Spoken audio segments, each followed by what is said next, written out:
I was thinking like, damn, people do be making them 2 minute songs, but vice versa. When everybody's album, how it was when it was coming up, you at least get 3 minutes and 20 seconds. You know what I'm saying? Like, Hey, Rago, I was having a conversation about how these none of these songs that they make anymore is like over 2 minutes, 3 minutes. And we was, you know what I'm saying, like comparing how back in the day you got songs that was like 5 minutes, 6 minutes. You go look at love songs from back in the day, bro. Them shits is bro long posts. Um like one of my favorite Luther Vandross songs, Superstar. You know what I'm saying? Until you come back to me, that shit is damn near 8 minutes long, bro.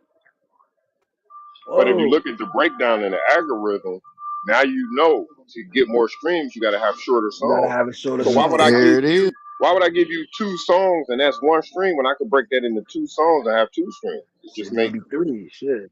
Yeah. Yeah, that's what we was talking about the other day, Brick. Mm-hmm. That This the shit, thing. man. It's the thing. Yo, It's they done scientific. got smart. Well, They got it's good. scientifically proven. They playing with the dopamine. They give you just enough to get it like rolling, and then boom, it's Then cut off. you Now you off. gotta listen to it one more time. I gotta listen to it one more time. yeah, you gonna replay it. Yeah, yeah, It's so yeah. short That's you want to hear wicked. it That's again, man. I wicked hear what they though. said again. Play that again. Mm.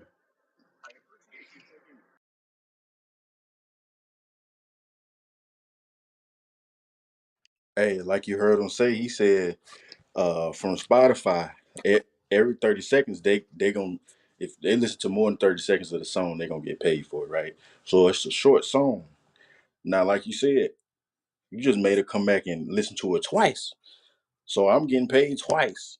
And you listen to, So basically, what they telling us, sooner or later, we gonna start hearing 40-second songs, 50-second songs. Somebody gonna start doing that shit. Songs gonna start getting shorter and shorter. Yeah, I But we remember can't people was blame trying the to. artist. You got to blame Spotify and they Exactly. payout equation. It's forcing them to do that. They I'm got not getting the forced to do. value like I used to. If I'm getting 15, $20 an album, I can give you a song for 5 or 7 minutes because I'm getting the value.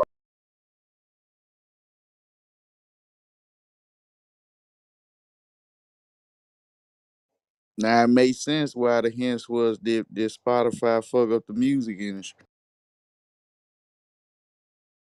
Yeah, I remember people was trying to equate it to the new generation having a shorter attention span. Man, it got nothing to do with that. That's how they try to put on us, didn't they? Mm-hmm. That was everybody. Oh, the shorter attention span, so the long music. Nah, it's not that. They playing with that dopamine. Give you that little These, rock, hey, that little these tiny young rock. niggas do got ADHD though. We ain't gonna do that. They do, but I mean, still, that ain't why they make the songs so short Yeah, though. yeah. They giving It's them more them about little money. tiny rocks so that you gotta come back. You gonna want to come back. When you see something like that happen, it's usually money involved. Mm-hmm. Then you got to think about a person that's coming up the untraditional way, just paying to get on there, and they end up getting. They gonna go about it. They gonna go. They gonna follow that and with no problems. What, like they were saying, Old Town Road was made with for $25 made that song. It was $25 to make that song. Well, guess what though? Later on down the road, what you hearing now? They not playing this shit. He want to get independent. All that shit. That's he had to follow up anyway. But that's how it go. What about them artists and them groups that decided not to be on Spotify and they was technically kind of forced to get on there because they waited the longest they could, and then they end up being on there. Like you said, Chico, they put the game in a chokehold. What I hate Spotify is when they first came out, bro. They were more than music. You could learn a language. They had audio books. They had so much shit. Then they scaled it down for the same price, and now all you really get is music. That's what I hate.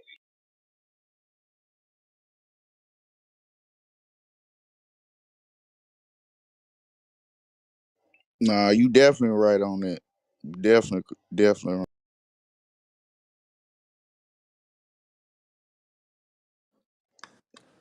All right, you ready to keep it going, Ragu? If everybody done. Oh yeah, yeah, yeah. Yeah, it's a cold game, man. Definitely. We're gonna get back to it though. Ultimately, none of these new trends are set in stone. Brent Faiyaz just dropped a short album. Larger Than Life is barely 35 minutes long and is amazingly creative and fresh. Steve Lacy's Gemini Rights was a huge hit last year and it has just 10 songs. Future's latest album was fairly short at 16 tracks and it's a much more interesting and memorable project than the majority of rap albums that came out at that time last year. Jack Harlow's Jackman was much better than his horrible Come Home, the Kids Miss You album, which was 50% longer and full of filler garbage. I think artists do get this, but most of the time it's impossible to turn away from the plain and simple fact that if you make your album longer, it will do more sales. I would sum up the situation with a quote from Joey Badass. I love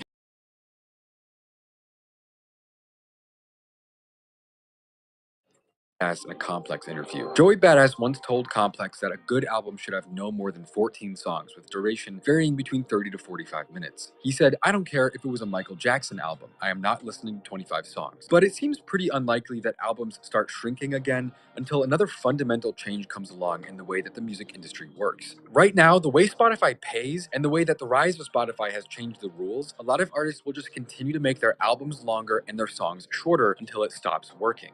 And that's really the core of the story. The music industry. I can't blame artists for doing what gets them paid. After everything I described with how unfair streaming has been to the average artist, I'm not going to turn around and blame people for doing whatever they can, however they can. But of course, there's also an even longer list of strange, controversial, or just downright unethical things Spotify has done over the past few years. In 2018, they served Drake ads to every single Spotify user and put Drake's face on every playlist title on the platform, which went directly against their promise of being ad-free and led to a bunch of refunds being issued for people who thought that they weren't getting their money's worth anymore.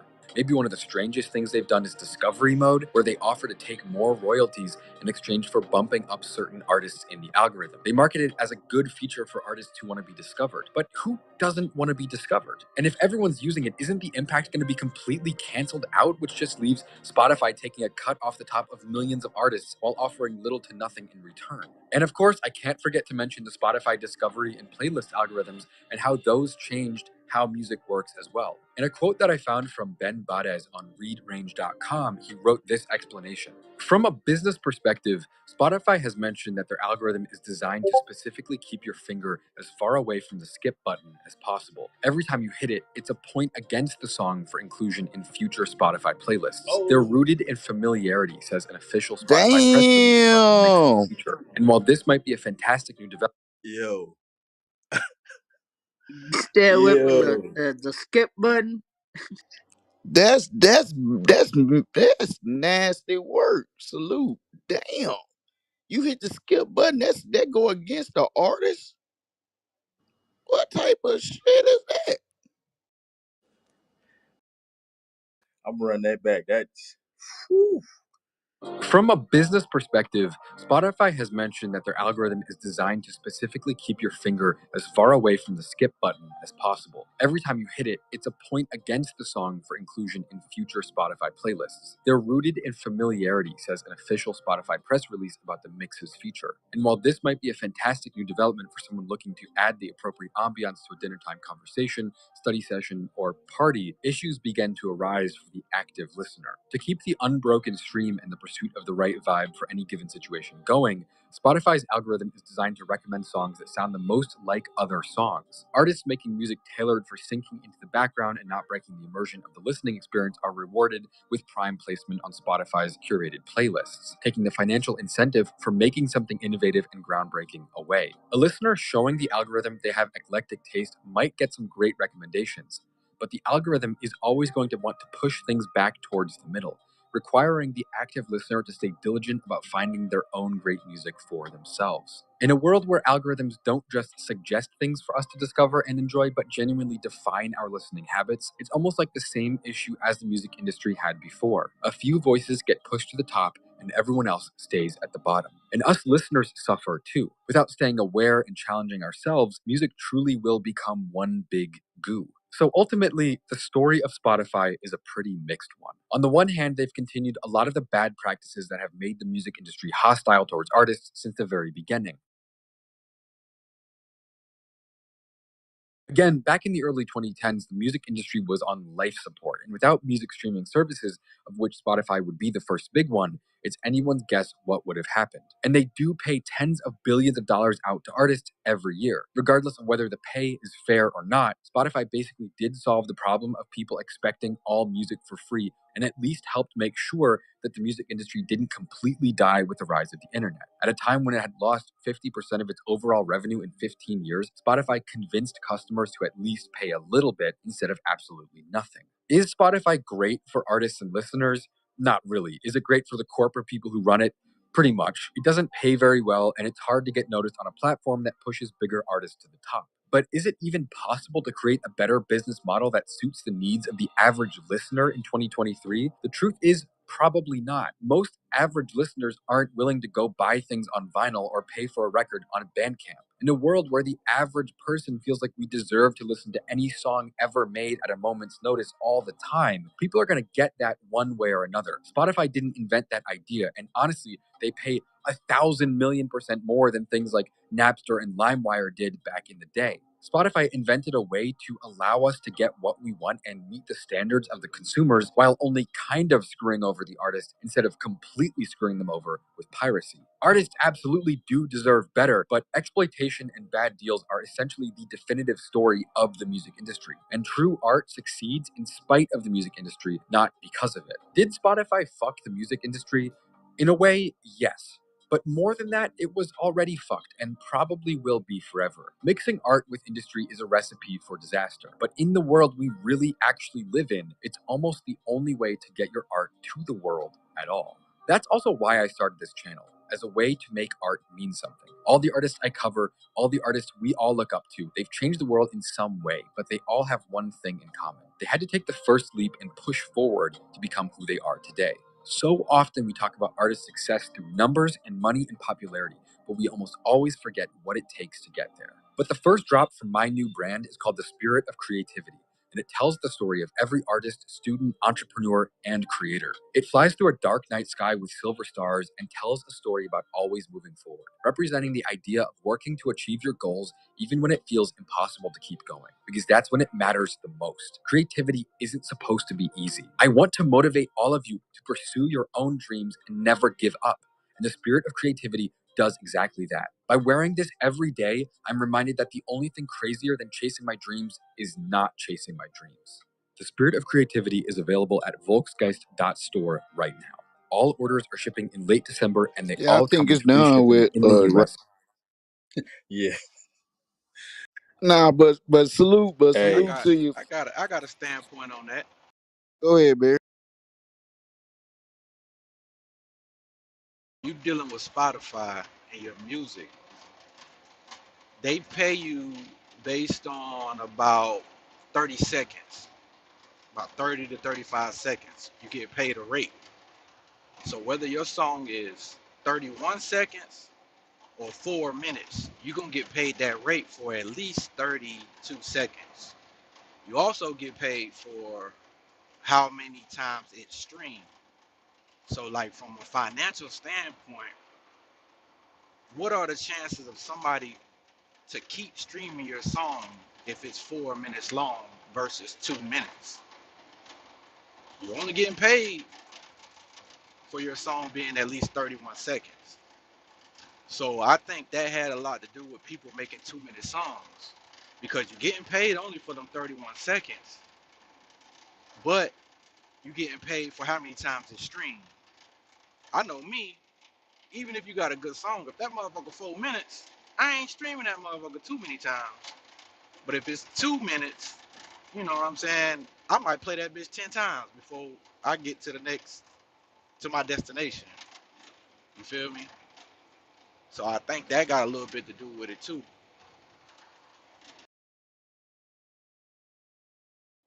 No doubt, no doubt. that makes sense though, because like, can we blame the artist because the business made it that way and they adapting to it? So Right. now, they're making longer tracks with shorter songs.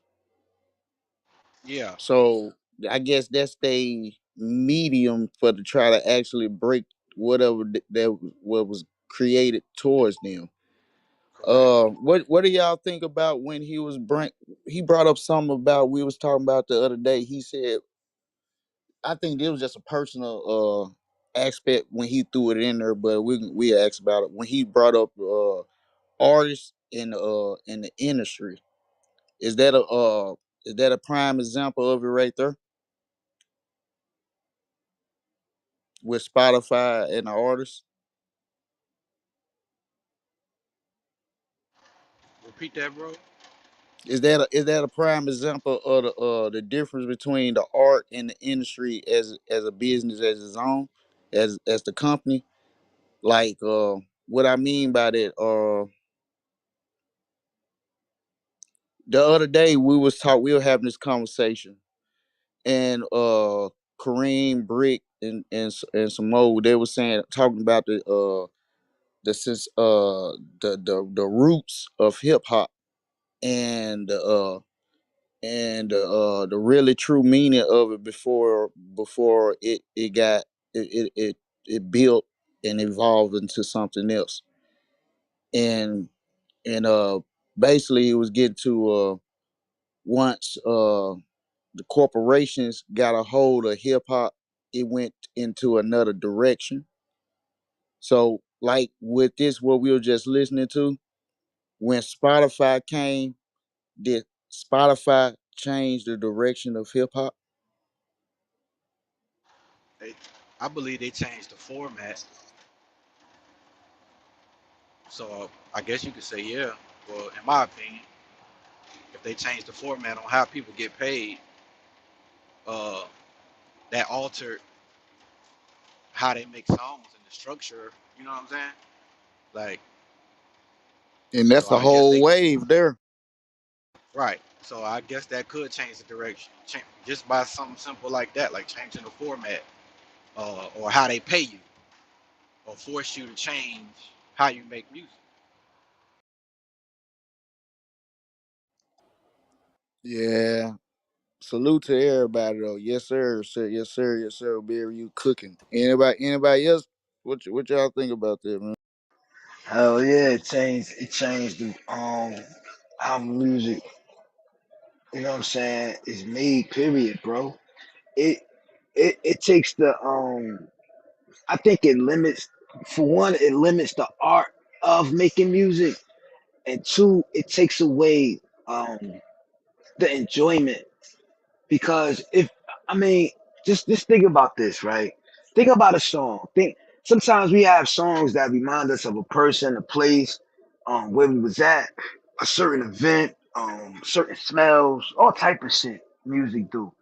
But and when listening to those songs, it was already 2 minutes, 3 minutes into that song. You get what I'm saying? So it's like now you got a song that's 2 minutes. It's like, Right. and the only reason why you making that song for 2 minutes is just so you can have, so it can be played back and stripped back again for the artist to make money. So now we're in a selfish state now. You get what I'm saying? Had to So build. You had to build somebody up, mhm, and it took time to build that momentum in a song to paint a picture to get to the ending. Now mhm. it's like it ain't the artist's fault because now it's time is money, my nigga. So you gonna waste a whole nother minute on each song and you ain't getting paid for it. Well, I'm gonna put a second verse on that song when I can put that verse on another song. Exactly. So There it Get it is. ain't money. the artist. It ain't the artist's fault. It's hey, they ain't paying me for this, so let's save our time and move on to the next song. So now I gotta paint a picture in 2 minutes versus three and a half, four. So it Imagine, takes away. imagine a children's story made now. Here we go. Once upon a time, not long ago, where people over times and live life slow. They what? Yo, that right there. Just if y'all and I'm just asking, please, if y'all could remember that song and the build up of how from the beat beginning, the intro of the beat, that was about 30 seconds. And then you Hey, had the Brick, little girl, yo, I'm just saying, I ain't mean to cut you off, but today, children's stories would have been children's story part one and part probably part three. Because probably three. that's because that song alone had a beginning, an intro, an interlude, a monologue, then it had the story. That was a three verse song. He had three verses on that song. But why would That an was great. artist That was get great paid work right there. once for three verses?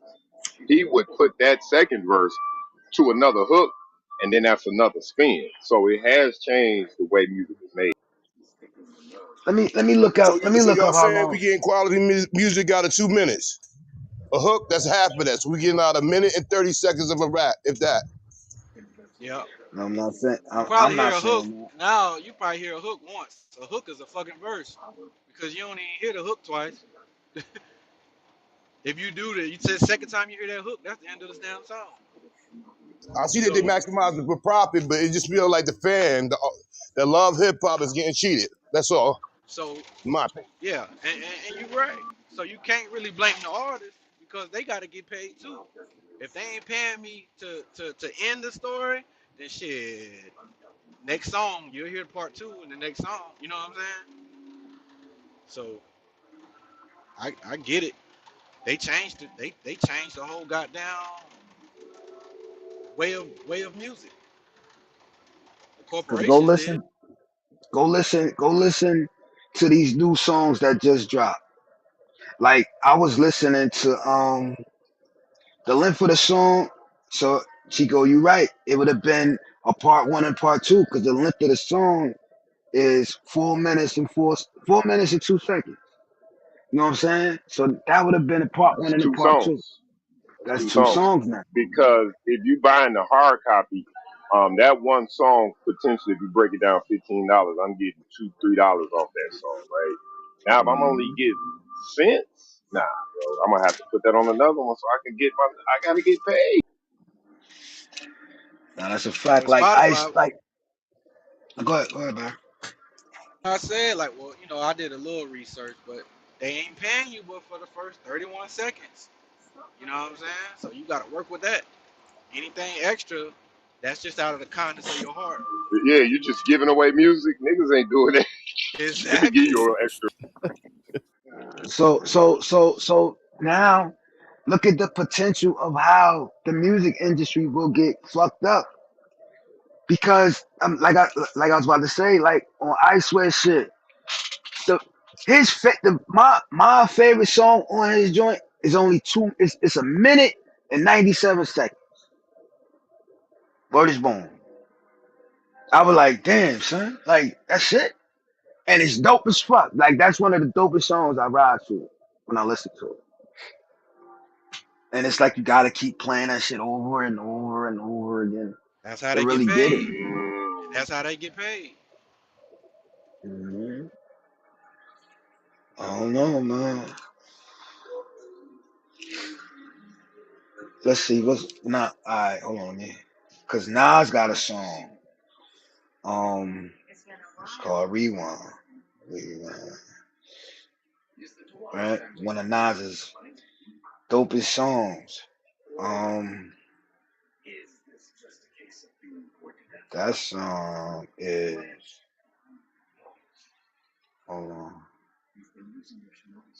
Hold on, hold on. The last person to drop a crazy album with like 30 tracks was the Game. I wonder did that pay off. Was they long songs? Hmm. I don't know. I just know he had like 30 songs on that. Cause the check the recipe they doing like they saying. They make a long track list but shorter songs. Track lists Mm-hmm. be long but shorter songs. That's they antidote to this madness right now. Now, So I think the biggest now person on that other, did it the most is Chris Brown.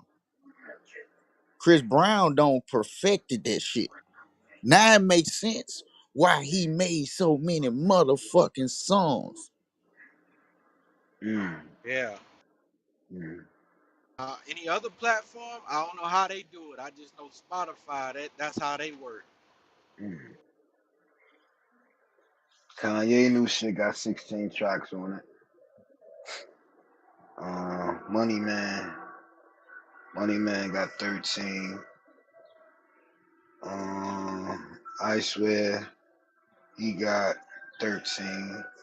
So this 13. Uh, Fabio new shit. 10. Wow. See? Damn. Duke Deuce. Like, Duke Deuce. He got a single out only 3 minutes long. I mean, but it's about the same. I mean, is it still like 75 minutes? uh, hold on. 'Cause when I used to burn CDs and shit, that was the format. It was like Yeah, I 75 remember. minutes was a CD. 29 minutes for 13 songs. There it is. Can you believe that? That's that 30, form what we were just listening about right there. 30 minutes for 13 songs on Ice With shit. Let's see, Kanye, he got 16 tracks, 55 minutes. These songs ain't even out. These joints ain't even an hour no more, bro. There it is. Ooh. Damn, Joe, you cracked the code. These, nigga, nigga, 74 minutes. Mm. Hey, Okay, but hold on. Machiavelli was only an hour and 1 minute. All right, let me go back. Let's do Marvin Gaye. okay, okay. Mm. Marvin Gaye, an hour and 15 minutes, 21 songs though. Mm. So all right. Hold on, let me do Luther Vandross. Luther he that motherfucker be singing. Hold on. Album RP man. Damn. They should at least be Uh giving you an hour. whoa. Whoa. But okay, Luther Vandross Busybody album, right? One of his best albums. But he has 7 songs. 7,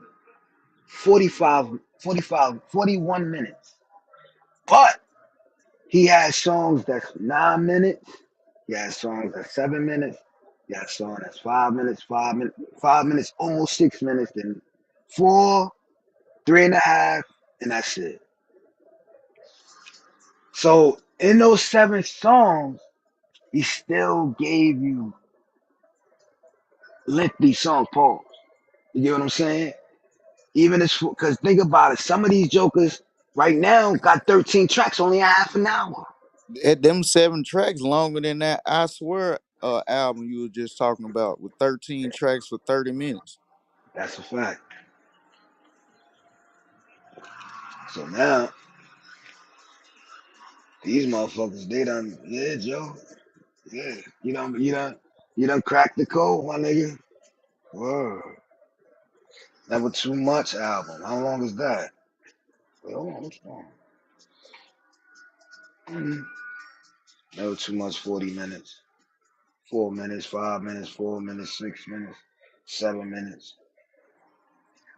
Hey, less songs, more. I think that's what they probably start doing, if in my opinion. But if people making music for the love of it, they will make these songs that's like maybe 45 minutes, no longer than an hour. But they'll start cutting like the albums down to 7, 8 songs. If someone appreciates music, but they don't figured out the algorithm, and they don't figured out the waves. They don't figured out the you know what I'm saying, to get you. Let me hear that shit one more time. They done mastered that. Them people, the Spotify's, the titles, the YouTube music, all of them. They done perfected that. So I don't know. It's up to the artist now. Yep, Man. yep. Now, salute to everybody. Ragu, you still with me? Yes, indeed. All right. Speaking about an artist, we gonna go to the next video with T-Pain speaking a little bit about the industry. You is the ve- very next one right underneath,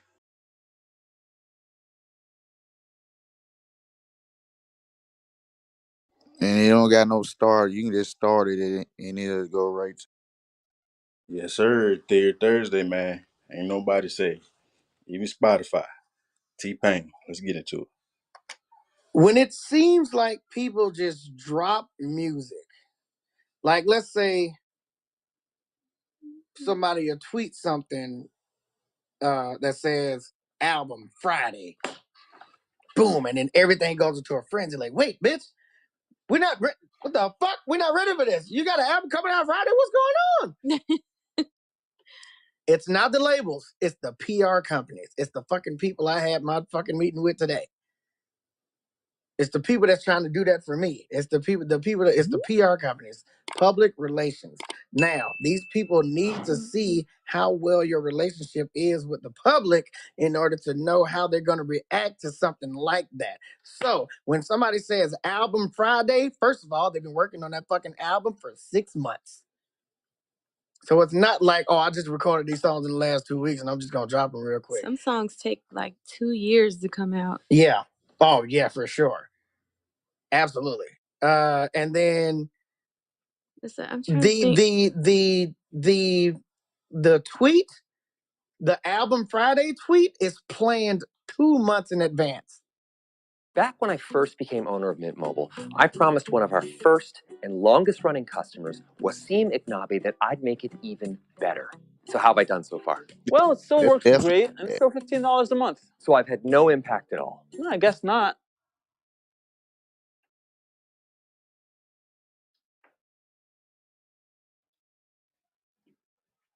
Shopify helps you. Sorry about that. you 2 good. months. It's never just like, all right, I'm done with the songs. I can probably tweet that I'm gonna drop this, right? No, bitch. All that artwork that somebody got to do, you got to get different options of artwork. You got to get different options of video. If you're shooting videos, you got to fucking get a video shot and get somebody else to edit it. That's gonna take 3 weeks. All this shit is planned. But y'all think people be dropping surprise albums like they ain't been doing nothing. When motherfuckers disappear from social media and they don't post nothing, or they don't post like their work, but you always see them in the studio.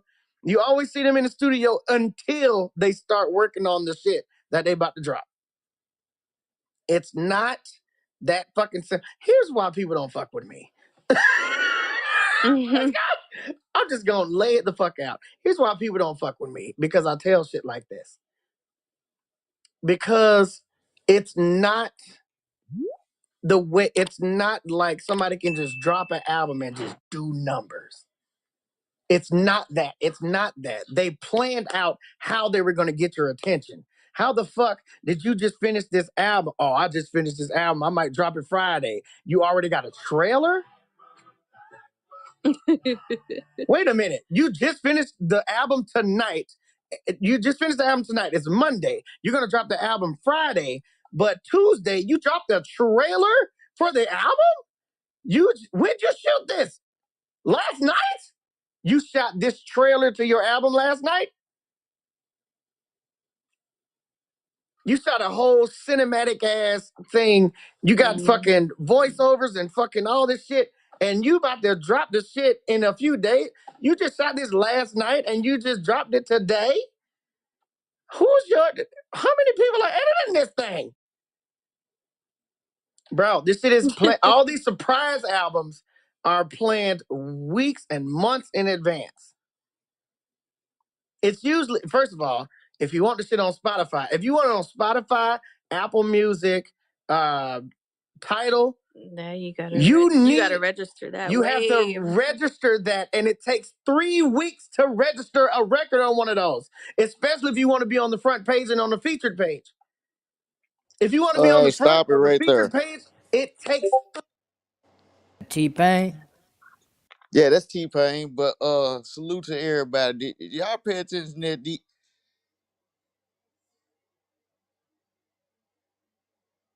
Yes, sir. 3 weeks to That's move it out. that's some mind manipulation shit. Even though it's small as hell, that's how they they've been. Oh yeah, I'm about to do a surprise drop album tonight. Whoop the whoop. Yeah, but you had the rest of this shit 3 weeks ago. And then you ain't. Then why you if you ain't drop? Why y'all saying why people say that shit? Cause they do that shit. Like yeah, I'm gonna do a. See, Why even lie about something simple like that? people that don't be involved with those type of platforms don't know though. You know what I'm saying? Because even if you're doing a podcast and you want it on all platforms, it has to go through that same process.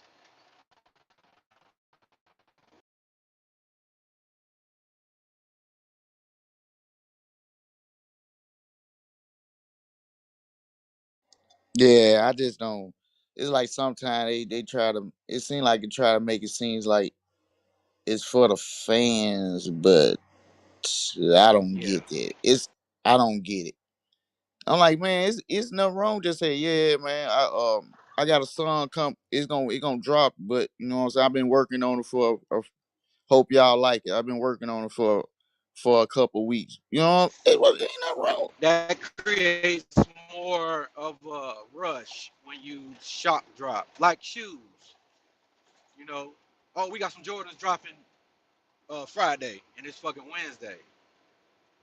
Everybody gonna be Mm-hmm. like, I got to have it. I got to have it. It give you that rush. It give you that dopamine, like Eddie was talking about. You know what I'm saying? There it It is. creates, and they need that to get the sales, the streams, the the likes. No such thing as a surprise album, huh?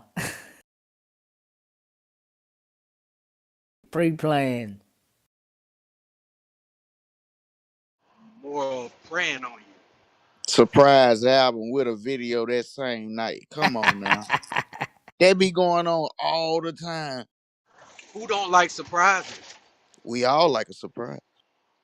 Right. That goes back to studying the human ways. Let's capitalize off how a human reacts. Artists gotta act surprised. It's like when you the person that's giving a kid a never mind. You know what I mean. And Yep. you know it's coming from you. But you gotta act like it's from somebody. Yeah, y'all know what I'm talking about. I know I'm on yeah, we on YouTube by the way too. Go get give a like and a comment. Uh salute. And it Salute. and it ain't just them, bro. We've been built up like this since we were kids. How happy do you get when your mama say, "I got a surprise for you"? Mm-hmm.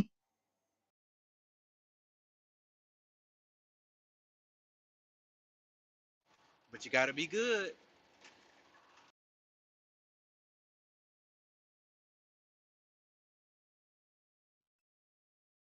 I'm telling you, Nah, man. you definitely right on that. Matter of fact, hey, by the way, I got the link in the chat too. I forgot I put it in the chat. But yeah, you definitely right on that. It's definitely crazy, man. Let's go ahead and get back to it. 3 weeks, which means you have to have finished products, artwork, fucking a video. You have to have a rollout plan, and they won't put you on the featured page if you half-ass it. Because it's going to make them look weird. Because if people can find the song, but they can't find anything else or the links or the link tree or anything like that, it's weird. So Spotify won't take your shit unless you got a real rollout plan. Apple Music won't take your shit unless you got a real rollout plan. Tidal won't take your shit unless you got a plan, which takes 3 weeks for them to implement because the last motherfuckers that just dropped, they had to wait 3 weeks too. The people that's dropping a day before you just submitted they shit a day before you. So now you are behind them. Everybody's dropping surprise albums that they planned out months ago. It's a surprise to you, bitch. It ain't a surprise to them. They been knew they was dropping this shit. I love when signed artists, big artists, massive artists, high charting artists get independent. Because they stop giving a fuck. Because they've already built the infrastructure there and know how to do it. So T-Pain has been given a lot of gems. Probably going to have more T-Pain clips on this channel. I'm getting cotton mouth because, I took some THC-infused gummies and this shit is drying me out. God damn. Start the video. My ducks, my swans, welcome to the pond. My name is Dorian from Group82Music.com. This shit really was driving me out. And we got T-Pain talking about surprise albums. I've been telling y'all for a while, man, about these sensationalized PR stories, right? Like, y'all wonder how these artists go from working at Walmart and sucking Rottweiler dick on the weekend to get some church's two-piece meal. Then the next week, they in the studio with Jay-Z and Kanye and J. Cole and Drake and Tupac. It's good. That boy going crazy. He going crazy, man. Rottweiler, god damn. Wait a minute. I didn't go over that part. My bad. Whoa. Is it? Ooh, Hey, T-Pain. I thought that video was over with. I ain't really want to stop me at T-Pain, but yeah. FCC just hit us up in the back channel. Oh, you just took a strike. Yeah, man, we shadow banned for 3 weeks, man. Nah, I'm fucking with you, Joe. Yeah, we gonna leave that video alone because I just wanted you to hear that part about T-Pain. Okay. Yeah, that's it. Close that. Cut it. He's taking it somewhere else. He went too far. You got to cut it. Hey, but now, what y'all think about the part about T-Pain part? Just that part alone, not the rock part. Sure.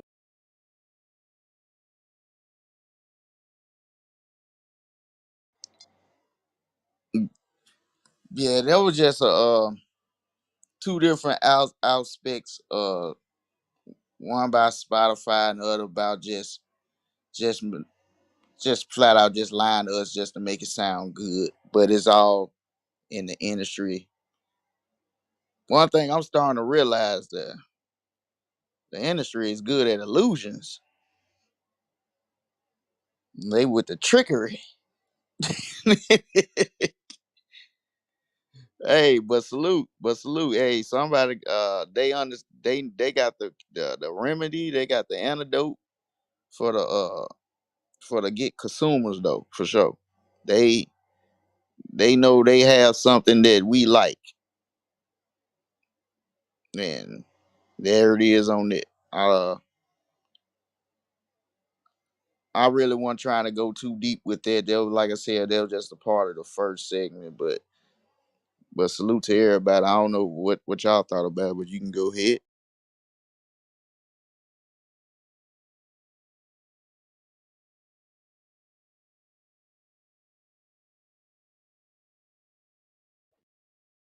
All right. Let's go ahead and get into it right now. You ready? Yeah. Okay, now we about to listen to a news clip going back to the Las Vegas incident, like I said about the backyard incident. Now we about to get into that field. Okay, all right. Salute. Theory Thursday, CMB, nobody safe.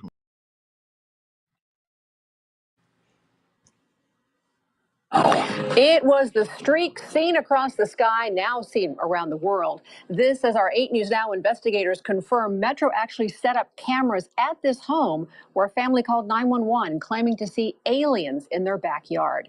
And tonight, a fierce debate is underway about the legitimacy of an alleged UFO crash.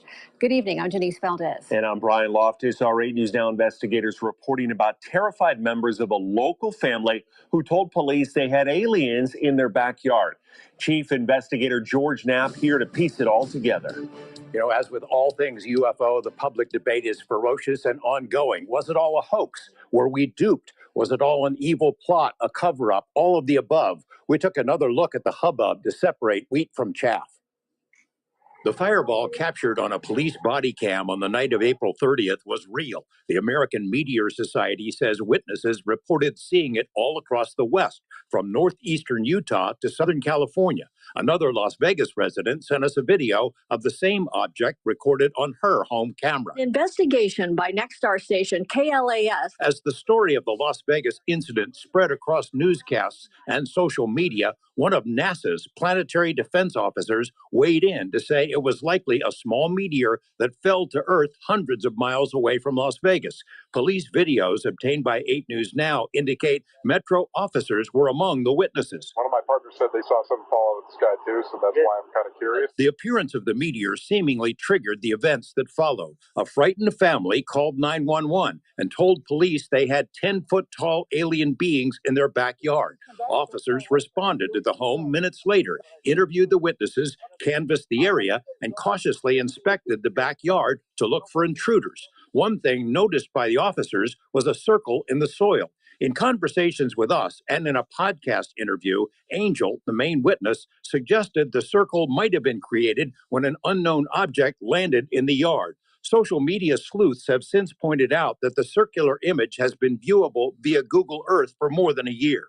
The family told us by phone they had seen suspicious vehicles with men in black types checking out their home. Turns out there is substance to that.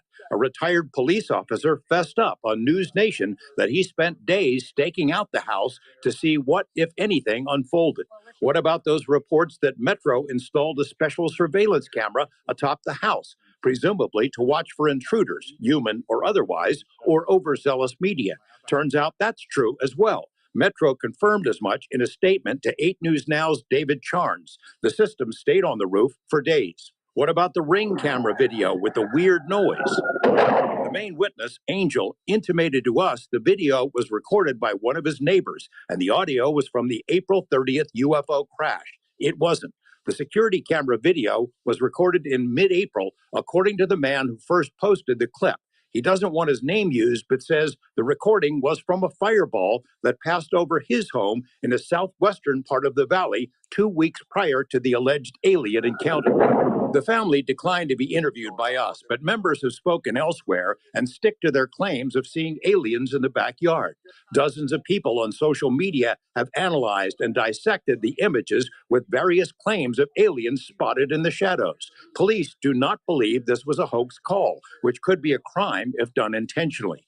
In the fervid swamp known as UFO world, our coverage of the story was itself seen as a dastardly plot to distract attention away from a prominent whistleblower named David Grush, who stepped forward around the same time. Grush unveiled his explosive on-camera account on News Nation, which is owned by the parent company of KLAS. In spite of the local news story, Grush's story was reported by news media all over the world. Curses foiled again. All right. So, what do you make of this whistleblower, David Grush? He first reached out to me about a year ago. We've been in contact ever since. He's the real deal. I mean, he had a distinguished career in the Air Force. Then he went to work for a 3-letter agency you probably haven't heard of, the NGA, which basically tracks everything in space, in the air, in the ocean, under the ocean, on land. They keep tracks of everything. He has the highest security clearances in our government. And in that capacity, he interacted with something like 2,000 SAP, special access programs. And he learned along the way that we're reverse engineering crashed flying saucers, and he's been telling that to Congress under oath behind closed doors. And I think they'll probably bring him back. So it's a pretty intriguing story. A lot like what we've been hearing Yes. about out in the Nevada desert for a long Right. time. Right. Of all the stories you've done over decades and decades, this one has really gone worldwide. The backyard alien? Yes. Oh, it's crazy. It's crazy how much email we get, you know. We're not done with it. We'll see where it goes. Say, this is not the last of that story. No. All right, George, thanks for that. Yes, sir. Theory Thursday, CMB, nobody safe. Nobody. Not even in the desert. Now, what y'all think about that before I say anything? That's one of the joints that you had to see, Joe. Like we had to see what they was talking about. You know what I'm saying? Oh yeah, yeah, and the visuals are there. You can ask Ragu. I Mm. like, I should have. If you able to, Ragu, can you put that clip in the chat? Yep, I'm putting it right now. Oh man, look at Theory Thursday, man. Yo, man. Y'all don't know, man. Proud of you, Joe, for real, man. Man, Proud of you. CMB did this, man. It's a salute. I'm proud of y'all. Hey, I learned. Hey, Hmm. I be listening. We be listening. But Salute the Ragu. Salute the Kadar. Salute the Parade, the CI unit. Whoa. Yes, sir. It's seeing me, man. Appreciate everybody for sure. yes, sir. Yes, sir. Uh, It was crazy back in Las Vegas. yes, Something. yeah, it's crazy out there, ain't it? Desert.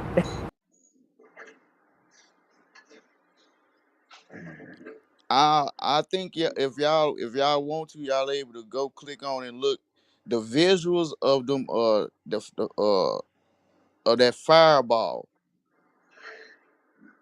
Mm. is seen on body cams, ring cams, cam this one that's no. Located at. Hey, even they even have recording of police on the radio talking about it on they channel. Like, hey, did you just see that? Like, yeah, I just saw that. So, Something hey, going on. yeah, something going on. We might not have the answers, but explosions was real. Fireball in the air, that was real. Now, hey, we don't It's know. up, it's up to you and your discretion whether you want to believe it or not. Hey, there it is. It's up to your discretion. Do you believe it or not? But one thing for sure, two things for certain. Mm. You can see with your own two eyes when you look at that clip They that ain't that's a playing around. fireball. Salute to you, Joe. And now I've been ducking for God. I'm getting the hell out of here. But salute to everybody. If nobody got nothing else to say about that, but anybody got anything else to say about that?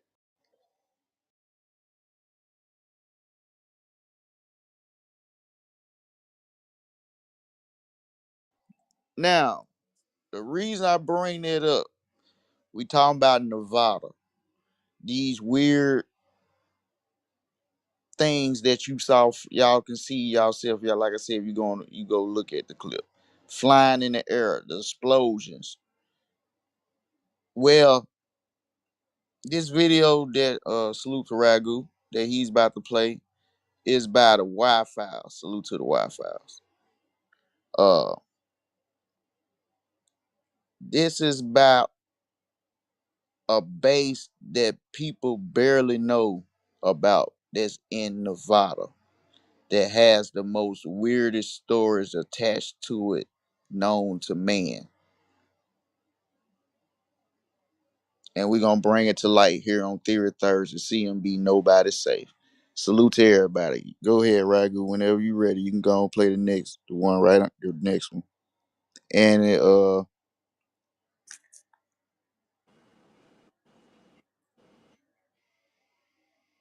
Yes, sir. We can get right into it. yeah, Wi-Fi. all right, go ahead. Brought to you by Established Titles. Everyone's heard of Area 51, the top secret facility in the Nevada desert. But nobody really knows what happens there. We have only rumors. One rumor is that alien bodies have been recovered from UFO crashes. Those aliens have been autopsied and the subjects of medical experiments for years. But have you ever heard of Dulce Base? Dulce is more secret than Area 51 and more sinister. If Area 51 is the place where humans experiment on aliens, Dulce is the place where aliens experiment on us.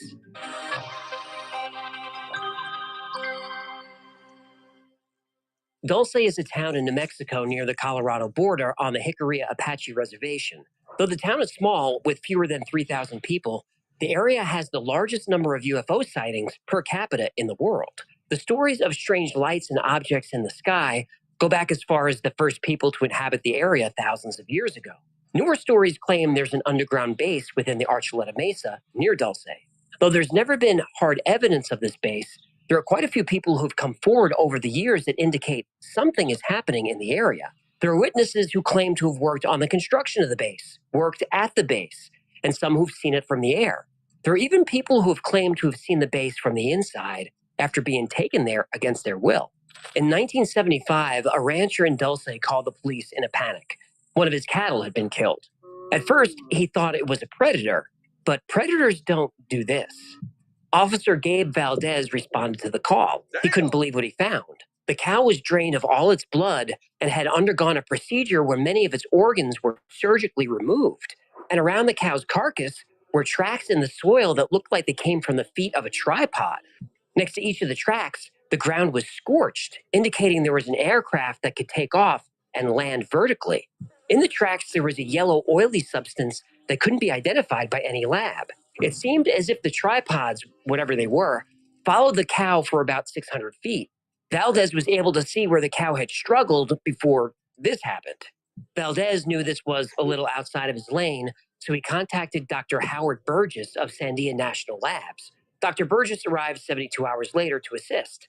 Though 3 days had passed, the cow wasn't decomposing, and predators and scavengers wouldn't go near it. And at some point during those 3 days, one of the cow's ears was removed. Over the following months, 17 animals would be killed this way. All were missing their lymph nodes, all were missing multiple organs, and all taken surgically. All the animals were drained of blood, and the little blood that remained wouldn't clot, not even after several days. Soon, investigators started to become sick. 7 people who visited the ranch complained about headaches and nausea. This gave Dr. Burgess the idea to test radiation levels in the area, and radiation was twice what it should be. And during this time, investigators working at night saw orange lights moving silently in the sky. Investigators working during the day saw black helicopters circling overhead. Valdez wondered if this was more than a local phenomenon. He looked for cases of animal mutilation in the surrounding areas. And over the course of a few years, an estimated 8,000 animal mutilations were reported. Now, I was able to find the official FBI report on this, which I'll link below. And despite everything I've told you about the condition of these animals, the FBI said, quote, it was consistent with predator action, and there is no federal interest in continuing an investigation. The only predator that can do this is the predator. What predator is that? Oh, you know, from the movies, with the face like a scungeel. Funny you bring that up. Where was that predator from? Another planet? Well, Oh, if it bleeds, we can kill it. Salute to you, Ragu. What y'all staying with me right So now, it's 2 right? facilities. Damn. Uh-huh. See, one thing for sure, two things for certain. When mainstream get a hold of something, it seems like the other people move to something else. Y'all get what I'm saying? And and matter of fact, when I say like when Y'all remember a while back when it got so popular that it was a statement going on that the Rush 51. Y'all remember that people was talking about Russian 51. It was a couple years ago that they were gonna bomb Rush 51. Yeah, I I don't remember know. that. I remember that, Joe. Okay, that's that's when I mean about it when it got so popularized, especially when that much. You got to think about attention at that place been heavy on that place for decades. So of course it makes sense that they will probably do do things at a place that none of us really know about But like Joe, that. there's so much area out there, and as a driver, if you read the signs to tell you if you get off this exit right here, you better have a good excuse to get off this damn exit. If you're not, you're liable to get shot. Like there's so many exits out there. I maybe more than one, maybe it's nukes. I don't know, but we go to some certain states and farmlands and areas like that. They tell you better have a damn excuse to get off at this exit. Oh yeah.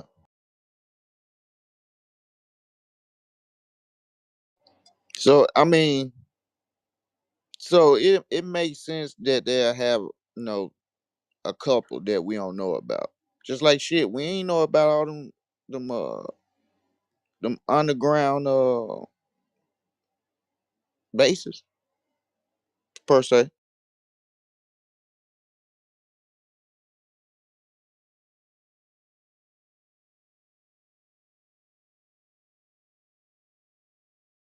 But nah, salute to everybody. Good way.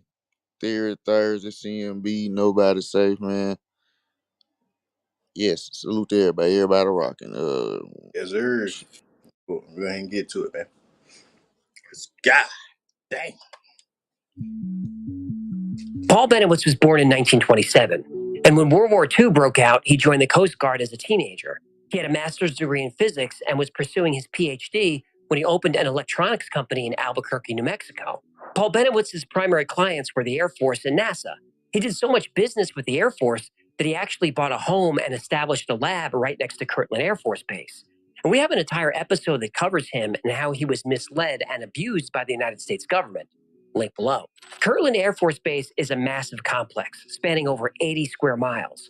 Over 20,000 people work on the base. Kirtland also happens to be the largest storage facility for nuclear weapons in the Western Hemisphere. On the grounds are the Manzano Mountains, and under the Manzanos are 80 underground bunkers, including a presidential emergency shelter. Connecting the bunkers are over 40 separate tunnels, though nobody knows for sure how many. The people who built the facility were not allowed to tell anyone about what they were working on. Paul Benowitz was a gifted engineer and was interested in UFOs. From Paul's second floor balcony, he observed and filmed strange lights in the sky. He also recorded radio transmissions that seemed to be alien in origin. Paul occasionally worked for several UFO groups, including the Aerial Phenomena Research Organization, known as APRO. And even though UFO research wasn't yet mainstream, APRO was a respected organization known for scientifically grounded research. In 1979, Paul attended a conference in Albuquerque where he met Officer Gabe Valdez. They traded stories about cattle mutilations, alien abductions, and UFO sightings that were happening in the area. Gabe Valdez and Paul Benowitz struck up a friendship. Valdez was basically the go-to cop for any strange phenomenon in the area, and Paul was compiling more and more data that aliens were real, were here, and were very interested in Kirtland Air Force Base. In 1980, Valdez caught the Myrna Hansen case and asked Paul Benowitz for help. Myrna Hansen claimed to have had a terrifying experience. When she was driving to her home in Eagles Nest, New Mexico, both she and her son saw two UFOs over a field. They left the car running and got out to take a closer look. They saw a cow grazing in the field get lifted into one of the UFOs by a beam of light. The next thing she knew, Myrna and her son were back in the car, the engine off, and hours had passed. And what happened during those hours, she had trouble remembering. And what she did remember, she had trouble discussing. So Gabe and Paul brought in a psychology professor to place Myrna under hypnosis to see if she could access these suppressed memories. The hypnosis session began, and based on what Myrna Hansen remembered, she had every reason to be terrified. Myrna Hansen remembered that as she was driving and saw very bright lights in the sky, she and her son got out of the car to see what they were. The lights were coming from a floating craft and were affecting a herd of cattle. One cow seemed to be struggling and panicking as it was levitated up into one of the objects.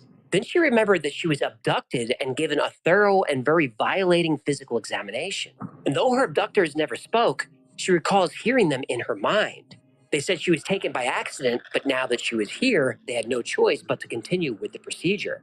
She described their appearance as what we now call a gray alien. She also reported being taken to an underground base, and there she saw body parts floating in vats of bubbling liquid, and she remembered a terrible smell. The alien abduction stories are unfortunately fairly common now, but in 1980, this was very unusual. Then Myrna remembered something really disturbing, something that could be confirmed. She said a device was surgically implanted into her body, and she believed this was so the aliens could track her and control her mind. Now, this could be checked. Myrna was taken to the nearby Lovelace Medical Center and x-rayed. At the base of her skull, right where she said it would be, was the implant. Myrna also had a very faint scar on the back of her neck. Now, to be fair, the doctors thought it was a natural growth, though they didn't know what kind. The doctors might not have been convinced, but Myrna Hansen, Gabe Valdez, and Paul Benowitz were. There was an alien presence focused on the Kirtland Air Force Base and on the town of Dulce not far away. Now remember, Paul Benowitz was reporting everything he saw to the Air Force. Richard Doty, an agent working for the Air Force Office of Special Investigation, or OSI, was assigned to Paul's case. And Doty and Paul spent so much time together that they became personal friends. Paul showed Richard Doty sketches that Myrna Hansen made of what she saw while she was abducted. She drew hallways, elevators, rooms, and laboratories. Then Doty confirmed that her drawings matched the Manzano Weapons Storage Complex, which was an underground facility. And over the next 20 years, more and more information would emerge that confirmed not only are aliens on Earth, but they're also working with the United States government. But when did this partnership begin? And why would the government be working with aliens, and for what goal? Well, in 1995, we would get our answer when Phil Schneider, an engineer who helped build Dulce Base, blew the whistle. And it's darker than you could possibly imagine. God. Well, damn. Yo, she said where the implant was. And, God, Theory Thursday, CMB, nobody safe, man. This ain't no theory, man. it's crazy. Like how intricate it be. Like for her to describe something, not even so much the implant, but just how things go just off her natural mind. But on the other hand, it's other information that's confirming basically the same thing that she's saying when it comes to certain things about them.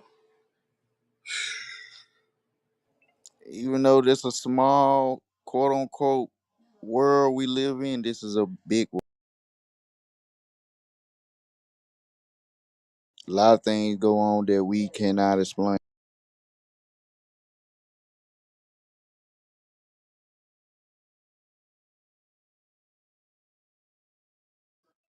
Telling you, if you see the visuals, especially like the last video, I'll put it in the chat too. It get crazy. In 2021, the Pentagon budget was $750 billion. And since 1996, the American military has received $8.5 trillion in taxpayer dollars and never has had to account for any of it. In 2016, an investigation discovered that the Pentagon was covering up $125 billion in so-called wasted dollars. Now, if the military budget comes up short in a given year, whatever number that is just written in. It's called a plug, and then boom, balanced budget. You try that with your taxes and see how that works out for you. Oh, they throw you in jail. But there's evidence that the money is not being wasted. It's actually part of the Pentagon's black budget. In 1995, at the Preparedness Expo, Phil Schneider blew the whistle on one of the most secret black budget programs in history. On the southwest part of the Archuleta Mesa, we built an underground facility, a better part of 3 cubic miles, hollowed out underground. We were in the process of the early stages of building. We drilled 4 large tunnel-like holes Some of them ran 2.5 miles under the surface. The equipment kept coming up broken. So we wanted to go down. I wanted to send somebody down there, a human observer, or human observers in this case, find out what was going on. In 1979, Schneider was working for Morrison Knudsen on a geology team, digging exploratory shafts for a new underground base in Dulce. And though working with heavy-duty equipment, the drills kept breaking. Once the drill punched through, Phil described black, sooty air billowing up through the opening, and the air smelled like rotten garbage. Phil put on a protective suit and headed down the lift to investigate. And on the way, walking through camp, he noticed there were an awful lot of armed troops. When I saw Green Beret and Black Beret people encamped inside of our geologist camp, I knew something was up. When Phil reached the bottom, he was face to face with a 7-foot-tall gray alien. He said its stench was worse than anything he'd ever smelled before. Then another alien appeared. Phil panicked, grabbed his pistol, and started firing. And he managed to kill one of the aliens, but the other started firing back.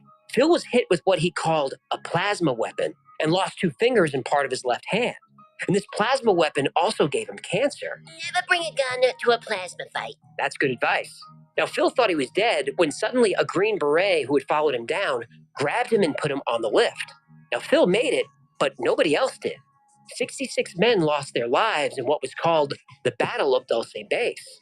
The American military had accidentally drilled into an alien base that had been there for 400 or 500 years. So now the military had a choice to make: go to war with the aliens or cooperate with them. Now, winning a war against entities with such advanced technology wasn't possible. So a deal was struck. Aliens would give advanced technology to humans. Now, what did the humans have to get to the aliens? Well, humans would have to give the aliens other humans. There it is. Other humans. Theory Thursday, man. Now, CMB. Ain't nobody safe. now that explanation right there, if that's true, then it makes a lot of sense why they won't tell the public. Because the first thing we gonna say is, well, what humans you gonna give them? Exactly. I ain't going, goddamn.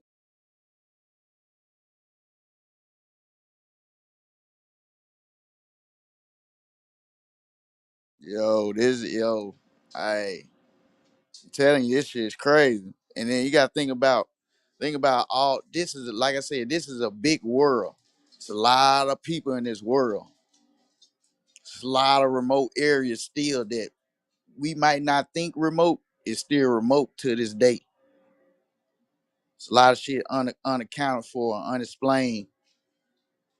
People missing for no reason. It's a lot of weird shit that's not don't make sense. But if it's like what Pro said, if it's that, that'll make entirely make sense then.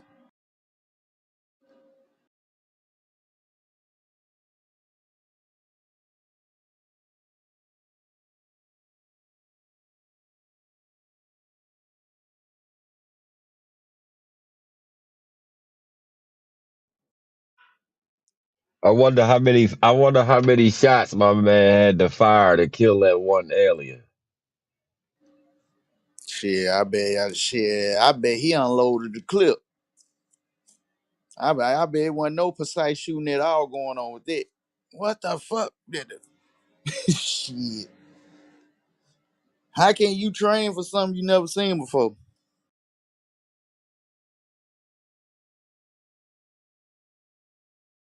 What about he shot him in his fingers with a plasma gun? Like,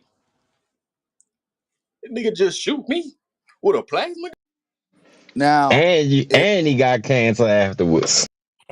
shit. That's a double whammy.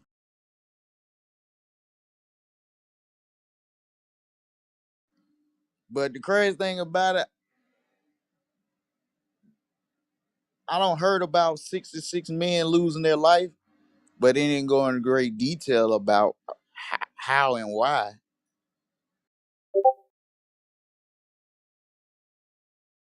Makes sense. I don't think. Yeah, it makes sense why they probably didn't tell the public that story.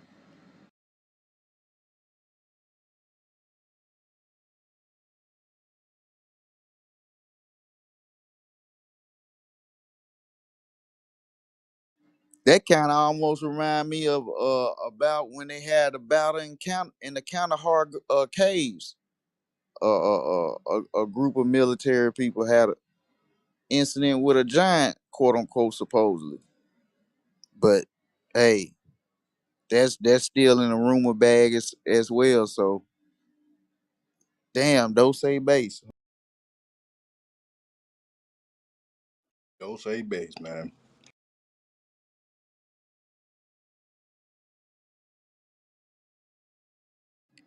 That was it, right?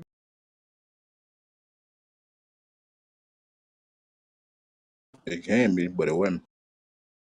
Oh, okay. I was making sure. Because I kind of lost track. Now you good. Let's go ahead and keep it rolling, man. Hey, man. Let's go. Our United States government lied, did not tell us anything about the alien threat.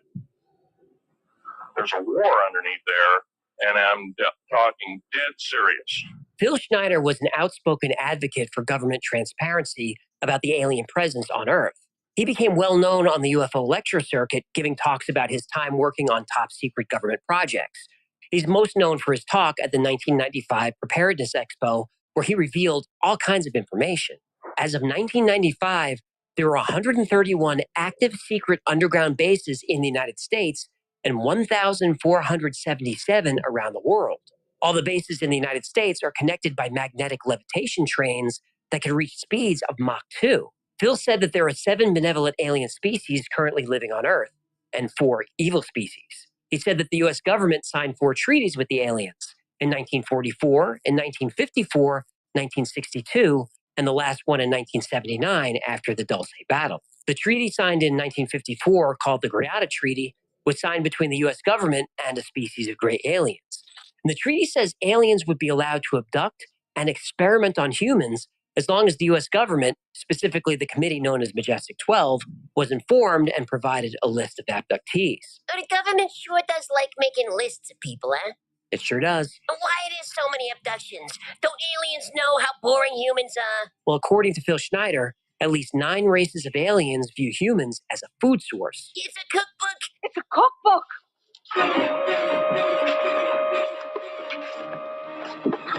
No!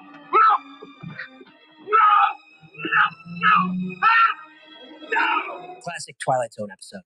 But the aliens don't consume human flesh. Instead, they use the secretions of glands from mammals. This species of alien suffers from a genetic disorder, and the enzymes in mammal hormones keep the aliens healthy. And some alien races use human adrenaline as a recreational intoxicant. Ugh, they get high from human secretions? They do. Yeah, that's a hard pass for me. Me too. Now, in exchange for access to humans for experimentation, the aliens would provide the United States with advanced technology. According to Phil Schneider, military technology is 1,200 years ahead of what civilians have now. Stealth technology came from aliens. The US government now has the ability to create special metal alloys, but they can only be created in the vacuum of space. The US military has a device that causes earthquakes. The 1989 San Francisco earthquake and the 1995 Kobe earthquake were weapons tests. Seiko to score, and he fails to get Dave Parker at second base, so the Oakland A's take. I'll tell you what, we're having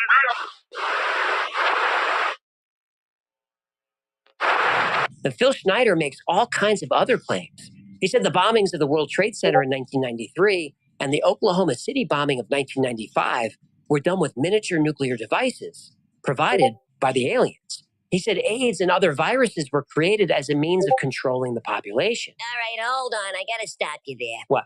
You expect me to believe that a government would artificially create a dangerous virus in a lab? My friend, that is a bridge too far. Sarcasm? Yes, of course it's sarcasm. Phil Schneider believed that all this was happening for one purpose: to establish a new world order. The alien plan is to completely take over the planet and eliminate almost 90% of the world's population. Ooh, this is the kind of talk that makes the men in black come a knocking. That's true. And Phil Schneider said he was under constant surveillance by the government. He even claimed he was attacked by an FBI agent and killed the agent in self-defense. And he reported this to the FBI, but nothing came of it. No, because the government would have to admit to all this stuff. That's right. Phil was constantly in fear for his life. He said he had 11 close friends all die under mysterious circumstances, but every death was ruled a suicide. In fact, Phil Schneider told his friends and family over and over, if I ever end up dead, I didn't kill myself. It was murder. He was adamant about this. Yeah, I can't help notice that you keep speaking about this guy in the past tense. Well, in January 1996, just 4 months after he gave his famous lecture, Phil Schneider was found dead in his apartment. No, come on. Apparently, he had taken his own life. Oh, come on. Damn.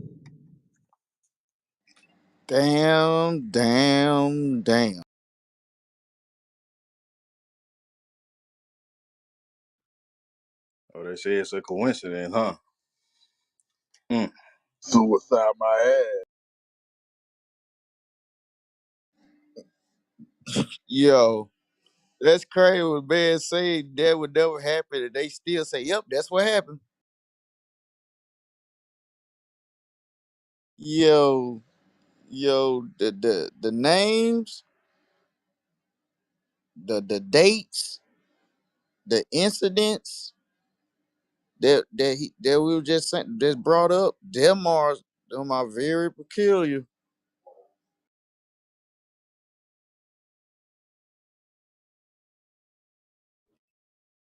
I'm just still thinking like, bruh, you still using this same tactic for this long? And I'm like, I can't even get mad because what they say, if it ain't broke, don't fix it. But come on, man. They create it and fix and solve it. That,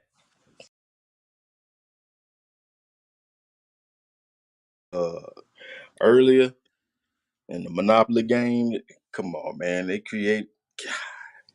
It's their Thursday, man. Ain't nobody safe. I'm telling you that.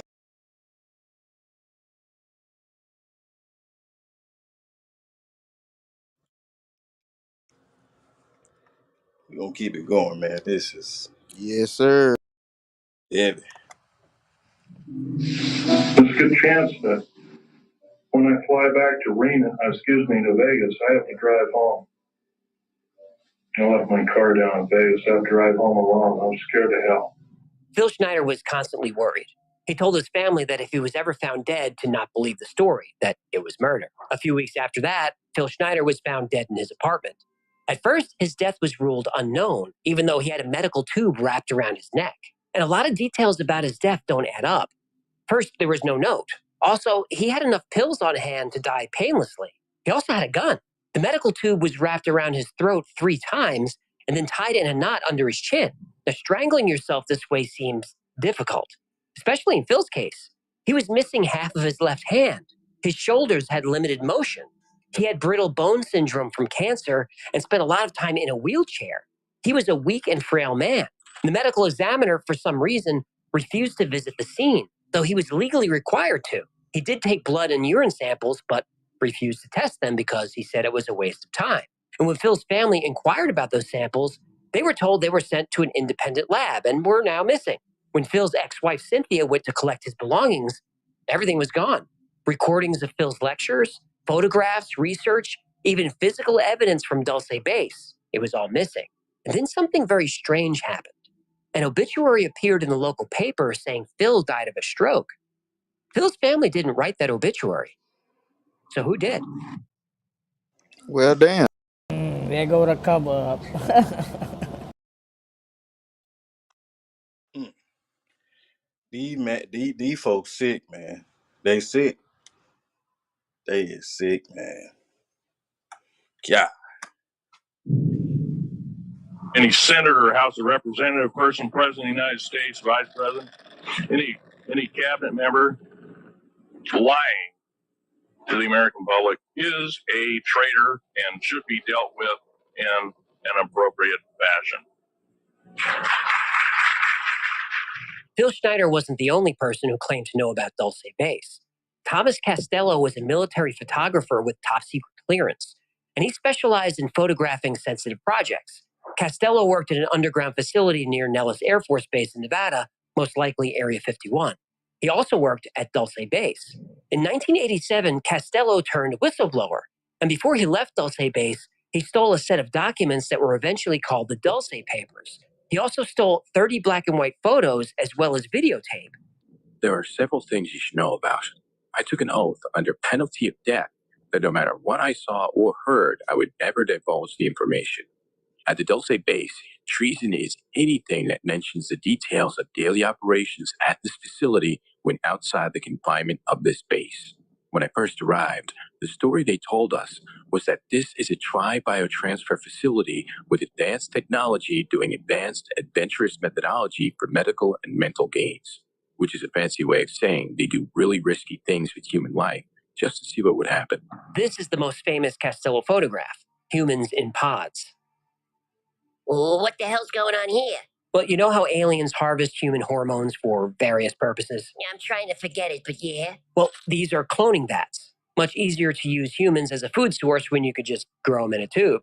And Costello was the first person to show us the different floors of Dulce Base and what they were used for. Level 1 is security and communications. Level 2 is human staff and housing. Wait a minute.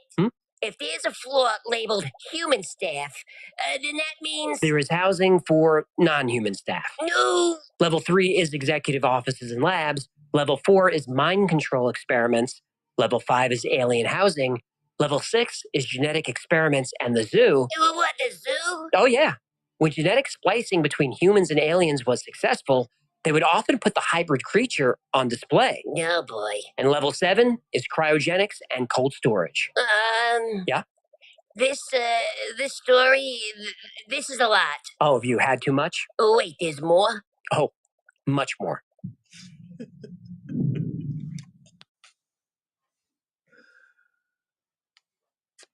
In the tubes. They growing the life force in the tubes, bro. Remember the movie the movie y'all had me watch about Tyrone? Mm-hmm. It looks like, huh? It's kind of blending with that movie, but it was just a different aspect of it.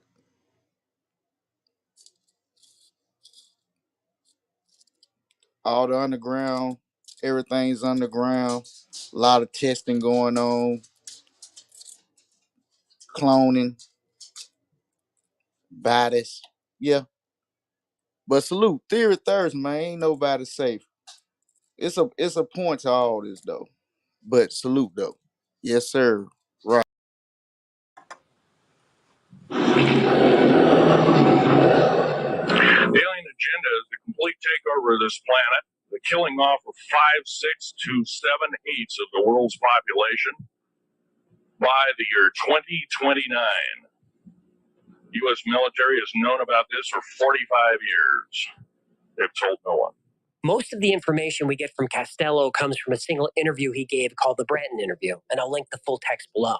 Apparently there were, or are, over 180,000 aliens working in the facility. Costello gives us details about how the base is administered, and there are many different races that work there, and they're divided into ruling castes and worker castes. Well, obviously humans are workers. Obviously. But there are also alien worker castes, and ultimately all races report to a single ruling class called the Draco. That sounds like... Lizard people. Lizard people? Yes! Hey, speaking of lizard people, now is a great time to pick up a Hecklefish Lizard People mug. It makes a great gift. That's an ad. What? Someone's got to do the plugs? Go to shop.thewife.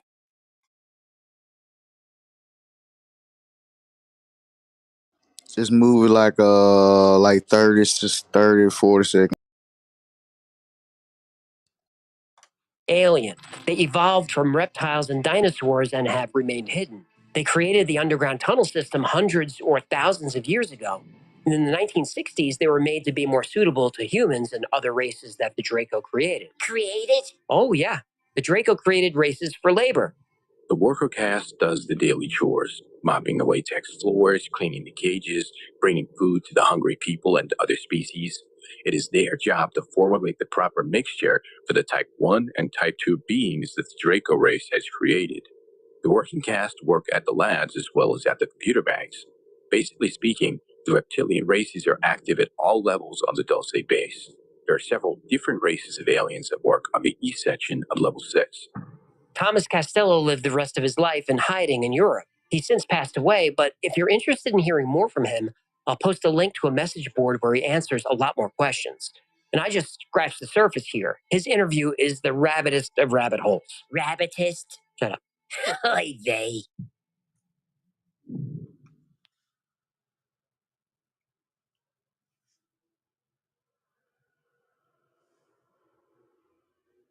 It's Thursday, man. Ain't nobody say. We'll say something. We gonna keep it rocking though.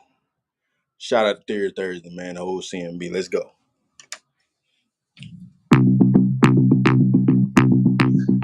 John Lear might have had a more interesting life than his father, William Lear, who invented the Lear jet. John Lear was a pilot who broke 17 world records in many types of aircraft. He flew cargo planes for the CIA in the 60s and 70s. John Lear was also one of the most visible proponents of the theory that not only are aliens here on Earth, but they're also colluding with the United States government. Lear became interested in UFOs in 1986 after talking with U.S. Air Force personnel who witnessed a UFO landing at Bentwaters Air Force Base near London. In that encounter, 3 small aliens walked right up to Wing Commander General Gordon Williams, and that became known as the Rendlesham Forest Incident. In 1988, Lear released a document titled UFO Cover-Up that exposed all kinds of secret government and alien activity. It's essentially a manifesto, and I'll link to the original text below. Lear covers the death of James Forrestal, Majestic 12, Roswell, abductions, cattle mutilations, and, of course, Dulce Base. Lear said that he gathered 4 independent confirmations that the 7-story Dulce Base complex was real. He even detailed the different species of aliens who live and work there. The problem is not only just the fact that there are 5 and as many as 10 different civilizations visiting us. Apparently, and this is from the research that I've done, at least 90% of them are hostile. And when I say hostile, if not hostile, they have a completely different set of morals than we do. John Lear believed that, based on evidence, aliens are trying to regenerate their own race at our expense. He said they suffered a nuclear holocaust or severe illness that caused their entire race to weaken. This is why, according to John Lear, aliens are attempting to crossbreed with humans. In fact, he said this was successfully done 7 times over several years. Lear discusses the book Intruders by Bud Hopkins. Hopkins spent years studying abduction cases and was one of the first to reveal that human females were being used to gestate alien or alien-human hybrid children. This was information Hopkins learned through interviewing and hypnotizing hundreds of abductees. Now, obviously, John Lear didn't subscribe to the theory that aliens are here to protect us from nuclear war or help us in any way. Aliens are here to use us as livestock, as breeding chambers, and as subjects of horrible experiments. And what's even more frightening is the United States government is complicit in all of this.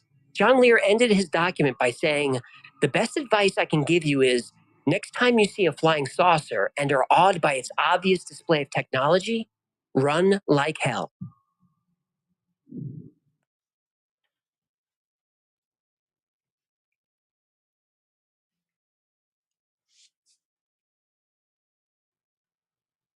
Niggas worry about them demasculating the man. They taking them for themselves. Mm-hmm.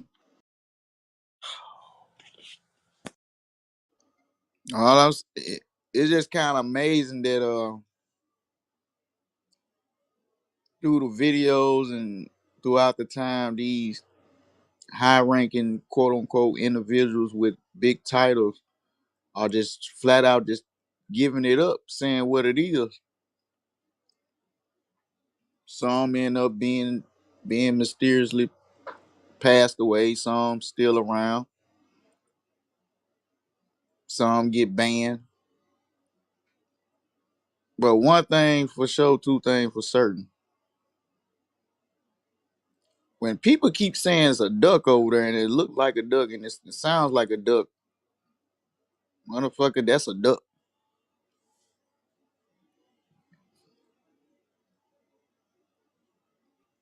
It's to the point we know or should have a hunch about we have technology that we didn't have from making through us. This technology boom happened in a small amount of decades. Then the last many couple decades before that.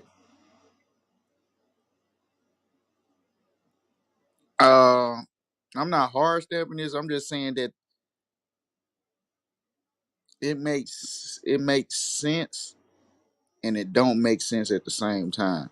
It's like you got half the people pushing, trying to let it be known that this shit real, and you got the other half trying to say no. But at the same time, we are seeing things that don't supposed to be there. We know about things that don't supposed to even happen. And the people that don't want to agree with it have no answers to what it is, or act like they don't know, have no answers. So at the end of the day, it's when you have shit classified and declassified, basically that's like keeping a certain type of information from a group of people. Not Now people can make their own reasons why. Oh well, people will not, will lose it. I honestly believe, it's just my opinion, certain information, if it come out, it would take the whole structure of we know it down to this feet. And and maybe that might sound like a bad thing, but it might be in a good way. I, this is just my opinion. Certain things are kept in the dark for to keep people still have the power, for to make sure, make sure the certain groups of people that runs this world we live in still have that power. Because just my opinion alone, if everything was out for full transparency, they wouldn't have the power no more. The power will be in everybody's hands, and that's a big no.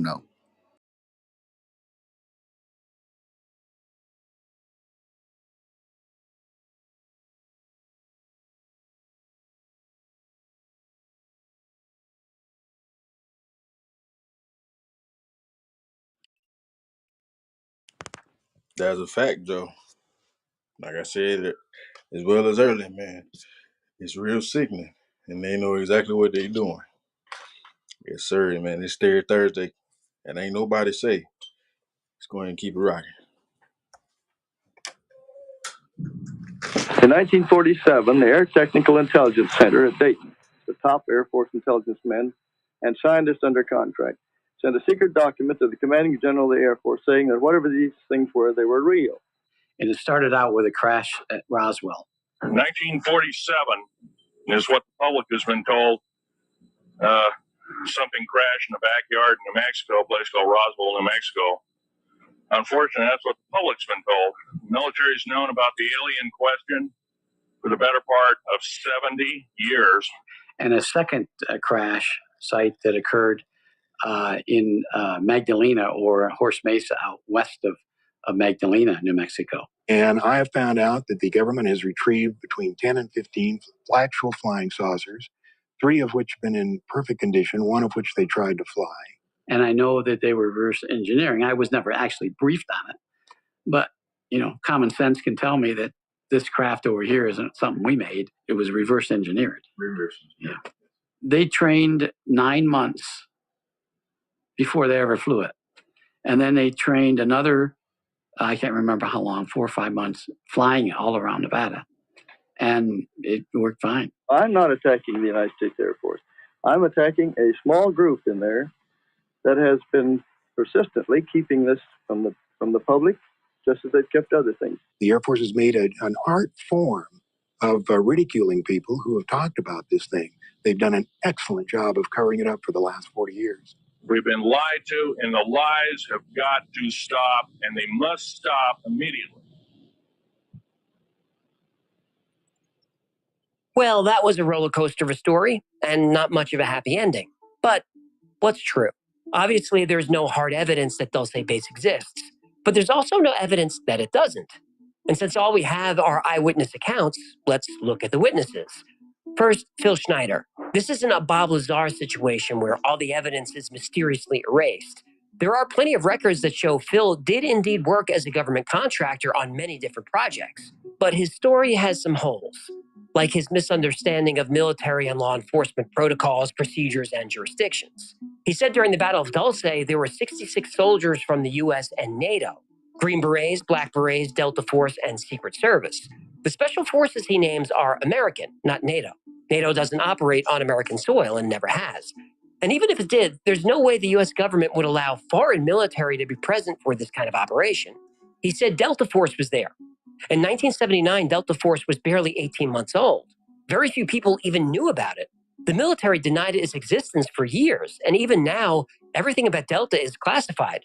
We don't know the size of the unit, their budget, or their missions, but we do know that Delta Force was created as a counterterrorism unit.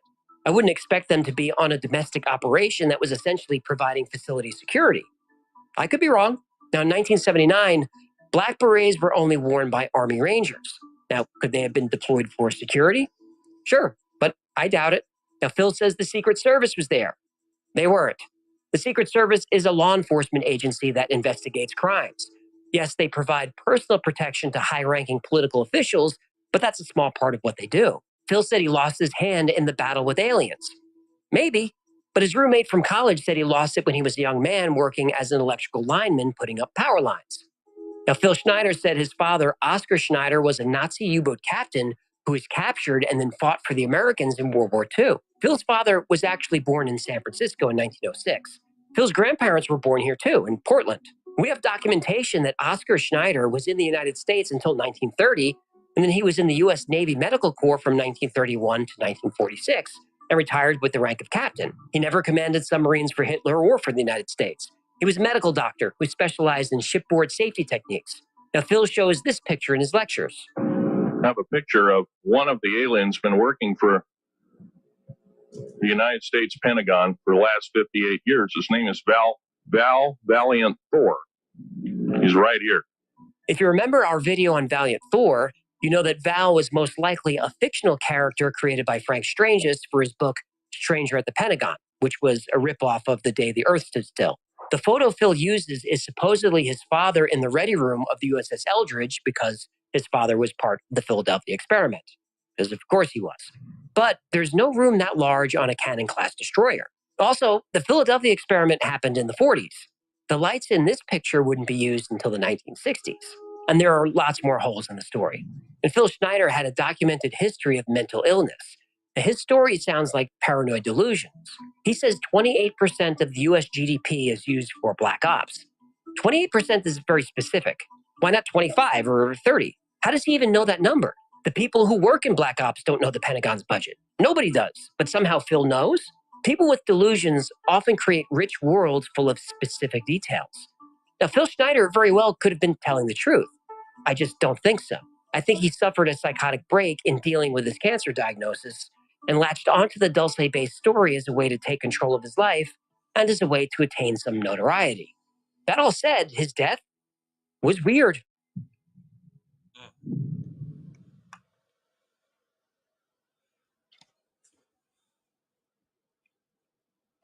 Yes, sir. Yes, sir.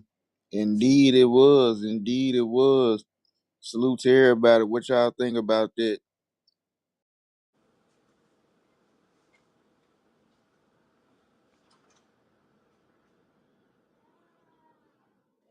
That's wild, Joe. That's a wild. Oh yeah. Oh yeah. You think that was wild?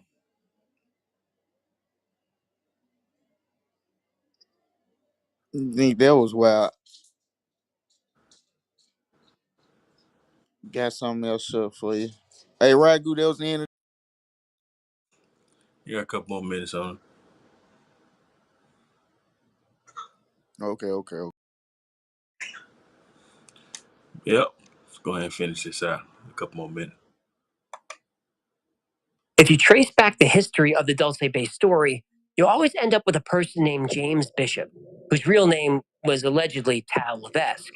Now, the book Saucers, Spooks, and Kooks, UFO Disinformation in the Age of Aquarius, written by Adam Gorightly, identifies Levesque as the chief architect of the Dulce Bay story. In the 70s, Levesque published a newsletter called Hollow Earth Hassle, which was about creatures living inside the Earth. And those stories were based on a story called The Shaver Mystery, which appeared in science fiction pulp magazines in 1947. And the story took off after Paul Benowitz claimed he discovered alien transmissions coming from Dulce Base. A woman named Ann West created the Tom Costello character, probably based somewhat on what Paul Benowitz said.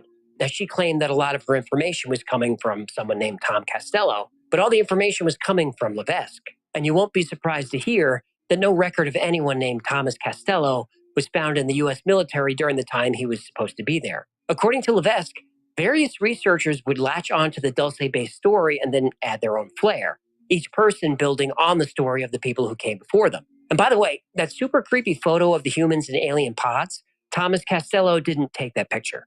It's actually a screenshot of the film The Sixth Day, released in 2000. Now, why would Levesque do this? Well, he passed away in 2018, but he said it was his job, whatever that means. We know for a fact that Agent Richard Doty of the Air Force OSI perpetrated a misinformation campaign against Paul Benowitz. And this campaign included confirming Paul's suspicion about the underground base and confirming the drawings by abductee Myrna Hansen. Now, was Levesque part of this government operation? We don't know. John Lear also circulated this story. And at one UFO convention, Lear met with other UFO researchers who were going to release a public statement about what they knew to be true. Apparently, Lear's claims were so outlandish, the other researchers wouldn't sign on to it. Lear stormed out of the convention. You have to get pretty wild when people at a UFO convention don't believe you. You sure do. Bill Moore, a UFO researcher who worked with Richard Doty and the government on the misinformation campaign, he said Lear was an intelligence agent. And remember, Lear did have a long history of working with the CIA. Now, this is the problem with these stories. UFOs, underground bases, alien experiments. As long as the research is considered fringe, most of the people working in the field are going to be fringe. They don't give out Nobel Prizes for UFO research. They should. They should, and maybe one day they will, but until then, UFO researchers will be criticized and ostracized by mainstream scientists. Now, me and you want to believe, but there's nobody to trust. We know for a fact that Richard Doty ran a misinformation campaign against Benowitz and the entire UFO community, feeding them wild stories about aliens and underground bases. But later, Doty said the stories were mostly true. So now we're left in this position where we don't know who or what to believe.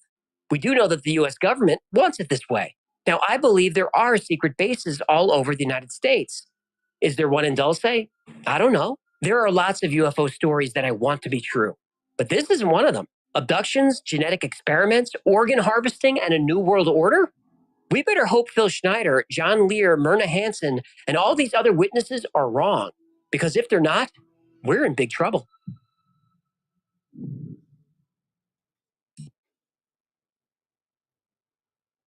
There it is. Theory Thursday, CMB, nobody safe. Let's hope they wrong. Do you believe they wrong?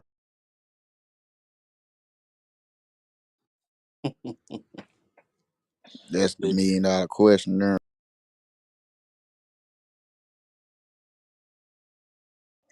Do you believe that the government telling you everything that's really going on? You never know. But one thing for sure, two things for certain. All jokes aside, we don't know everything. That's why they have classified files and declassified files. And I'm gonna say it again. A lot of them things that's classified, if we had knowledge of, I wouldn't even think we'll even look at life the same if we knew everything, literally. But that's the trick, not to know everything, for we can still do what we do.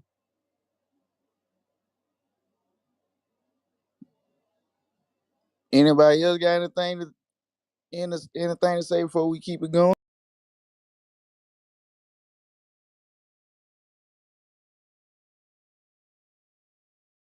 All right, so all right, salute to everybody. Now we about to go into Brick. Hold I'm on, gonna Joe. need you to. What's up now? Now, Brick, I'm gonna need you to wake the hell up for this one, Brick. Hey Now Joe, this one Now, we I'm going we up, all need to Joe. wake up. I'm we up, We going Joe. all need to wake up on the fact that they keep catching people telling lies, creating these magnificent stories of, oh, we did this and it was a firefight and I got hit with plasma and lost fingers and everybody miraculously ended up dead on the side or suicidal. Let me get this right. And they all have cancer. I've heard that on the stories today. And another thing, why just the United States when you have China and India who have way more people and way more technology advanced than the United States? Why us? Why don't they go to them? Just a They question. do, That's sir. all. They do, sir. They do. And Kareem, you You know say what? they do, sir. You jumped off the mic real hot. They do, sir. And Kareem, Where's the evidence of this? let me ask you a question before you go off on Brick. You said, they come out with these stories about people lying, but that would fit right in line with them more trying to hide the truth. Okay, you got this whistleblower out here.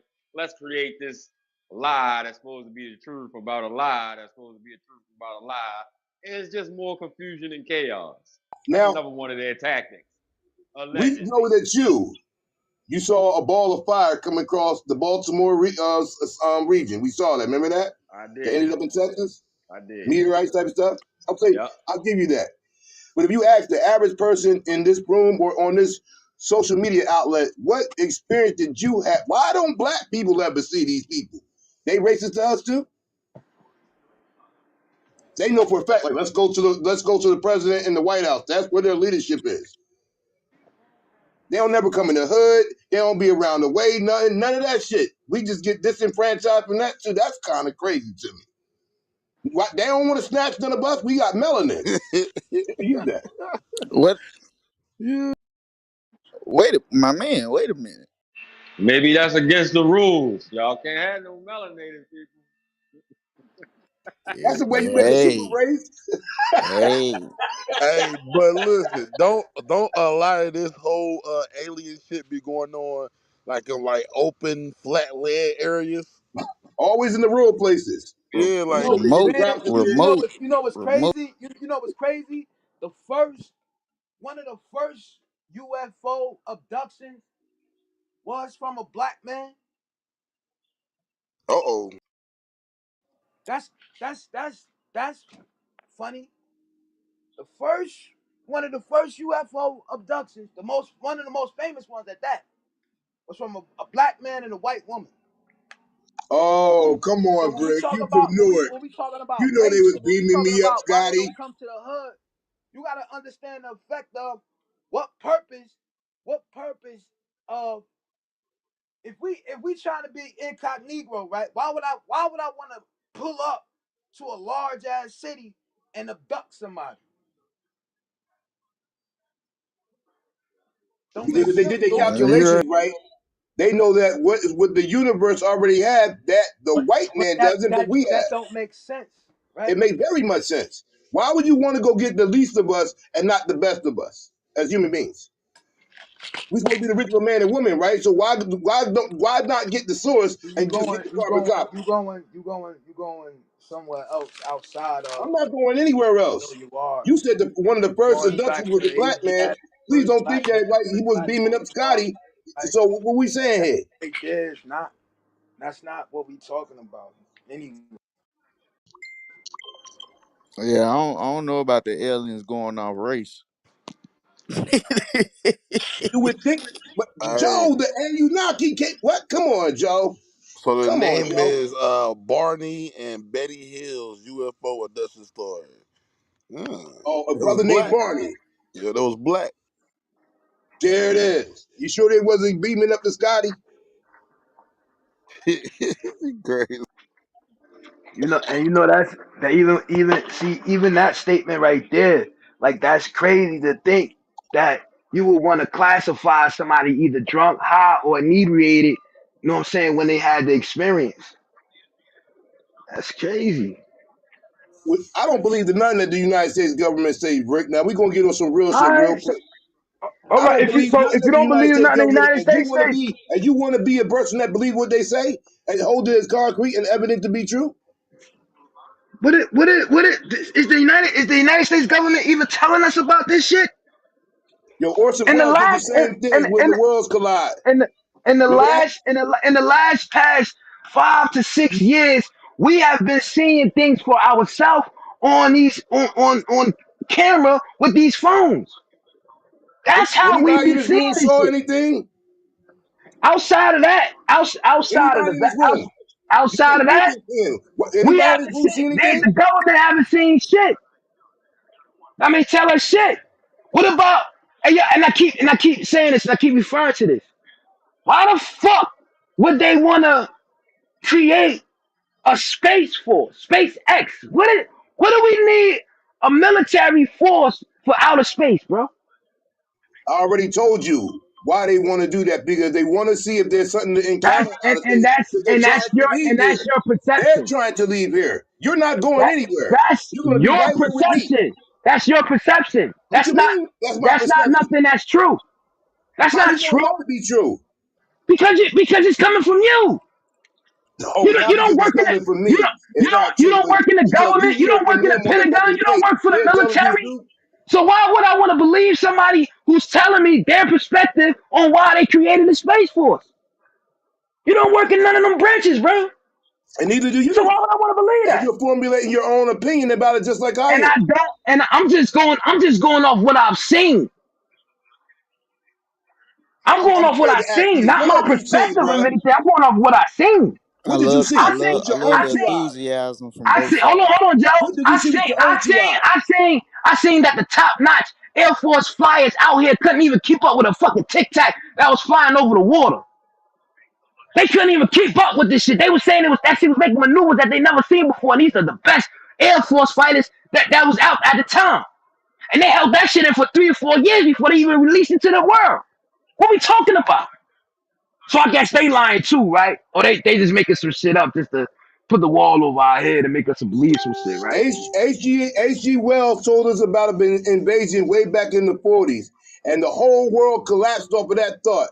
And he did that as a spoof, but everybody believed it. So you believe what you want to believe, Joe. You can continue on, bro. I just had to ask that question: that why is it only America get the information? The aliens come down here and they want to talk to these people. They don't fuck with See, black but see, people. You know, there's a whole bunch of people thinking about these things. you would Okay. know that America is not the only place that they see these motherfuckers. That is also correct. Like it was saying, allegedly is So where they videos at, Joe? That's also correct, respectfully. hold on. Allegedly, like they were saying, allegedly is over 130 underground bases here dealing with stuff like that. But they said there's over 1,000 underground bases in the world.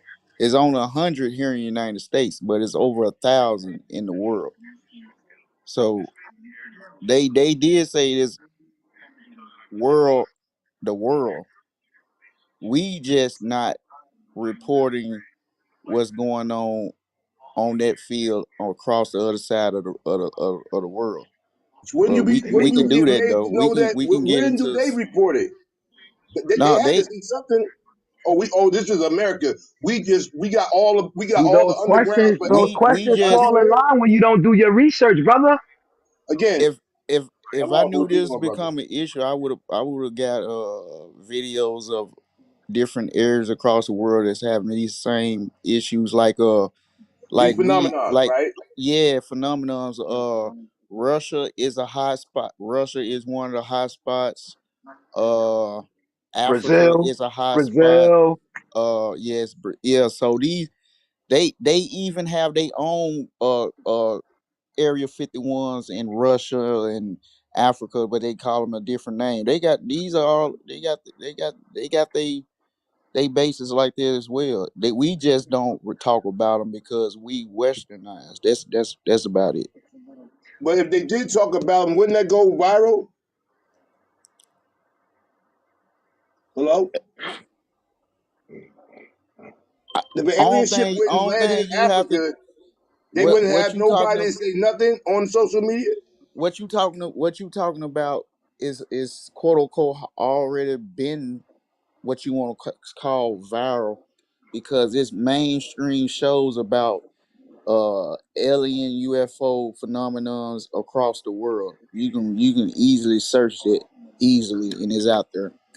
History Channel, Discovery Channel, so forth like that. Those are all It's not reenactments. Once it's you not go a to the television, Joe. I'm just saying once it hit television, it's quote unquote viral like that. I don't know. It just seemed funny to me that the United States is all we know is the number one superpower in the world, and they got thousands upon thousands of bases outside of the United States, and that's possible. I'll give you that all day. But just to think that when the aliens come here, they come to talk to them and nobody else, it just fucks with my thought process. But you can continue on with the video. This Theory Thursday, nobody's safe, neither even me. But go ahead. Nah, salute to Hey, everybody, man. You kept it rocking. Salute to Ragu for the ones and twos for sure though. hey, I want to say on that too. A lot of that information is definitely out. Like you were saying, when you go viral, Kareem, you got to think about it. One of the biggest things that's out now that everybody known, they got conventions for it, Comic Cons, all that. Star Trek, bro. Star Trek. All of that information that we be breaking down now, bro, is in that show, and that show been out before I was born, bro, and it's still hot now, bro. Brother Ragu, are we doing that? Star Trek, Hey, Stargate, hey, people trying to be actors on the show, Superman, Batman, all fictitious characters, may I add. right? But guess what they are? They the messengers, I mean, if you believe that, I respect that. Yes, sir. Yes, sir. And you rocking, we rocking, we rocking. Salute to everybody, man. Theory Thursday, CMB, nobody's safe. We getting it going. Hope everybody having a good day, whatever you're doing. Uh Hey to the Joe, information, to the what's the next video you about to play, bro? the next video, this is the third segment of the of this. This is first we'll be going first we're gonna go over listening to this a colonel that was in the intelligence field for over 36 years, and he explains a little bit how he got introduced to remote viewing. Now, I brought this up a while back. I'm gonna do a little recap of remote viewing. Remote viewing basically was I'm gonna say lamest term, a psychic ability that you can learn to master. And groups of people found out how to master this, and a certain alphabet group end up funding this behind closed doors for to keep this put pos, position to keep this position going, keep it open. And they had a couple remote viewers that was so good at what they did, they end up doing services for other people as well. Now, this group, this alphabet group that funded this I want to say this charter with remote viewing was very classified documents, so forth like that. But this colonel, he's 86 years old now. He signed NDAs, all that type shit. But he basically basically on the point of that he's so old he don't care now. We just gonna listen to like a 6 minute clip of him, uh, uh, a 6 minute clip of him talking. Then after that, we gonna uh go into the another Y files of him discussing the declassified documents of remote viewing. So put your seatbelt on. You thought the last battle was kind of crazy. This gonna be backed up with paperwork and documents.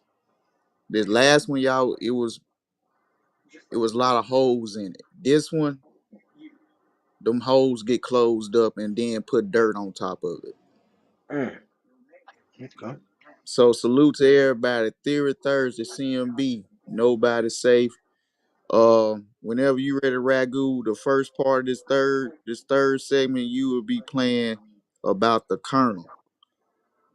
I'll make sure you got it. I gave it to you in the right order. It's not don't play the Wi-Fi's, play the one about the Colonel on the Sean Ryan show. Remote viewing, right? Say that one more time. Remote viewing in 6 minute jump, man. Yep, that's it. There And it is. then after that, we'll discuss that a little. Then we're gonna go right into the Wi-Fi's. That one. After Yes. that one. All right. Salute. Ain't nobody safe, man. Let's get into it.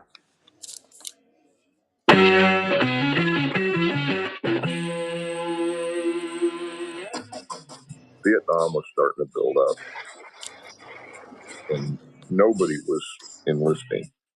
The draft lottery, December 7th, July 8th. Everybody was trying to avoid the draft, or if they got the draft, they wanted a really high number, that kind of stuff. But when I graduated from high school, I and my group of buddies, maybe 4 of us, went downtown, went to all the recruiting sites. I actually joined the Army because I felt like if I was going to serve the country, that was the place to be. He gave me my MOS, and so he said, I can't explain it to you. This is a recruitment for intelligence. The Defense Intelligence Agency began Project Stargate. Dean Radin, a scientist, worked on the program that employed about a dozen psychics and mediums. The Defense Department preferred remote viewer. I said, so what is this remote viewing stuff? And they said, oh, well, rather than try to explain it, why don't you just do a few and then you'll understand what it's all about. Were you skeptical at all? Yeah, very. Simply call the arms race a giant misunderstanding.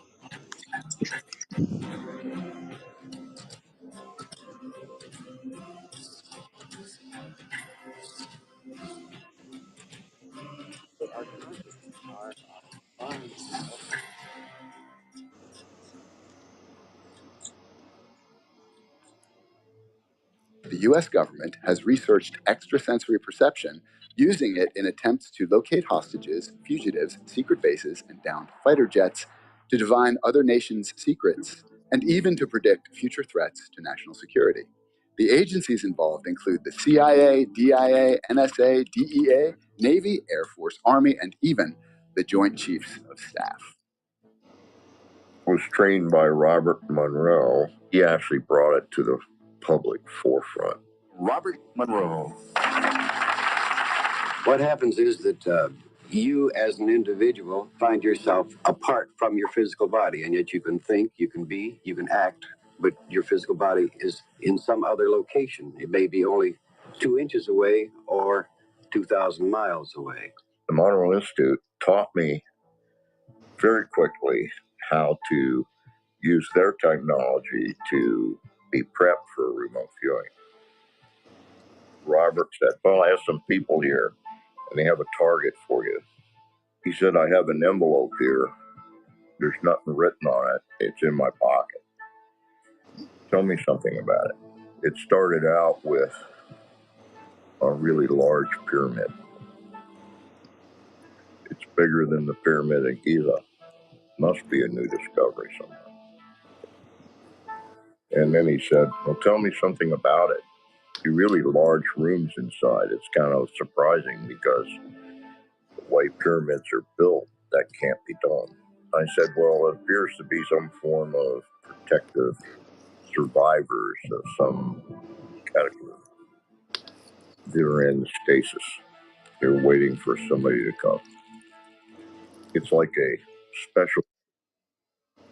Joe, you might. Oh shit, my Very good. Race of people or something. I'm getting humans just like we are, but I'm not so sure they're humans like we understand humans because they're way bigger. And I came out. So I said, so where is this? Is this a new discovery or something? And he says, well, Bob's got the envelope. It has a target identified in it. And so we opened up the envelope, and inside it said Mars, 1 million years BC. And it turned out there were 6 specific targets that I was given. And all 6 of them I described exactly what was standing there. And when I say that, I mean what was also pictured in negatives by JPL. How many children did you save? Maybe a dozen. What is one that really stands out to you? I got a call at like 2 in the morning from the police chief. Said, we have a missing 5-year-old, and I understand you help with this sort of thing. So I said, on the compass rose, you want to go to a certain degree, and when you get there, stop and just yell his name out, and he'll probably respond. The guy she sent to do that, the deputy, came back and said, there's no reason to do that. I can tell you right now, you're not going to find the kid that way. Woke me up the second time. And she said, my deputy told me that it's straight up the side of the mountain and a kid would never do that. So I said, just go do what I told you. And I slammed the phone down and got back in bed. And she woke me up again, like 15 minutes later. Just getting back to sleep again. What's going on? And she said, we found him. And I said, thank you. Have a good night. I hung up. People, when they interact, don't realize it. But some are being psychic and some are not. It's a human trait. It's a human condition. It's the norm. Nobody wants to be caught dead standing next to a psychic. It's political dynamite. Mm-hmm. You're toast. And the example they give, President Reagan's wife talking to an astrologer. We're working for him. We did over 1,200 remote viewings in support of the CIA. And they are the ones that kept coming back for more for 15 years. And they said it didn't work. There is more science backing up remote viewing than any other subject in history. Will anybody read those? No. All they want to do is say, even if you proved it beyond the shadow of a doubt, we'd still deny it.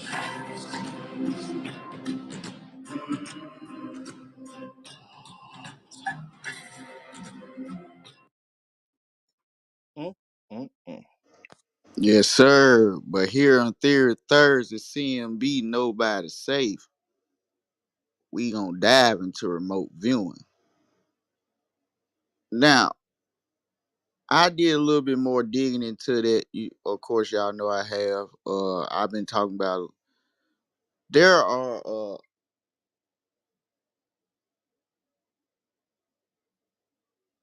many departments using this without the public notification about.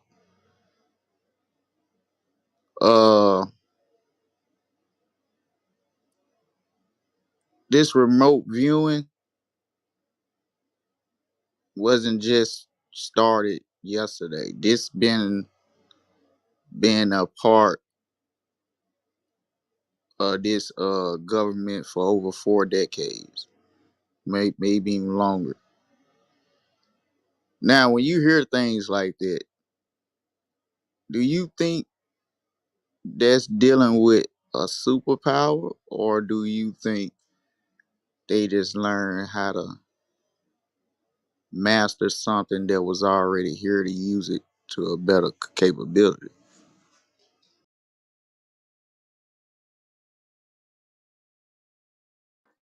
Joe, tell them how many missing cases they looked into. Looked into, they couldn't even find the best detectives in the world. Couldn't even find these people. Then they go to these psychics and these medium and use that remote viewing shit. You know what I'm saying? And they tap in and boom, voila. You know what I'm saying? Did I Now, did I did I now, did I press fast forward? My bad. now you good. We heard you. You rocking. Now, this what we're gonna do. This is not try to convince anybody about this. This is about to let you know what's going on if you believe it or not. Now we about to get into the declassified records about remote viewing.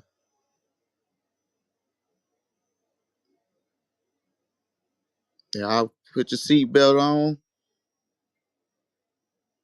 After this, we'll talk about it. Then we can just freestyle after that. But it's Theory Thursday. CMB, nobody safe. And Ragu, when you start this, start it at the time minute at 4 minutes and 56 seconds. Start it. So basically, start at 4:57. Yes, indeedy. In this Yeah. theory, Yes, man, sir. ain't nobody safe. Go ahead and get into it, man. Between the US and the Soviet Union is like the chicken and the egg. Some say the CIA heard the Soviets had psychic spies, so they launched their own programs in response. Others say the US was first and the Soviets were responding. Either way, both superpowers created well funded, super secret programs focused on ESP, or extrasensory perception. In other words, psychic espionage. A skilled remote viewer would be the perfect spy. They could go anywhere, see anything, completely undetected. Remote viewing means the end of state secrets, really, the end of all secrets. But remote viewing didn't start out as a military intelligence project. It began as a research project. In 1972, two scientists, Hal Puthoff and Russell Targ, launched an ESP program at the Stanford Research Institute, or SRI. Then they started looking for volunteers and came across Ingo Swann. Oh, hey, what do you call a fat psychic? Please don't. A fortune teller. Ingo Swann claimed to be a great psychic. Puthoff was skeptical, so he set up a test. The team had access to a large magnetometer, which can detect slight variations in magnetic fields. Swann had no idea what the machine was. Even though it was buried under 30 feet of concrete, he could see into the device and describe it. He was able to sketch the magnetometer readings. Then he was able to affect the readings. This was good and bad. Good that Ingo proved his abilities, but the purpose of the magnetometer was to detect Soviet nuclear tests. Affecting the output set off alarms all over the lab. The experiment almost got them kicked out of Stanford. But the experiment caught the attention of the CIA. They didn't care that Ingo could move the needle, but the fact that he could see through superconducting shielding buried in 30 feet of concrete, well, that was a problem, but also an opportunity. The CIA quietly funded SRI's research and had them focus specifically on remote viewing, and Ingo Swann became known as the father of this technique. Initial experiments were mostly successful. Ingo could identify images in sealed envelopes. He could project his consciousness to different places and see hidden objects. But this didn't help the CIA. They needed him to view specific locations, Soviet locations. All So right, Ingo stop it Swann right and there, the real SRI quick. team. All right, y'all following right now, right? This remote viewing is not a theory. They was really using this shit. So what? Just while we listening to this, just understand this is not a movie. It's not a TV show. It's not a skit. This is reality. It might not sound like it, but this is reality. Theory Thursday. Ain't nobody say go ahead. My bad. The SCAN-8 protocol. Project SCAN-8 was remote viewing by coordinates. Here's how it works. You give a remote viewer longitude and latitude coordinates, and you tell them nothing else. Ingo Swann could see what was at a given set of coordinates with remarkable accuracy. By the way, Ingo Swann also remote viewed the moon. I did an entire episode on it. It's linked down below. Now, I don't want to spoil it, but what he saw on the moon was pretty amazing. And for the record, he's the only person who went to the moon. Not now. Soon, another psychic joined the project, Pat Price. Pat was a retired police commissioner. He was a good counterpart to Ingo Swann. Ingo was a painter. He was the typical free spirit artist. He was loud and confident and funny. Pat Price, on the other hand, was grounded and serious. Pat solved a few crimes using his psychic abilities. Now, at the time, Pat thought it was nothing more than intuition, hunches that usually turned out to be true. After he retired from the police department and had more time to focus, he realized his talent was more than intuition. Today, Pat Price is considered one of the most gifted psychics ever. The CIA wanted to test them. Both Pat and Ingo were given coordinates to view. Nobody knew what was at the site except the one CIA analyst who gave them the numbers. Even though they remote viewed separately, both Ingo and Pat sketched similar results. They saw the layout of some kind of compound. They said it looked high-tech. They described a large radar dish, a guardhouse. They saw roll-up doors and jeeps. They said it looked like a military installation. Pat Price was even able to read documents on the site. Now, this is unheard of. Nobody else can do this. But Pat saw a cabinet labeled Operation Pool. Inside were green folders named Cue Ball, 14 Ball, 8 Ball, and Rack Up. The team showed the results to the analyst and asked how close they were. The analyst said, "Sorry, but these sketches are nonsense. I gave you the coordinates to my cabin in West Virginia."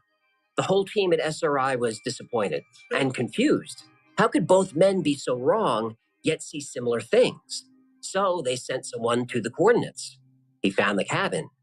But a few hundred feet down the road from the cabin, he found something else. Man, oh man. Yes, sir. What you think, Rag? Yo,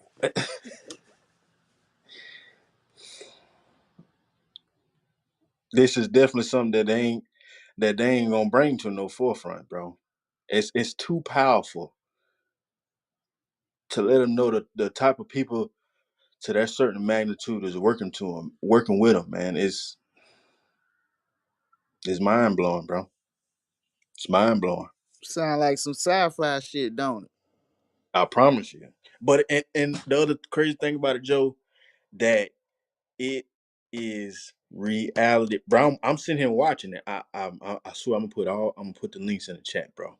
And disclaimer: this is CMB. The views expressed on these videos are theirs alone. Doesn't represent CMB as a club. Fanbase. There it is, and you get exactly what I'm saying. This is their information and how they perceive it. We're just breaking it down. Just But that's to all it is. that's it. But to see it right here in my face, Joe, it's like you can't deny it, bro. You can't.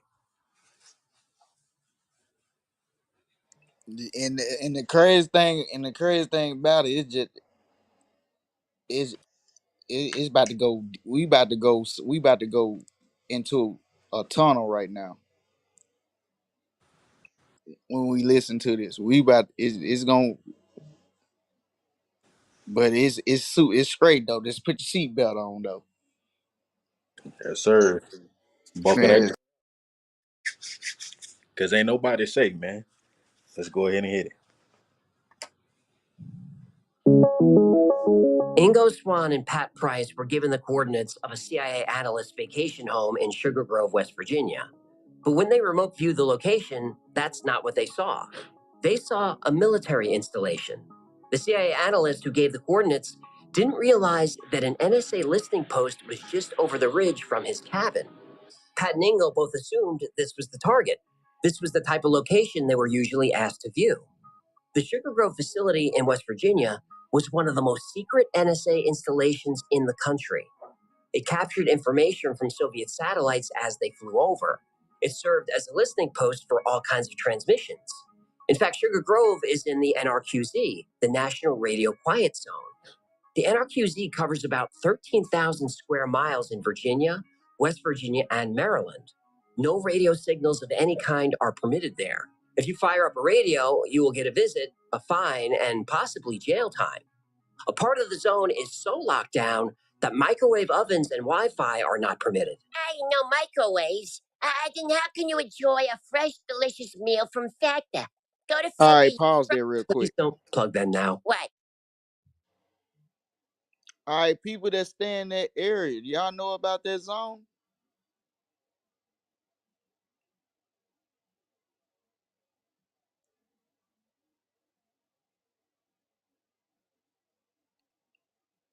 I ain't know nothing. Cause Sugar Grove. Hey Joe, what's the area? What's the what where is the area?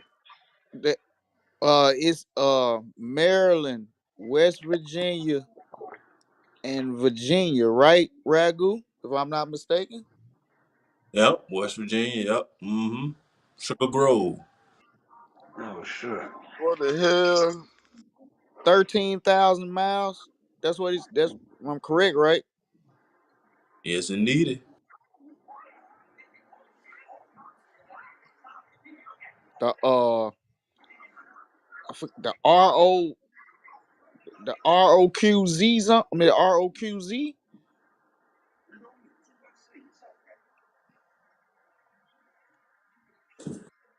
Hey, but to just think about how the coordinates that they basically was already, keen to knowing, it wasn't even that far from the psychics coordinates that he wanted them to go to, bro. That's what's getting me, bro. It's like it's right there. But that base that they went to, it was basically them, like, one of them headquarters where they listen, you know what I'm saying? But it's just so crazy that it was just that close, man. They saw something that they ain't supposed to see. But we gonna keep it rocking. My bad, my bad. I just want to stop and ask anybody heard of that zone before. I'm in the car with you, man. Get back to it. They didn't pay for a mid-roll? No. Okay, never mind. So Pat Price and Ingo Swann got it right. They described this facility in detail from Northern California, 3,000 miles away. And you'd think this would be cause for celebration. It wasn't. Every federal law enforcement agency in the country showed up at SRI. They wanted to know why some wacky CIA psychic contractors were spying on an NSA facility. And by the way, Project Q Ball, Project 8 Ball, and Rack Up, these were so highly classified that even the project names were top secret. The NSA was furious. Once all the agencies calmed down, SRI went back to work. This time, the CIA would focus on the enemy. Oh, the American people? The Soviets.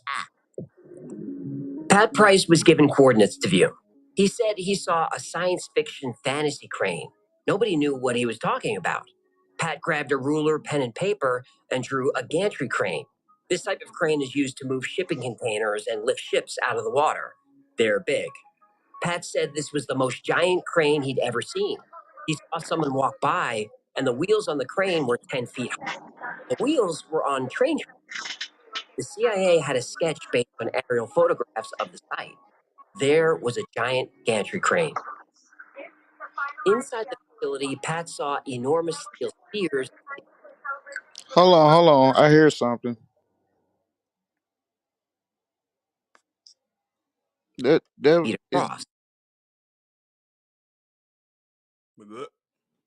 my bad. My bad. Go ahead. There were no photographs of this. Nobody thought much of it. Pat said that whatever they were building, the Soviets couldn't get it to work. But 5 years later, US intelligence would discover that the spheres were there. They were nuclear containment devices, and they never worked correctly. Pat Price was right again. At this point, CIA plucked Pat out of SRI. They wanted him to work for them directly. Pat was given more coordinates for a site in Russia. He tried to go there, but something was pulling his focus from his target. Something in Alaska. It was a mountain. Mount Hayes. Now, this was unexpected. Mount Hayes is desolate and remote. There are no roads and no civilization for miles. It's in the middle of a frozen wasteland. Pat said he didn't see anything. Oh, he lied? Yes. But later, on his own, he projected back to the mountain. Then Pat projected into the mountain. Then he understood why he was drawn there. Inside Mount Hayes was a huge base. He saw advanced technology and equipment. He saw computers and consoles and machines that he didn't understand. Then he saw the operators of the machines. Pat saw beings that looked almost human, but were thin with large heads. And they were busy at work on something, though Pat Price didn't know what. Then Pat got scared. Inside the mountain, in the base, working alongside aliens, were humans, specifically U.S. military personnel. 2 days later, Pat was in Las Vegas.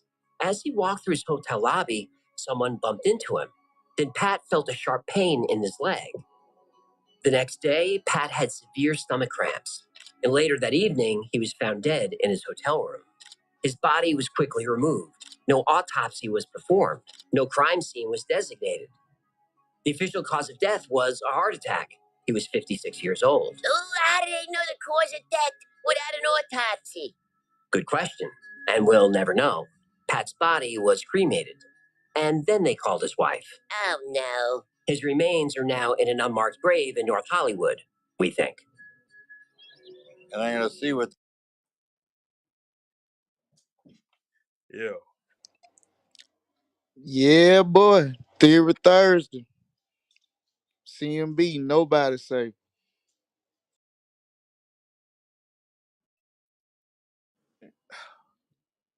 So, because this one I'm thinking, how the hell did they even know that he projected in there to even see that information and to know that he did that next day they came and got that man, bro. I'm gonna set aside that they came and got him. It's just the fact that how the hell. If they know all about it, you think they ain't figured a way how to use it they damn selves as well? Good point. And then go back to what they was talking about Alaska. This goes back to how this all correlates with each other. Remember when I was asking y'all about how y'all ever heard about a black pyramid? And you remember I kept saying, only thing I kept saying that it gains energy off the earth, off nature. Remember I kept saying that. I ain't say nothing about no UFO, no nothing. I just asked about, have y'all heard anything about a black pyramid in Alaska? And then I also brought up about, have y'all heard about the Alaskan Triangle? You remember I brought that up? Yep. For sure. Have anybody? Yeah, You remember yeah, I Joe. said, Yeah, Joe. Yeah, I oh, remember oh that. okay, okay, all right. I think we're gonna get a little bit more clarity in some things in a second. But salute to everybody. We rocking. Go ahead, Ragu. It's her. This is marker 700. So indeed, Pat's grave is entirely unmarked. All right, I think he deserves better than that. Pat was with the CIA for less than 4 months. A few years later, the CIA's remote viewing program was called Project Grill Flame. Same mission, different name. Eventually, it would be called Project Stargate. In 1980, the operations and training officer for the project was Skip Atwater. Skip was a retired Army intelligence officer now recruiting and training remote viewers. One day, Hal Putoff shows up at Skip's door with 4 files from Pat Price's remote viewing sessions, each with a different location. Pat gave the documents to Hal before going to work for the CIA full time. Hal told Skip, "You might want to look at these." Skip looked at the files and couldn't believe it. One location was a secret alien base under Mount Hayes, Alaska. And the 3 other locations? 3 other mountains, and 3 more alien bases.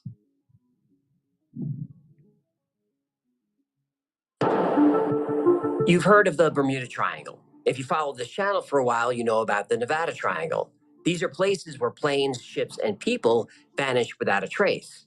There are mysterious triangles all over the world. There's the Dragon Triangle in Japan, the Formosa Triangle in Taiwan, and quite a few others. There's also the Alaska Triangle. The points are Juneau in the east, Anchorage in the west, then up to Barrow in the north. Since 1988, 16,000 people have gone missing in the Alaska Triangle. Nationwide, each state has an average of about 7 people per 100,000 reported missing every year. Massachusetts has the lowest number, about 2 people per 100,000. Hawaii has the second most, 16 people. Not only does Alaska report the most missing people per year, but their number is more than 10 times higher than Hawaii, over 173 people missing per 100,000. And most of those go missing in the Alaska Triangle. The area is harsh and desolate. I'm sure many of the missing people simply succumb to the elements, but not all the people. There are native legends that go back thousands of years that describe creatures appearing and disappearing in thin air, sometimes taking victims with them. There's also something very strange about the geology in Alaska. It's covered with negative magnetic anomalies. This is where magnetism operates in reverse. This would be a nightmare for airplanes, GPS, or any guidance system. And the epicenter of the Alaska Triangle, the place where magnetism goes crazy? Mount Hayes. Mount Hayes. Mount Mother Hayes. Okay. Mount Hayes is also a UFO hotspot. Spotted and tracked for about 24 hours, moving northeasterly at 40,000 feet.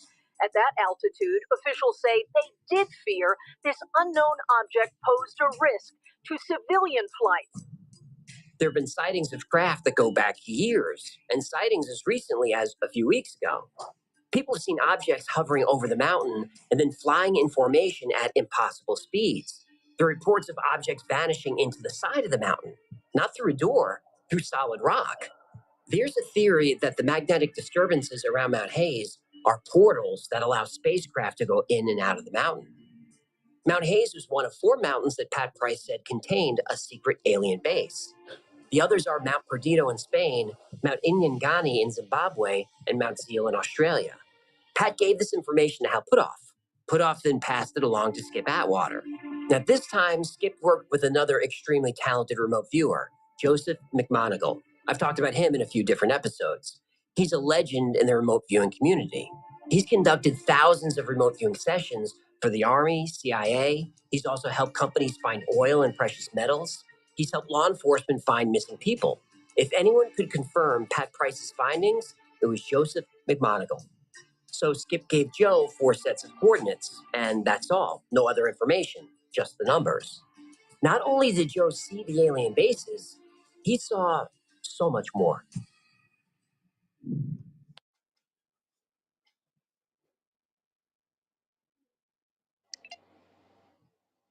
Yo, CMB, what y'all thinking?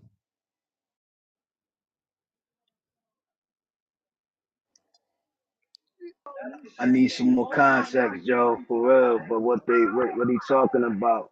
You know what I'm Oh, saying? I'm he about rocking to with. go in. Oh, he about to go in. But it's when I was saying earlier, this is reality. This is not a movie and stuff like that. Do you hear the people that they work for? The initials,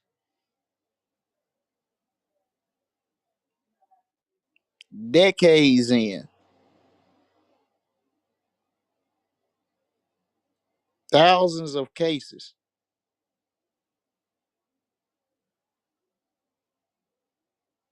Either they know what they doing, or they good at guessing. And I don't believe in good at guessing. But salute to everybody. Yes, sir. Yes, sir. Go back to you, regular.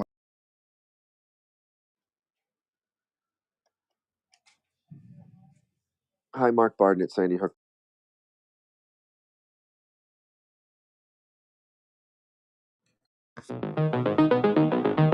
It was July 28th, 1982. Project 8200 begins. Skip Atwater dimmed the lights in the interview room and took a seat. Joe McMoneagle sat on the other side of the table, pen and paper ready. Joe had no idea what he'd be viewing. That's the ideal protocol. If a remote viewer is given information about a location in advance, it could ruin the entire process. Even small details can distract a remote viewer. Details create expectations, which can lead to false positives. For example, you can't say, remote view this bowling alley. The remote viewer will start seeing balls rolling and pins falling. Beer drinking. Right. I'm throwing rocks tonight. I got it. Are they really seeing these things? Or is this just what they'd expect to see at any bowling alley? The only way to be sure a remote viewer sees the correct location is by giving them nothing. Skip had a map in a sealed envelope. He then read a series of numbers, coordinates. 63 degrees, 39 minutes north, 146 degrees, 45 minutes west. Joe didn't know what this was, but Skip knew it was Mount Hayes. What? So Joe relaxed, closed his eyes, and projected his consciousness to those coordinates. As images came into his mind, he sketched them on paper. I have a bunch of water, land, ice, and all these general things written in here. This is generally a very desolate area. And I drew in the mountain range. I wrote mountains. This is a whole range of mountains that extends for thousands of miles. So that'll give you an idea of the scale at which I'm drawing here. And I sort of put an X where I perceive the target to be. Going to the target. And I believe that the target's placed deep in this mountain range in this desolate area. Water, land, ice, mountains, a desolate area. Joe was describing Mount Hayes. He drew a pretty accurate map of the area. It was time for Joe to go inside the mountain. Here's the target, which is perceptible. The tubes, all like pipes, masses of electronics, grid work of some kind. This is the target, which is perceptible. It's an emitter of some kind. A sense of great power. Uses a great deal of power, energy. Very low frequency feeling. This is the target, which is describable. Huge ground grid forming a electronic arena, being very large power input lines from a miniaturized nuclear power plant, a power unit. Other tubes buried in the ground, they're coils. Tubes are coils. Joe said the things he was seeing were so foreign to him that he had trouble putting them into words. He said, imagine an Aborigine trying to describe the interior of a car. They don't really have any context. They don't have words for screws and bolts and glass and metal. That's how Joe felt. The technology was far beyond what he could comprehend. But Joe saw that the base was under a large dome. On top of the dome was an emitter sending a huge amount of energy into space.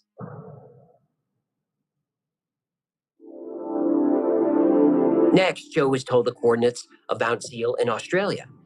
The yawning entrance to a underground cave. Black doorway.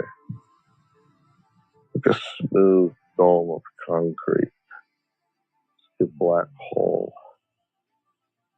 A storage site of some kind. I see a collage of things buried. Coils. I've seen boxes of electronics.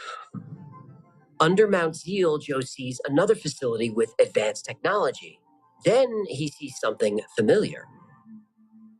Keep envisioning control centers. positions of all the command and control centers I've ever been in. Joe describes an underground command center. Later, other remote viewers would describe consoles and screens, and what sounds a lot like NORAD. Reference to caretaker personnel. Do you have visual of them, or no? I just perceive like a watchdog force or something there. What kind of emotional impact was this on you? Oh, it's a very. I have a very sinister feeling for this target. Next, Joe goes to Mount Perdido in the Pyrenees Mountains between France and Spain. The first thing he says is, "I see sheep." Gray rocks, sheep, natural cave, cliff, and rocks. Mount Perdido does have cliffs, gray rocks, and yes, there are sheep everywhere. Joe sketches the layout of the facility. This connection is observable. Interconnecting points like a spider web. Pressing a relay. Pressing that it catches something and relays it back. Terrain high frequency relay. Transponder. This is where we start to learn that the facilities are connected like a spider web. Look at this impression of a string of beads in the sky circling the earth. Toward the end of the session, Joe could see the facility being built. He said the construction took place about 2 to 2.5 years ago. Oh, he saw aliens at the base? Nope. Oh. It was being built by people.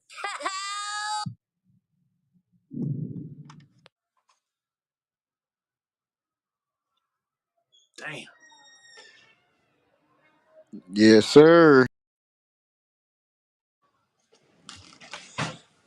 What they using was built by the people, man. And they say it was like a spider web structure, you know, and I'm pretty sure just those lines in the spider web, you know, saying how it's all spiraled together. There was one like type of headquarters in one conglomerate. Like, you know how big that is? Mm-hmm. Man. We gonna keep it moving, but that's wild. Ain't nobody safe, man. Even the psychics. Yes, sir.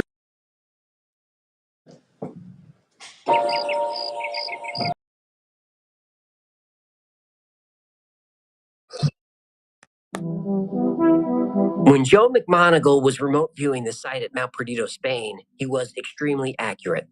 He saw the cliffs, gray rocks, and sheep. That's the only time he mentioned sheep in thousands of remote viewing sessions, but he was right about them too. When Skip Atwater conducted the interview, Joe saw something unexpected, the facility being built. Skip was expecting this to be construction that happened hundreds or thousands of years ago, with advanced technology maybe using UFOs. But that's not what Joe saw. Occupants are describable. Helicopters. Very rugged mountain range. Kind of desolate. Vehicles of transport are perceptible. Helicopters. That large but small. Boxes being brought in by helicopters. Boxes being brought in by helicopters, so human involvement, military involvement. This tracks with what Pat Price saw at the Mount Hayes facility. He saw human military personnel working alongside alien beings. And just like Mount Hayes, Joe saw an emitter sending energy into space. Impression which I have labeled receive. I feel like this is situated in a footprint. In other words, it's being targeted with some kind of an emitter, and that's a receiver. I have a cable going down into a cleft in the rocks in this particular location. And in the cleft in the rocks is like a control black box and a power pack. Located in the center is a small dish or disc type shape with a spike in it. And that's a very high frequency emitter, and it emits straight up. And there's a necessity that this be located on an extremely tall mountaintop or desert high range of mountains. During this session, Joe also gets the sense that this location is also involved in transmitting and receiving energy and information. The last mountain viewed is Mount Inyagani in Zimbabwe. Joe sees a singular mountain, a group of high hills. There's a jungle close by. He sees black boxes of electronics. Again, he feels the concept of command, control, and communications. But everything comes together now. These command centers are linked. Joe says it's like a spider web. It's not turned on, or it's turned on, but it's lying dormant. They're all lying dormant, but they're all turned on that are installed. They're still going in. I get that impression. This is just a gut feeling now, but this is a perception, a concept perception. Mm-hmm. If you equate this to a cobweb, every single angle in a cobweb represents a location on the cobweb. And I get an impression that the spider has not turned his whole cobweb on yet. But when he does, then it'll just be rattle the web anywhere. After the session, Joe tried to explain what he meant by spider web or cobweb. Now remember, Joe never mentions aliens, but he wasn't looking for aliens. He wasn't looking for anything. He was just given coordinates. But he sees technology he can't comprehend when he views these locations. This is all off the wall to me. My raw impressions are each one of these target sites is like a different spoke in a wheel. And that's a bad example, but it's like a different part of a jigsaw puzzle. And each one is dormant. It does nothing unless it's commanded to do something. Mm-hmm. And then all it does is transfer. It just transfers something. I get just an overwhelming feeling of the big 3C, command, control, and communications. What are these locations transferring and to where? Joe sees it. Sensing and receiving and emitting relay. Locations, integral part of location. Get a fixed orbital platform. It's not going anywhere. No occupants now, but there's a capability. Can't tell if it's occupiable there or occupied before delivery. It's fully automated. No occupants, fully automated. Like every remote viewing session, after Joe brings his consciousness back, he tries to explain what he saw and what he wrote down. Skip asks him to describe the space platform. I'm trying to go to the origin of the spaceborne platform. I got a very old and a very new sensation, like I got both sensations. It's like periods of time I'm talking about. I'm trying to equate the years, and they're not. There's like I'm going from ancient to new to ultra modern back to new. I'm flopping around in time, so that's probably pretty important. What Joe means is that the technology is extremely advanced, but this space platform has been there for a long time. Ancient, he says. Okay, so where's the platform? This spaceborne platform is in a permanent fixed place. It's not rotating around the Earth, and it's not.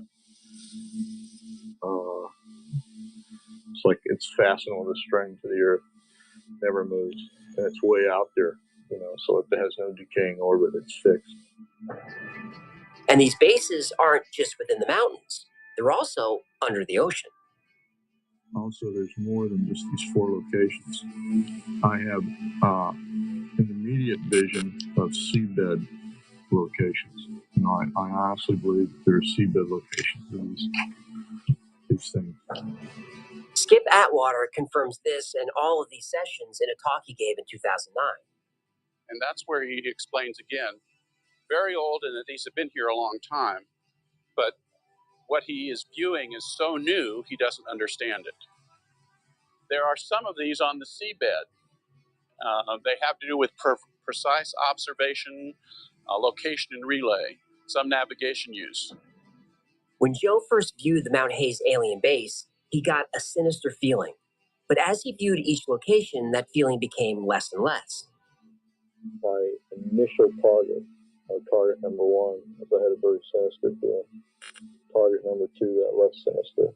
Target number three was not sinister at all. This target has convinced me that this has absolutely no evil content in the way that we would describe evil.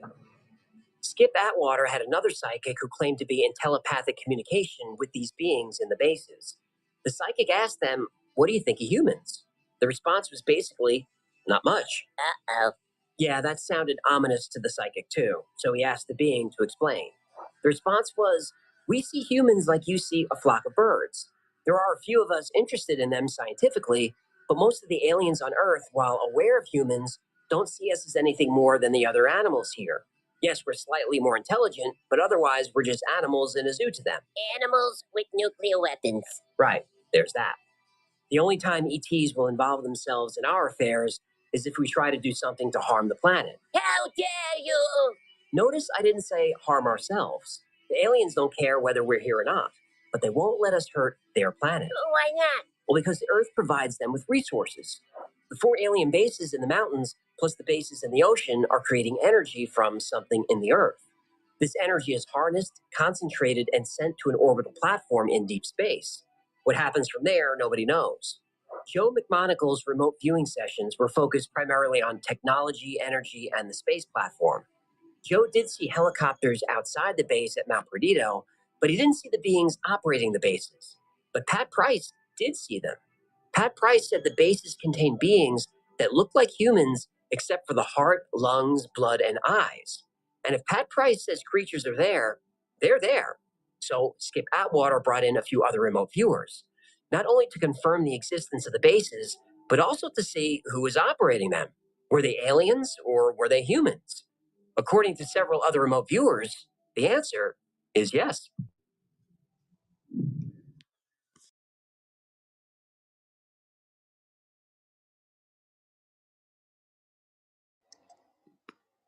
What we thinking? Salute. Theory Thursday, CMB. Nobody safe.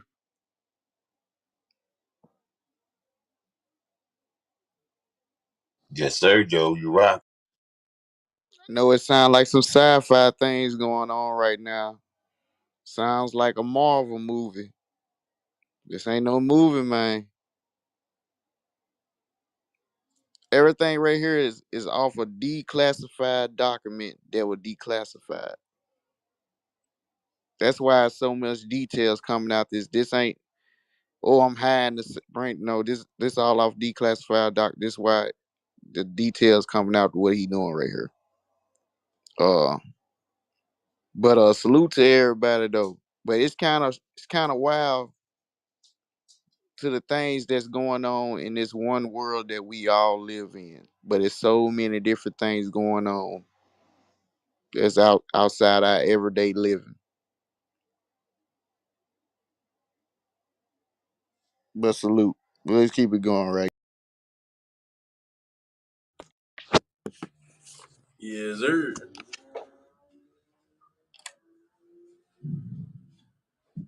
This food lasts for.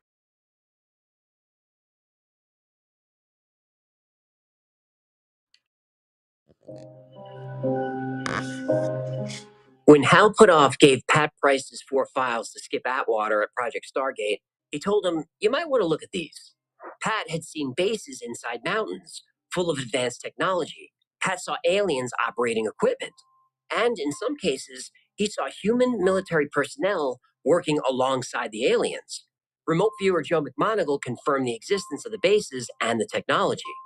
Joe even determined that the bases are linked and transmit energy to an object in space, but he didn't see the occupants. Years later, Ingo Swann trained a few more remote viewers using CRV, coordinate remote viewing. Skip Atwater decides it's time to go back to the mountains. Remote viewer Bill Ray is given his first set of coordinates. He describes a hollow mountain in a cold climate. Mount Hayes. Yes, Mount Hayes. Bill sees electronic monitoring equipment and metallic ships, which are very quick. Bill describes people who are thin, unemotional, cold, and acted like they were programmed. He felt like they had a purpose and a mission. To Bill, they felt unearthly.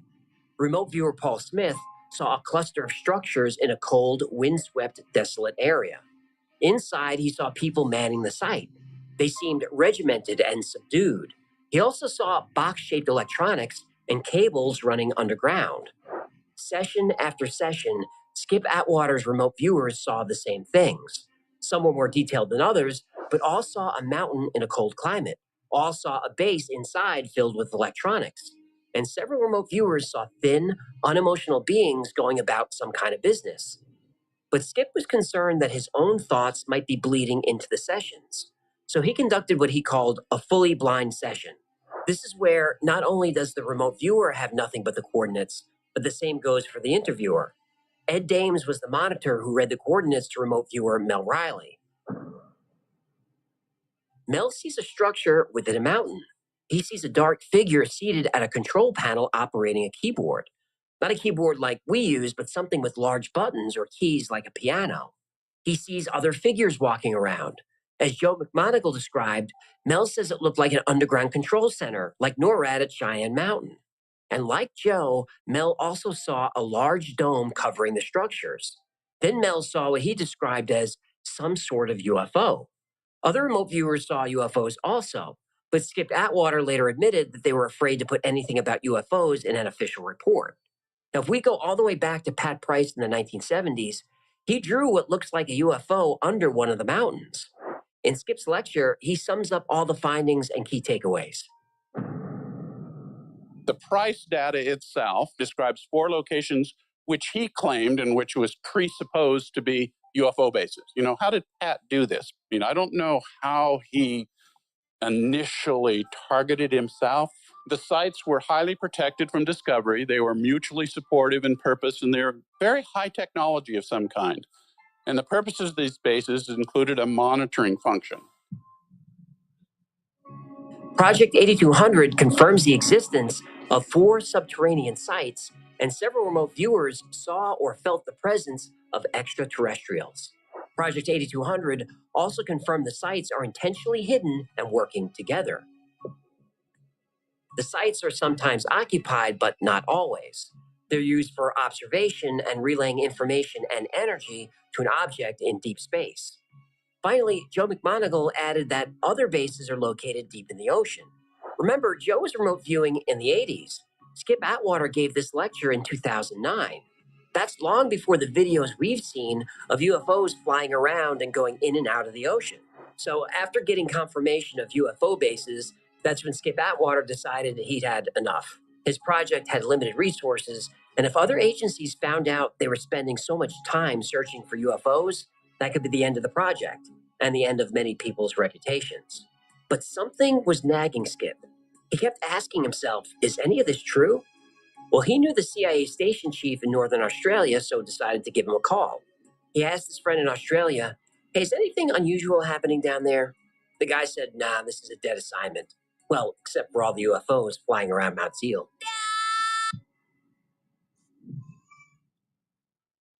No living being.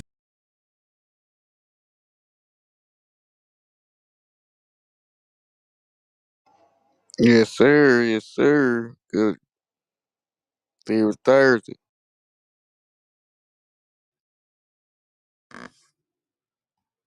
It's heavy, man. It was ad though, but that was heavy. Super heavy, man. Let's go ahead and get back to it, man. I heard him say one word when I just played this. Hey, what'd you say, Joe? Put your seatbelt on. Mm-hmm. Put it on. Hey, lock the door right quick, too. Let's go. In 1993. It was finally shut down because, according to the CIA, it didn't provide any useful information.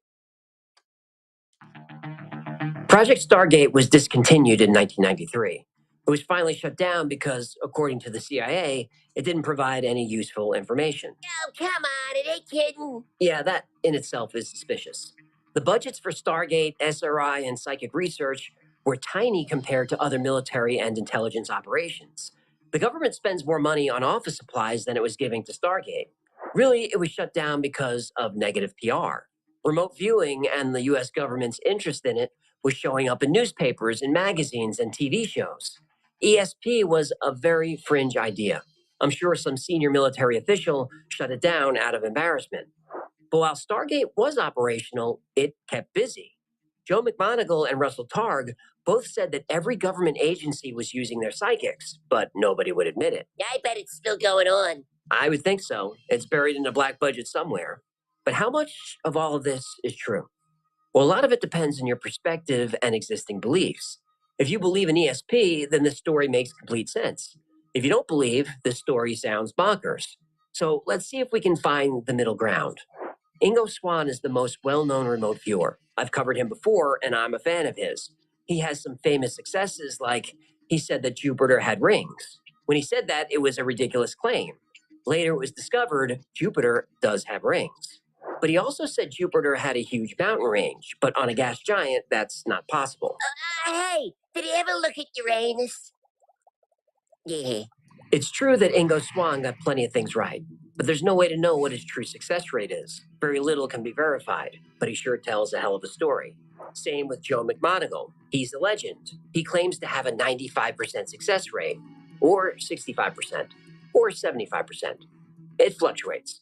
Joe's done remote viewing sessions for live TV and was successful, but his 15 minutes of footage was edited down to 2 minutes of the best stuff. Maybe it was edited for time and he had 15 straight minutes of winners. I don't know. But it all started with Pat Price. But there's not a lot of information out there about him. Yeah, and the CIA likes it that way. Yeah, Pat did die under mysterious circumstances. And the story certainly sounds like a CIA hit. But years later, a former KGB agent defected from the Soviet Union, and he claimed to be an assassin. And he said one of his targets was a psychic in Las Vegas who he poisoned. Oh. Right. If Pat Price was really able to see inside Soviet military installations, he would need to go. But I can't find the name of that defector to verify the story, so... CIA propaganda. Could be.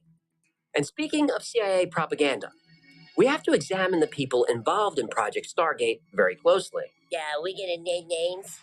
Yes, we are. Yeah, oh. Let's get into it then. Since the 1970s, a number of people with very high security clearances have been working on UFO phenomena. They were interacting with each other so much, they gave themselves code names. The code names were all birds, so they called themselves the Aviary. Cute. Well, let's start with the owl. Psychic research begins with Harold Hal Puthoff in the early 1970s at SRI, the Stanford Research Institute. We know that Puthoff worked with the CIA on Project Stargate, but the owl has worked on and off for the CIA and the Defense Intelligence Agency for years. But most of his work happened after he left the Church of Scientology. You bleep me? Well, you know we can't say the S word. They sue people. Fair enough. Well, how high did the owl get in the Church of Tom Cruise?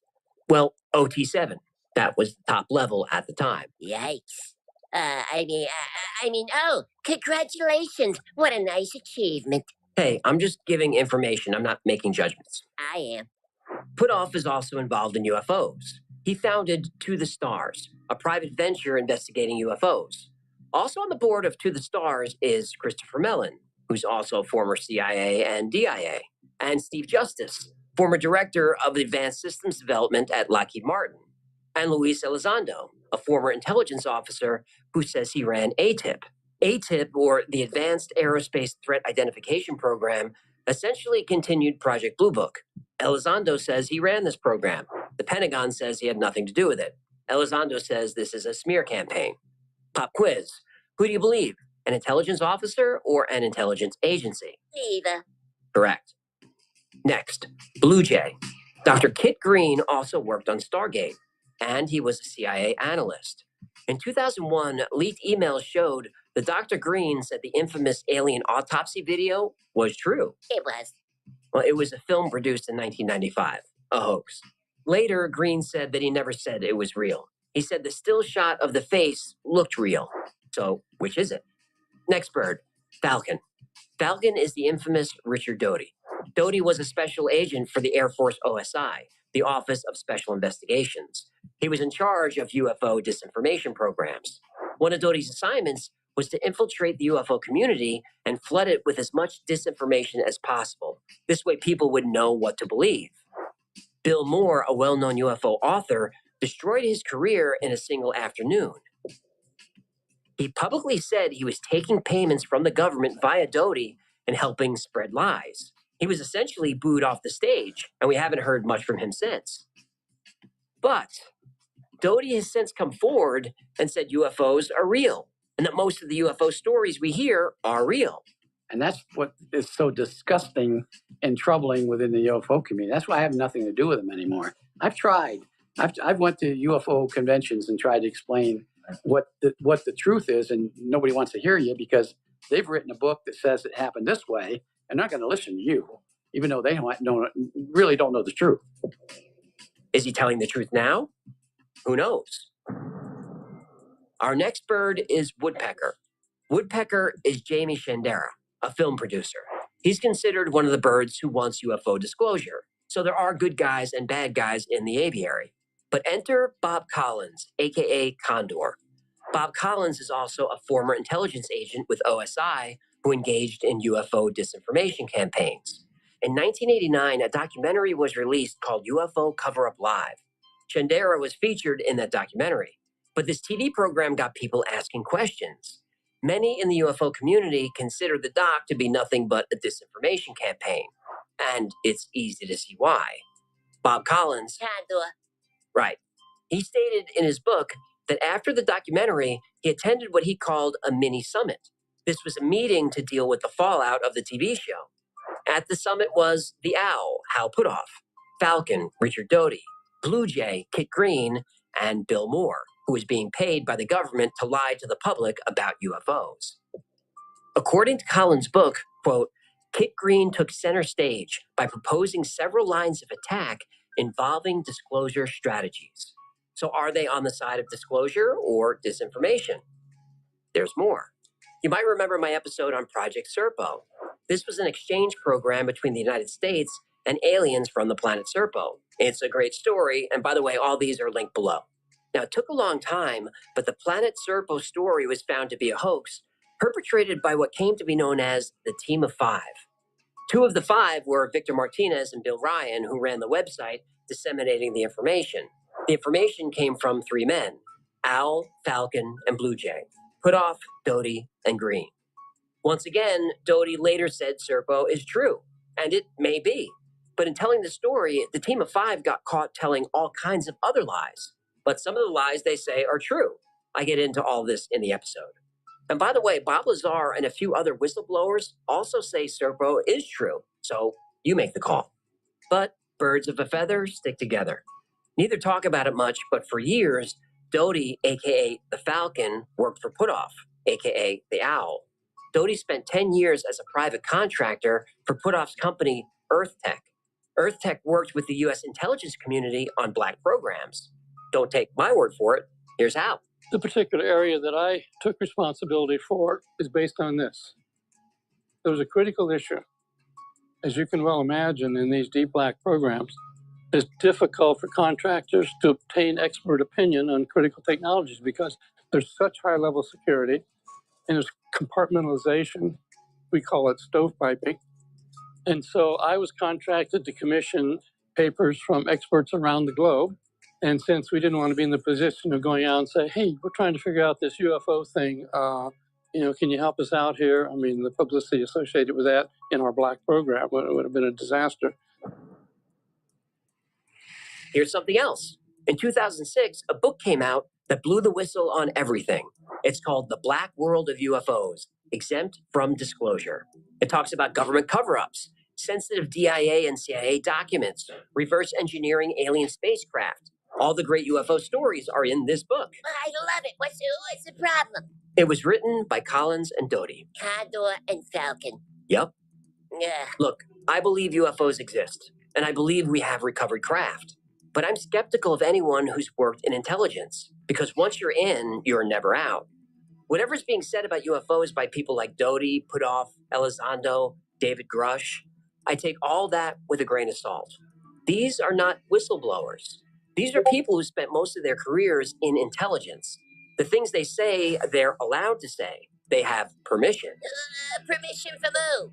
Well, isn't that the big question? Pat Price, the psychic who started it all, comes off as the most credible of all the people I talked about today.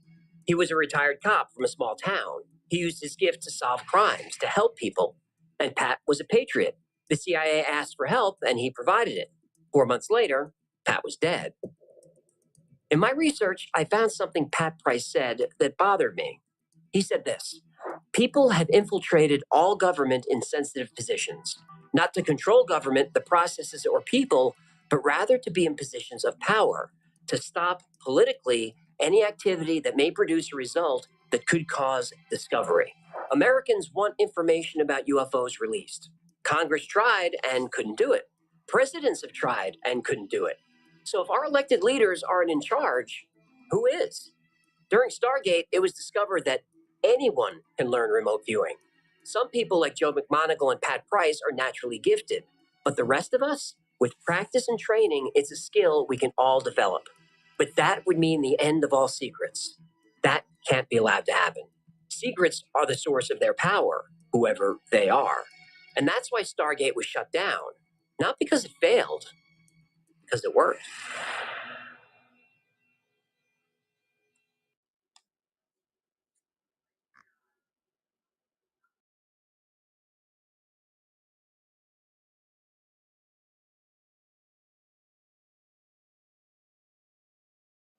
Yes, sir. Yes, sir. Was that it, Ragu?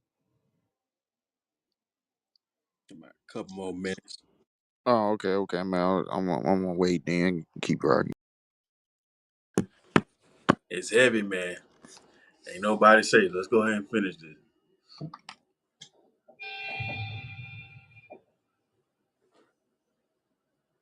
Thank you so much for hanging out with us today. My name is AJ. There's My bad. That was it. Yeah, I had a feeling that was it, but it's good. You good?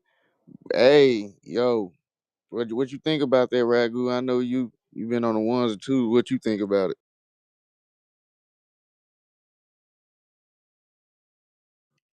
Mm, mm. It's now me listening to the whole video, man. It's amazing to actually see like different perspectives of people that's actually remote viewing and how they do things, man. It's I knew a little bit of it from when you presented it, but I think today actually dove in exactly an understanding point from all of it, bro. And it's like we gonna use you to the extent that we feel like we need you, bro. And either you cross the line or you see something that I don't even know if you gonna tell or not, or just any various things that your contract or your needs have been met to my requirement where I don't need you, and you gotta go. No matter what position your ass is in this intelligence that we got going on, bro. Ain't nobody. That's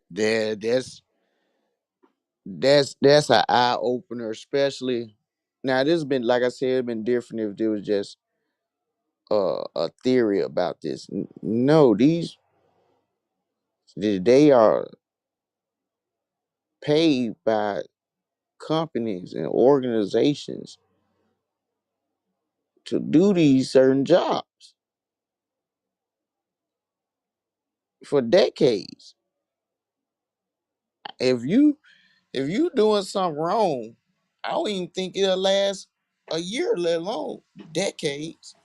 Now it's about to be 3 o'clock. Actually, the ending of the show. I actually had an interview with Sean Ryan with the full interview of Sean Ryan with the colonel, and he goes in a little bit more detail about his involvement with remote viewing and how he was in it. But as well, like what we just heard, he also was in the intelligence. field for over 36 years as well. So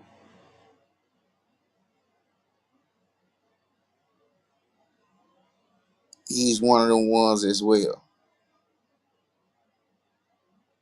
If I'm not mistaken, he had more clearance than David Grush. And David Grush is that one that came out last year that went to have congressional hearings about how they reversing alien technology, and he knew about it. He went to all of last year. Has been people doing congressional hearings that have high ranking titles in the military community and intelligence world. Be honest with you,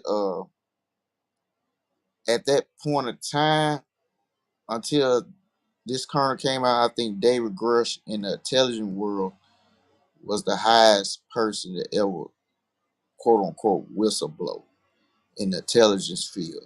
But this man, the man I was talking about earlier, he has more rank than David Grush. So you can take it as valid or not. But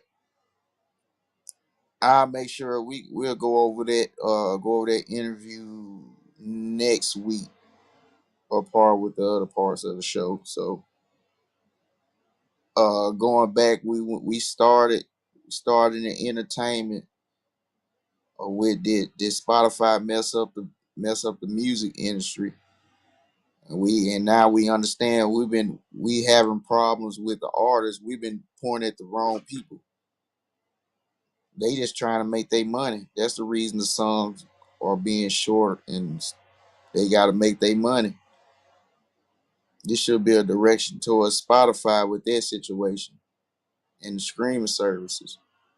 Uh, Find out that 5 million, 5 million screens. My bad. 2 million screens equals up to $5,000. Uh, you get $4 to $6 off each 100,000 screens. It's something weird like that. But that's kind of like what Chico said earlier. They got them in the chokehold. But that's what we witnessed. But there was a salute to that. Another Went thing to on that Joe too, just to add some on that part because actually was amazing when I seen it. Uh, such as such as albums like Kanye West and everyone that was in that area before the streaming services was on, the sales that they made from their album, because I seen it was Kanye West. I think it was like over 1 million sales from the album. That was equivalent to over $10 million. Vice versa, the 2 million streams is equivalent to $5,000. yeah, That's crazy, bro. yeah, that's and then as well then they also, I guess the good ways about Spotify, they was talking about how Old Town Road only costed $25 to even be made. Uh, but as well, when you get in the game, you getting put in the game. Now you in the game. Now you gotta go about the full legal negotiation statutes they have for you. So I don't know if that's a good thing or bad thing. But salute to that. Then we went to T-Pain.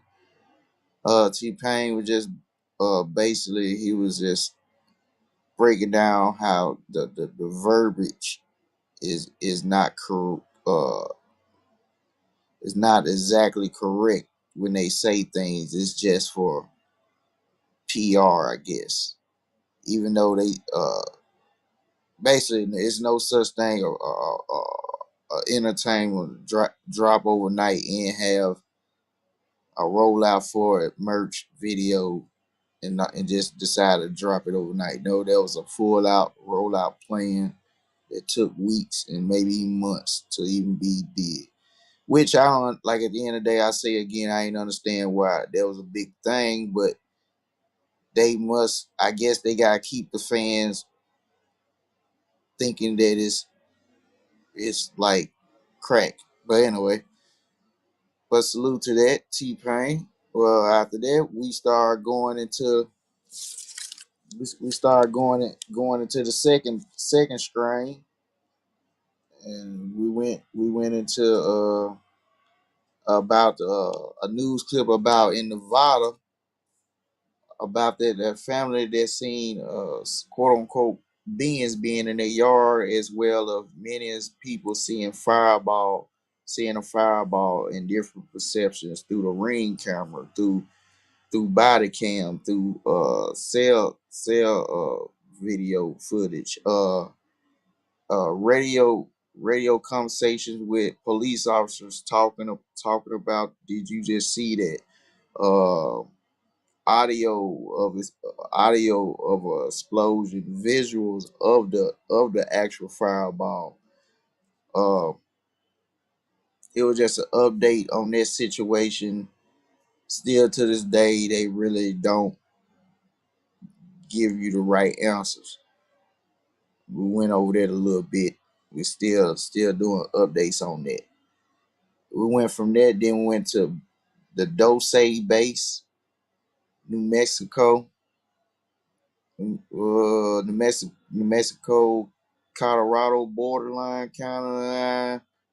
Could be wrong. I'm doing that wrong. That's not no Colorado borderline. That's somewhere. Uh, Hold on.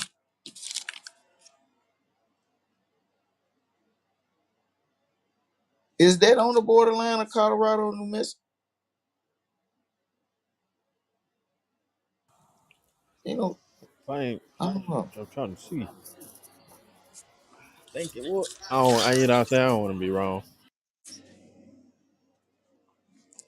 But but at So we're in the area. but at the end but what I was getting to that where that video we were listening to about what happened in Las Vegas and the situation that's going with Dose base, that's here or there, reportedly is not there, but it's a lot of reports of it being there. That's now them two areas is a part of the Nevada Triangle. I didn't never bring that up early. I mean, bring it up until now. But that's the correlation with these two videos. They are part of the Nevada Triangle.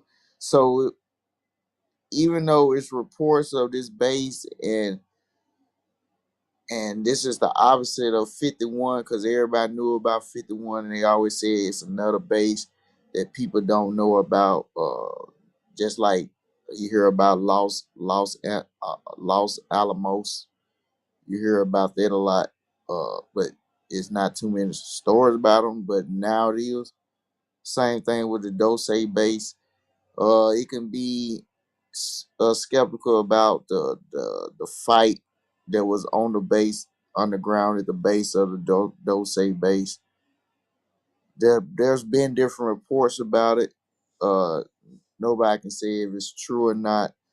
Once again, that still deals with a deep underground military base, which we do have knowledge about having over 100 or more in the United States. So they're still in the same area. I don't know if they just the semantics about it, if it's just they got the wrong name or whatever, but it's out our pay rate. But salute to that. We left deck, went to the third battle, and then we went to remote viewing. We've been discussing remote viewing here and there, but not too deep. We started with a colonel that's been in the intelligence world for over 36 years. He recruited. He was recruited during at a young age, and I think in the 60s or 70s, one or two. Uh, he ended up him and four of his friends end up accidentally signing. They ain't accidentally, but they end up getting a part of a secret program from jump, and he was taught remote viewing, and he excelled very well at it. He actually explains it, but we was only listening to a 9-minute clip of him introducing when he was initiation per se, how he had to identify something uh right off rip. Uh Breaks down that this is more than just sci-fi movies, TV show. This is people that actually get paid by certain entities of the government and public officials to actually do these jobs because they certain abilities they do have.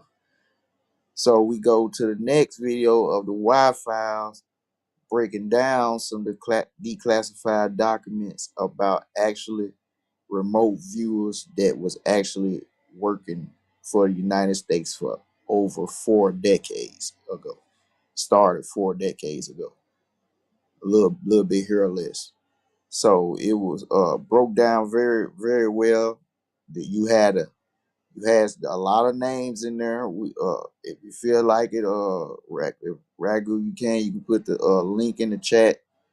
You can go over and watch the video on their own. Probably want to go back and write some of the names down, do their own independent research on them names. But salute to the Wi-Fi's, salute Theory Thursday, CMB, nobody's safe. This this this theme of this day is no no matter what you got going on in your individual life, it's shit going on that we have no fucking clue about, even though it's right in our faces. So let's get smart, let's get educated, let's get informed, let's understand what's going on in front of us. We are not hamsters in a wheel. We are human fucking beings. We have a mind and we have a mind of our own. We are not sheep. If you don't stand for something, you'll fall for everything. This is Joe, and this is salute to the CU team and CMB. It's been another Theory Thursday, one nobody say. You can freestyle it now for sure. Good shit, Joe.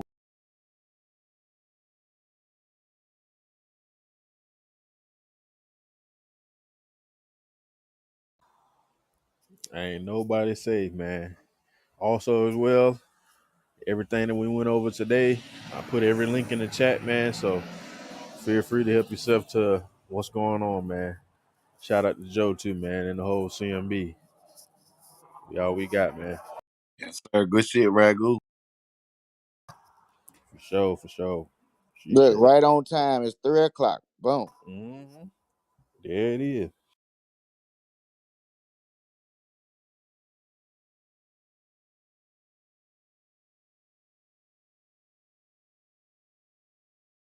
Take the box, put the ship label on it, get it sent off.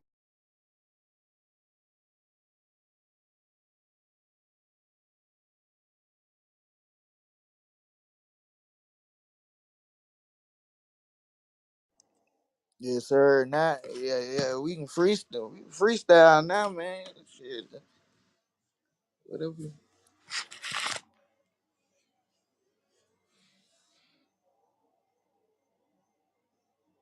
So yeah, I'm gonna leave that one interview for next week.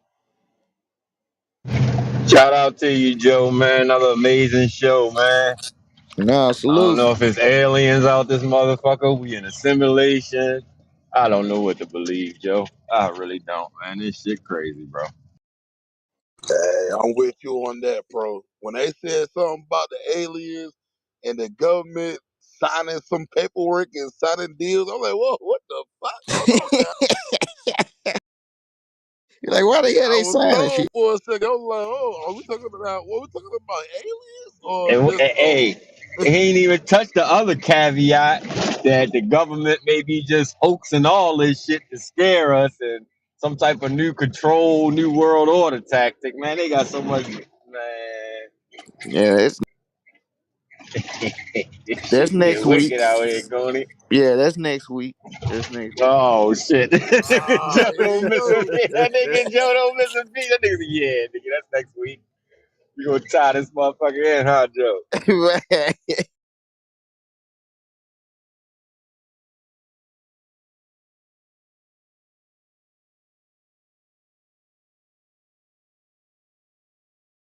I did have a question. Did they the dude who got his fingers allegedly shot off and got cancer? Is he still alive? And if he is he cancer free today? Oh no, he gone. Oh, he gone. Okay, okay, okay. I So they think just he made left. it. He They just got came out with a story and said, "Oh, that ain't happened. He was lying. This how he lost his fingers after he was gone, huh?" yeah, he got out of here in '96. They got him Yeah. out of here. Yeah, they got him out of here in '96. See, that's the shit I'm talking about, Kareem. You know, it's easy to discredit you when you're gone too. Yeah, I was his college roommate back in '72, and Mm-hmm. a big bunk fell on his hand. That's how he lost his fingers. Oh yeah, So, and Kareem, I hope earlier that's kind of solved your answer your question. You heard about them areas in that place in Australia, Zimbabwe. I forgot where the other one was at. Hold on. Damn man, I don't forgot where the other place was at. I know Alaska one, Zimbabwe is the other one, Australia is the other one, and it's one more. It's four above, and then the other one's under, supposedly on the seabed. Damn it! But yeah, this just ain't a U.S. thing.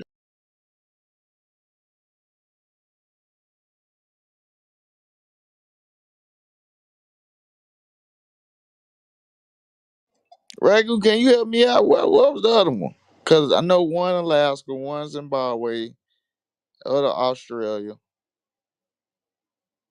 I had to go back to it. I should have wrote the shit down. I'm just freelancing off my mind real quick. It's one I'm missing. It was four: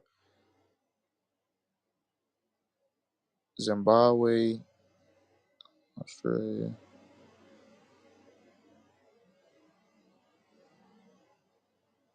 I'm blank, man.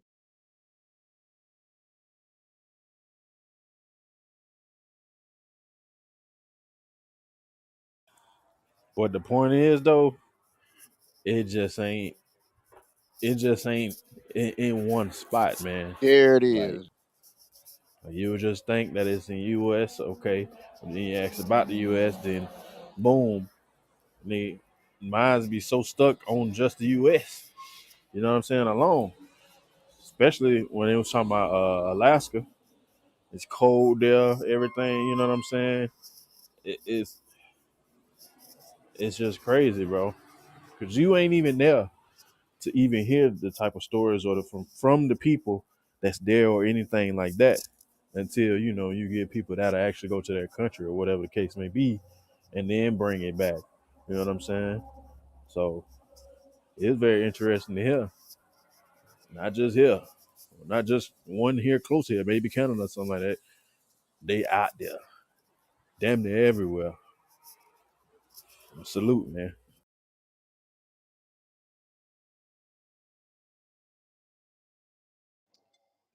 Yeah. I remember when I ran across the information about a black pyramid in Alaska. Came back, I'm like, y'all heard anything about a black pyramid? I'm like, man, in the middle of nowhere in Alaska. And see, it's a guy. Remember that one guy that I let y'all hear that got the distorted voice? He was talking about he know where the Garden of Eden is at, blah blah, that type shit. Mm-hmm. Yep. he as well on the up to date one that came out not too long ago. He also talks about the Black Pyramid in Alaska, and he talk about he said he actually been there. He didn't. He actually been in there,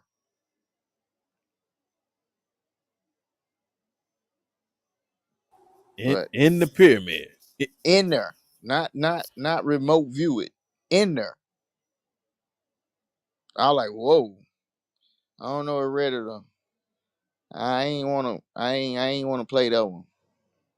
It was kind of weird when he was already talking some shit earlier. The last time I played some things, like, how in the hell you know exactly what a garden eating is? And then I'm still on that TLS. I didn't know there was an organization that's been over 1,000 years. You Google it, you find that out.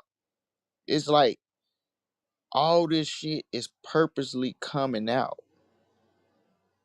Like I, it's a book out there said when it's time for certain shit to happen, all the knowledge will be brought out to men.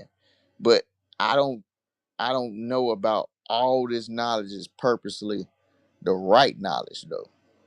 Like once again, like what we was talking about earlier in them videos, there are groups out there that purposely put out bad information on purpose to mislead people on purpose.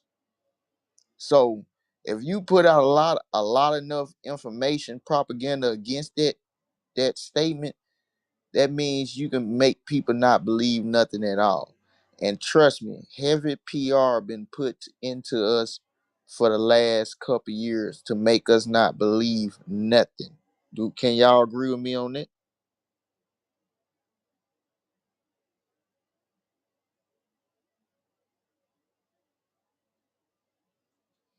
If a person made a commercial, if a person came on, just came, let's say a person came in the room right now and say, hey, I work for this a certain initial group. Right off then and there, would y'all believe them?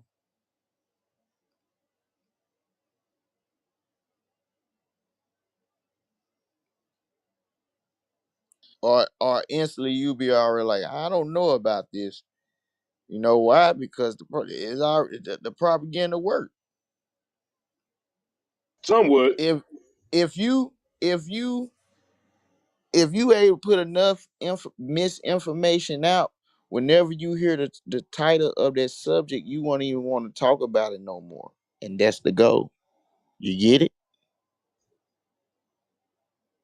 I'll get that fear mongering is real. What is fear mongering? What's fear mongering? When you present something that the masses will call a threat to their very existence. I, the show, love it. We wish a lot of conspiracies, but when you start hearing, I sat here and listened to all the videos that you played, and one common factor, all the people that did some talking, they all got up out of here. They all got cancer. So again, then you hear it. Oh well, certain people created this and made this. They put this, created the characters and all that other stuff. When I say fear mongering, they might have their technology because man, let's not act like mankind doesn't have a great brain to it. And these people develop these things, and it's easy to say, "Oh, the aliens this and the aliens that," to take the real shit off of you. The United States military create all kind of shit every year. Probably have been for the last 20, 30 years of technology that we have no knowledge thereof. But it's easier to put it off on an extraterrestrial being giving it to him. And then you're looking left and not seeing what's right in front of your face. So you don't believe technology's been here since back then? The same technology. You don't think that? So Those people, those are you the, actually the believe Sumerians. people. So you actually believe people are inventing things. That's what you believe. You Yes, I think do. people are actually inventing things. Yes, I Well, do. that's your angle. They salute to you. There's no need to. I hear your voice and your energy changing. I'm just giving No, my I opinion, just bro. said salute to you. You can psychoanalyze me all you want to. Just No, it's pay no attention to what I'm saying. psychoanalyzing. Salute Respectfully, to I'm you. just saying I made a statement, and you. That's the way. Like it's good, No, Joe. that's what because you always psychoanalyze people, and then when you get psychoanalyzed, you throw up. They You never don't like analyze it. you. You see what you get. No, If you you don't you know me by you now, you you never just will.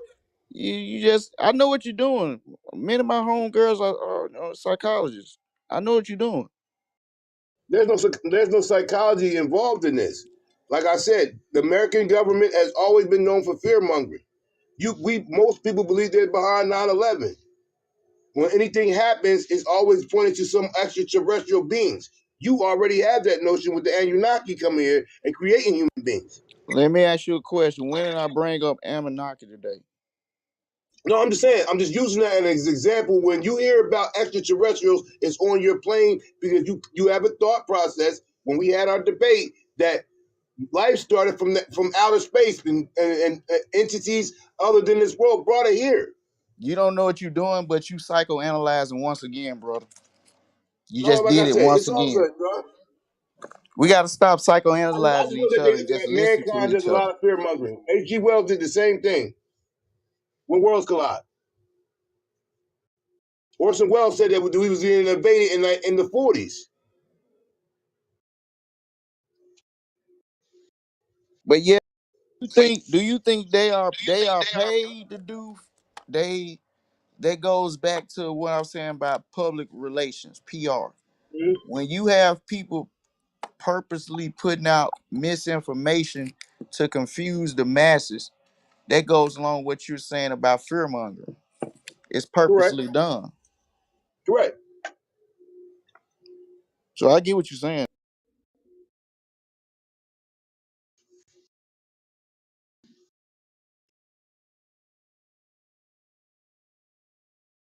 It's just the point of that though with the fear mongering kind of can be put in the conspiracy bag. A person can tell you something, and the only thing a person can say is fear mongering. That means basically let's go on. We can go to the next conversation because it's fear mongering. And it's not getting to the problem of that quote unquote. Same thing with conspiracy. If you don't believe it, only thing you gotta do is label conspiracy. That means you can go on with the conversation, keep it going.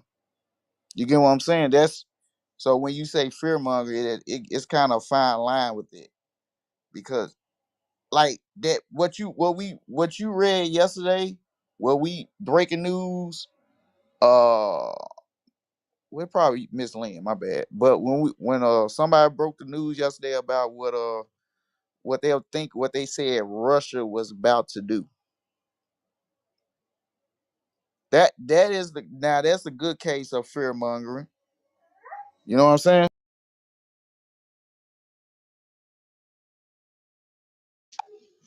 Russia putting nuclear weapons into space, or what would they deem space, wouldn't be deemed fear mongering if they can actually do it. It is called well, you know why I call it fear mongering? Because they didn't do it, but they reported like it's been done. Fear mongering. Now that's data, that's up to date fear mongering right there. That's PR. That's Fear PR right mongering there. would be We was telling you talking that about it. next That week was on for this a date, political. a We were meteor is just going to talking hit the about these, place. huh? Fear mongering would tell the masses of people, get your thoughts and your family and everything else together, because next week on this Thursday, next Thursday at 3:04, a meteor that's about this size is going to hit Earth. That's fear mongering. So you're saying The people your that let's think say don't like this. know. Let's break it down. Your definition of fear mongering is blunt. Let's say it like that. Now, if you have a breaking news mass to the masses and say Russia is planning on getting nuclear bombs to hit satellites, I will put that in the fear mongering bag. That can Now, I actually wouldn't happen. put it in the blunt fear mongering bag, but I would still put that in the fear mongering bag. That's for to open the door for something else to is to happen. That's the reason that was exposed to us. That's opening the door up for something else. So that's why I say I put that in the fear mongering bag. It's just when you hear that story, you just don't just go to the next page like, you gonna double back, but it's like, wait, whoa, what? That's fear mongering.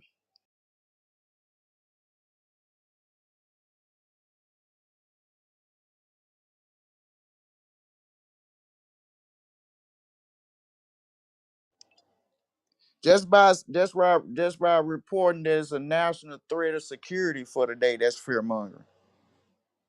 So what would you rather have? No, I'm just You're not getting saying no, it nothing ain't like, about rather oh have no, nothing. I'm just you said it was fear mongering. it So what would you is. rather them have? Your definition of fear mongering is you're basically saying blunt situations. Fear mongering is all about the mind manipulating the masses.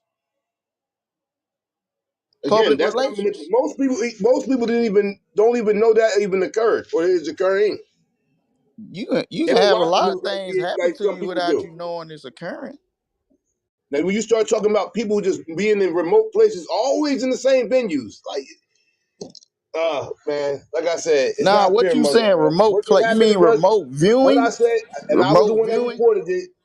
What they said is a threat of national security proportions because of what Have they you had, the intelligence they had claimed that Russia is not trying to take a nuke and take it from the earth and put it up and then drop it on the earth you don't and consider try that to knock fear out mongering? satellites. That is reasonable. That's not fear mongering. You don't consider that fear? Okay. Nah, Why would they tell us that? because Why would they if it tell us that? happens, Why would they if it tell us that? happens, what do you mean why? Why would they tell us that? It What would be can it we would be do a about threat this? that it would be a threat that the public will see. If you knock satellites out the sky, it's gonna happen. It's many things that the public see and they still haven't gave a good explanation for it. Go back to the Phoenix Lights. Everybody saw that in that city. Have you still got an explanation behind that? Nope. Do they care giving us the You didn't get no information? explanation Nope. about a 10-foot tall Miami aliens that was supposed to be in the mall in Miami. Like, what we doing here? Exactly. What was the have we got a real explanation behind that? Nope. Probably more So propaganda than so real. but they gonna give us full information what's going on about Russia though. Okay. Pay attention to hey, the left hand work, but the right Yo, hand doing something remember else. one thing when we have our conversations. You're not ever talking to a dummy over here. I'm Just not remember calling that. you a dummy. I'm just saying. No, I'm just saying. I'm just saying because There you like go you again with the sometimes psychoanalyzing. no Stop it. Stop psychoanalyzing. You doing it. coming up with all these Stop. other things that's not being said. We having a discussion, bro. You gotta stop it. I'm just saying, don't ever trust nothing that the United States government tell you. Point blank, Exactly. period. I Remember agree that. with you on that.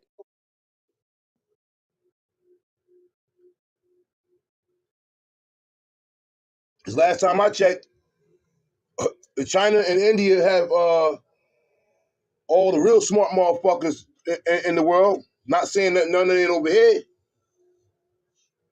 And we Yeah. never hear about none of them having no visits with these people. And this is not my words.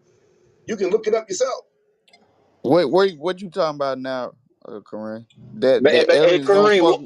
why you keep referencing China and India? Like, if they got some shit going on, how would we hear about that? You think our media is gonna let that shit go viral? No. I'm just saying they're gonna only put out the information that they want to put out anyway. Brother, they So came and told we you that got no they told you clue what C-19 came from China Wuhan, and China. India is doing. All right. Trust me, China got an Area 51. India has an Area 51, but it's not named that. If you lived in India, you would know all about this and barely know anything about American shit that was going on over here. Believe It's me, just the they way how counter it spy on goes. each They other. keep Ain't us nothing none of they the keep songs that us nobody don't isolated know. from each other to know what's going on with the whole conglomerate. They keep the information separate. That makes sense. If everybody had the same, like, yo, What's going on? Yeah, yeah, man. You know that. Oh man, I ain't see that. They ain't show that on TV over here. Like, oh man, I'm gonna tell you all about it. That's what goes on. I bet Like, you I bet you foreign governments know about secret bases over here that me and you have no knowledge of, and we're American citizens. I I Why would they? guarantee you, I can get clips of Americans talking about bases and overseas. It's just the point. Does it hit the main hits? Do it hit the top of the algorithm? No. A lot of people don't even look into that. That's the reason it don't hit the tops like that, because it's not here. But if we was there, living there, that would be one of the top hits because it's over there. There's on a daily basis, I believe, maybe I'm gonna just say a brown ball figure, maybe hundreds of threats to the United States that they don't dispose of. They take care of the issue. Nobody never get to hear about it. If it went left one way or went right one way, we would get the calamity of it all. But at the end of the day, when they reported what they reported, they deemed it a national security threat that the general public should have an idea of. The jooks and the whys and the who's and what's in there, they're not going to give that because that's going to be deemed classified information. That's why it was asked that the president declassify issues on this matter. So why in the Now, Cold War when you it go into wasn't all this no? about people and cows getting snatched up and crop fields and all that other stuff, hey, it's a great thought. That's a To whole nother understand video. why reasoning. You talking about two videos at once. What you doing? Cow manipulation had nothing to do with the I'm talking remote about the viewing. whole spectrum of it all, bro. Oh, okay. I'm about to say you And then generalizing it. when all these events happen, why don't not show? Is there any black people or any other ethnicity that these events occur, and we have that knowledge? Why? It's always the Caucasian. Just a funny thing to think about. How can you bring up black and white and this black and white was nothing in this conversation at all? I'm asking a very generalized question. Every time these events occur, they don't happen with nobody but them. Why just them? Did you hear about that quote unquote base in Zimbabwe? And every one of these so-called posts have a history of people missing. When the last time you checked on how many people missing in Africa?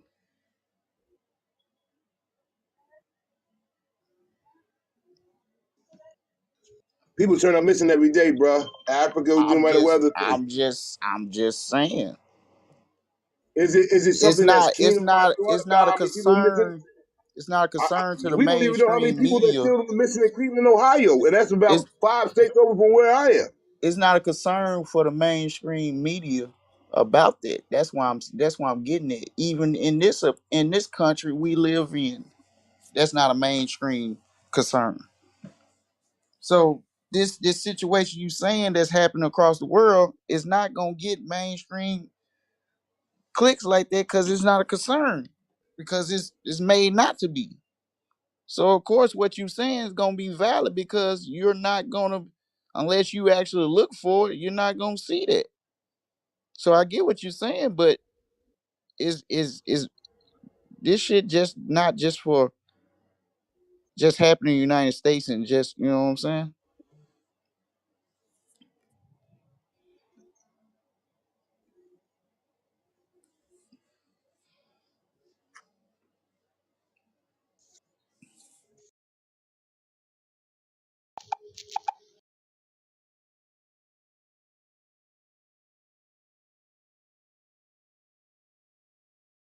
I would understand his question a little better if he would word it like, okay, well, why it's only happening, these interactions only happening to, like, military entities in remote areas.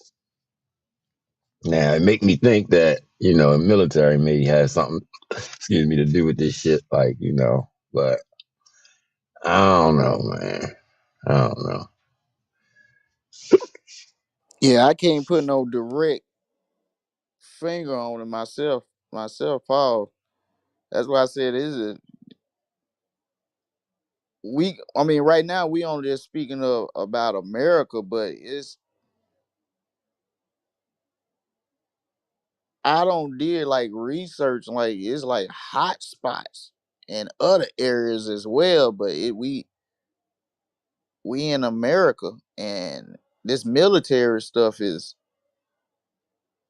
it's down there like it's hand to hand almost because any report if it's false or real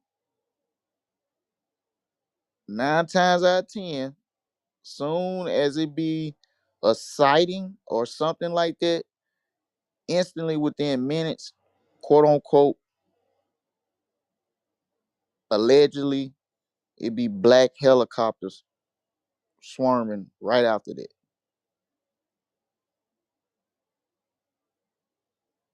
So every time community or whatever see something out of the ordinary, it be reports or people saying they get questioned by certain people a couple days later that's that they have no clue who they work for. The Men These in these Black. these are all documents. So I'm not hard stamping anything. These That's are what we just doing, the bro. facts and the Men in Black, situation. huh? These are just these are just the facts of the situations. I don't know the name of them. Don't get scared, brother. I don't know the name. Well, you know the names. Mm-hmm. It's the Men But in it Black. there are different entities in this government that we still don't have a clue of. Many initials. You're right. Like the people that's black ops, the certain SEALs and certain departments. That's not classified information. That's secret cells within the government. You got militias out there that you don't know nothing about. They got army intel, bro. You know I'm not lying when I say that. Might have it. Not saying nothing towards you, but these people are former participants in the United States Army with a connection to said place. All I'm saying is a lot of stuff may have merit, and more likely it does. These individuals risk their life to be whistleblowers to give out this information. Not saying it's not true, but I don't trust the United States government. If I can't trust them, I can't trust motherfuckers that's delivering information that they got from the United States government. Now I get you on there. That's when it get tricky.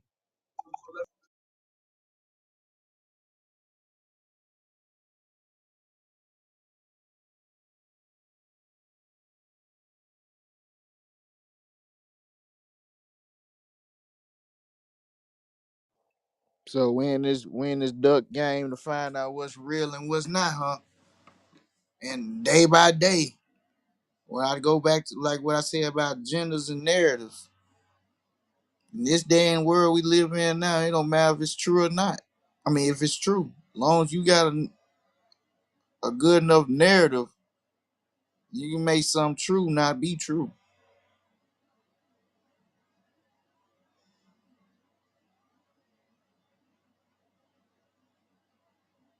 So if you have a group of people that purposely that's paid to disdain what a person saying that's true to put misinformation out there. If you got 20 people putting misinformation out there towards one person that's telling the truth, the masses gonna listen to the 20 because that 20 outnumbers that one.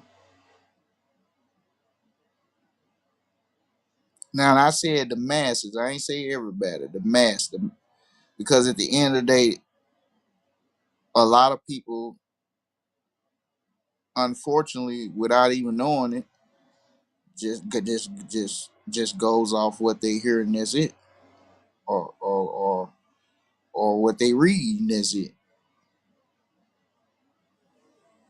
I'm a firm believer of a lot of history has been tainted and misinformation is everywhere.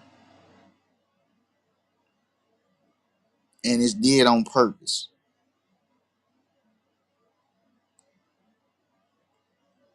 When you live in a world that when the winner was able to write the history, that basically just means we've been living off one-sided history. All of us. Is it true? To some point, yeah. Stay true. The winners, whoever won, that was able. Do you know if you check out the history back in the medieval times on from before we was even thought of, when a person came into that land and they had their arm and they took over, they purposely got rid of all knowledge of certain people. Purposely. Pictures, archives, documents, family members. Do you know whole family gener- family lines was knocked out? Information of people knocked out, hid, burnt up. So why would people, when they conquer a certain land, why would they destroy all their history? Why? It's a good answer behind it, for they can create theirs. And guess what? We've been living off of a certain construct of a certain group of people history. And that is not the full truth of the universe. One day we shall get the full truth of the universe. And maybe that'll wipe us out this evil ass mentality we've been living in for centuries.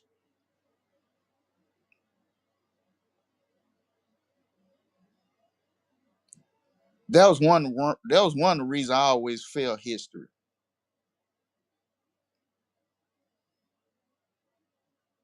It's just a history they want you to get trained to be documented to learn.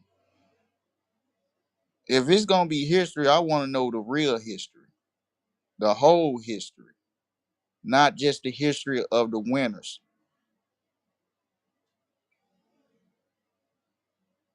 Cause guess what? In this society, we only listen to winners, right?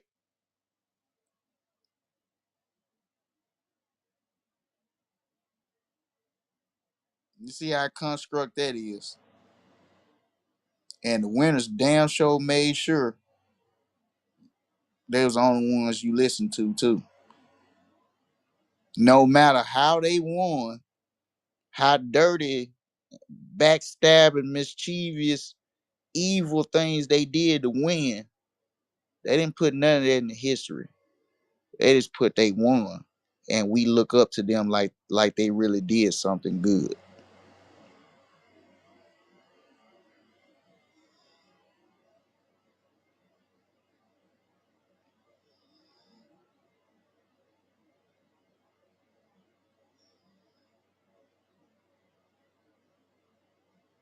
So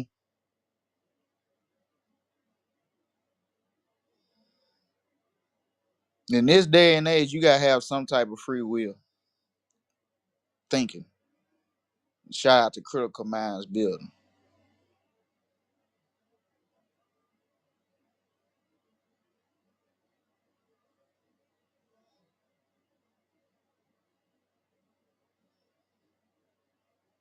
I'm gonna ask this one last question and I'm done for the day. Like I said, I've been done since at 3 because show was over with.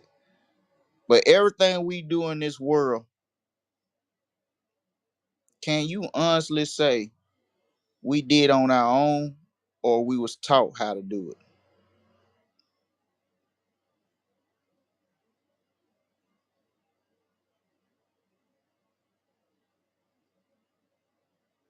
Are we living our real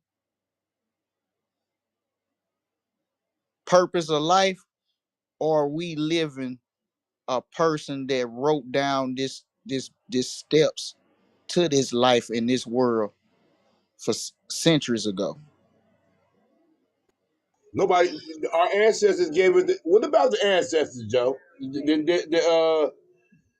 I mean, not just in Africa, right here in America.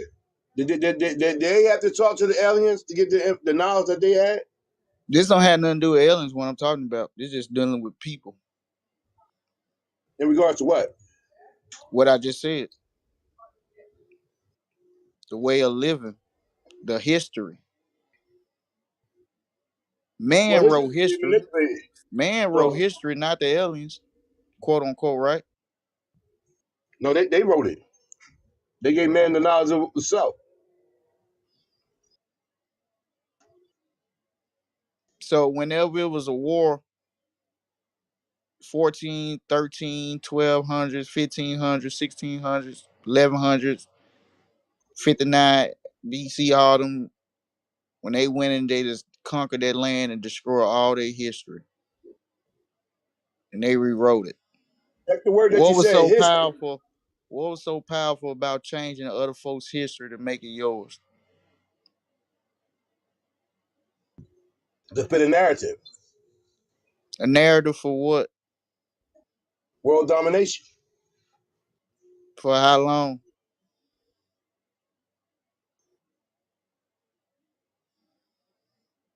These people were setting up a conglomerate plan for their generations to have power hundreds of years ago.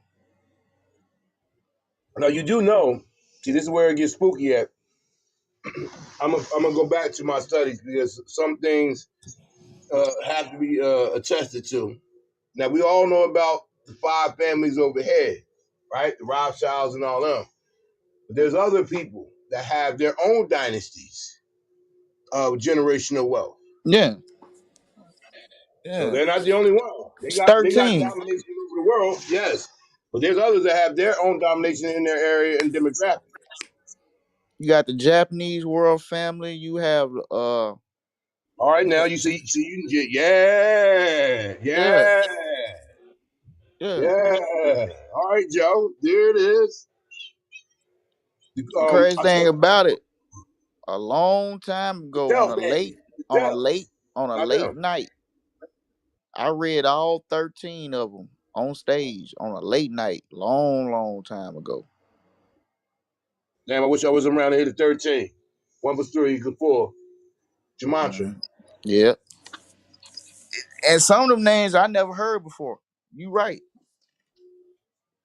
I know you heard the DuPonts. Yeah, yeah. They on there. Okay.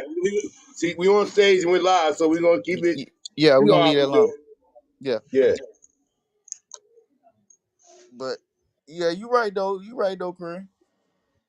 You are All I'm saying is, absolutely at right. the end of the day, when you say his story, that's the writer of the story. Because the true story, you and I know, is what is always being revealed. Did you know? Damn, I gotta find the article. Uh, they're starting to move our existence because they found somebody older than the oldest person they thought they already found. Oh yeah. Oh yeah. Oh yeah. So with that being said, if you find one person that's anytime preceding the person that you said was the oldest, then this whole thing is out of whack. Correct? And unfortunately, yes. So if they say, oh, the Bible's in 1856 and the Quran was in 1946, then you add in the person that was in 6 BC when they said it was 3 BC. That's why I say it's always evolving. Only thing Now you can do speak is take the information that you can learn. Shout out to the Grand Masters, John Henry Clark in the gang, and go forth from that because they still finding shit. Now speaking of that, let's go with this timeline at first. At first, Mm-hmm. they said 200 years ago, Homo erectus turned into Homo sapiens, right? 200,000 years Correct. ago. Right. Now they are saying Homo erectus, go backwards, Neanderthals, they had special abilities. Like what you were saying about Neanderthals being superhuman. Yes, I forgot the other names behind Neanderthals, but they have 6 other species that was human behind it, and it goes back 2 million years ago. And the scientists are now putting them in history books in college now. So now they're gonna put it in college books. I don't know about high school, but they now have facts, historic facts, and documents and proof to say man go all the way back 2 million years ago. Now stay with me for a sec. They're starting to realize that as well. They go into certain tombs in certain areas, like in Mexico and them areas, and they're finding drawings of. They went to the street secret room and found stuff that was still in good conditions, and it was drawings of men on top of dinosaurs riding them. Do you hear me?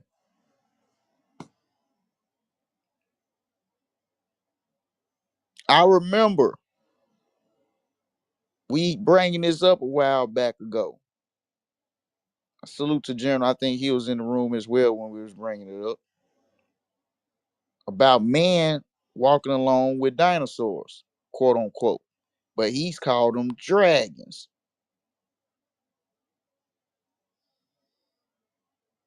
Dragons or dinosaurs. Pick your poison.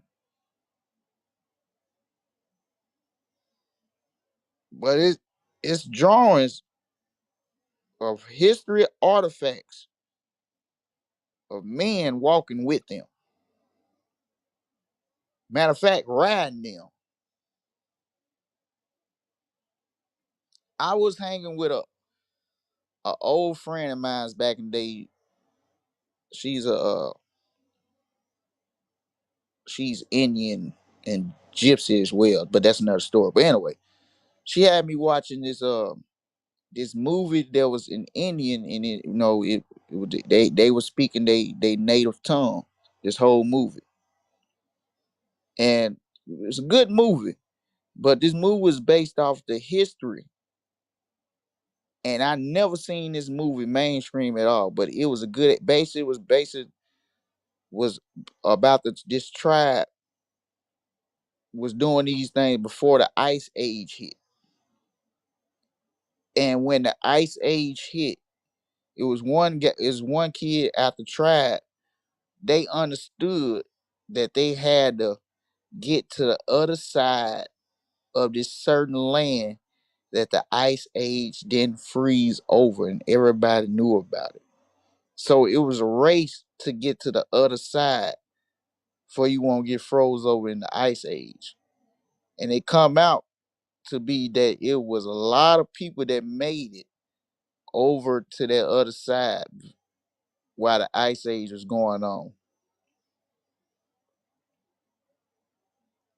And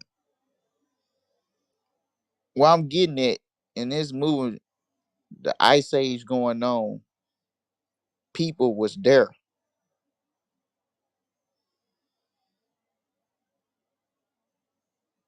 Wait a So minute. Wait a minute, bro. You're not going to hey, pause. you the Native American. I'm surprised you ain't heard of this. You saying? Hold on. Hey man. Hey Don't now. do that. Don't be disrespectful because we I'm all Native no, American. my bad, my See, bad, my like bad. Joe, you gonna put the gloves on and you're gonna get punched in the face with it. You know what I'm saying? We gonna foul. You should have My got bad. that. But what I'm saying is, so what you're saying is there were people around during the ice age. Yeah. So And then, scientists gonna prove it. okay, I got you. So when it was the Pangea effect, we was here too. Yes. All right, okay, I'm gonna leave it alone. Say, there it is. A while back, I would not say My that. brother Brick used to say we wasn't around.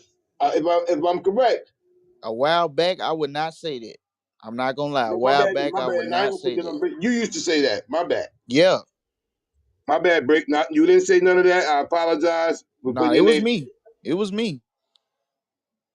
But yo, Brick, if you listening, I know you a former listener to the Wi Files. Go to the Wi Files and go to the part when he explaining the new species that the scientists found.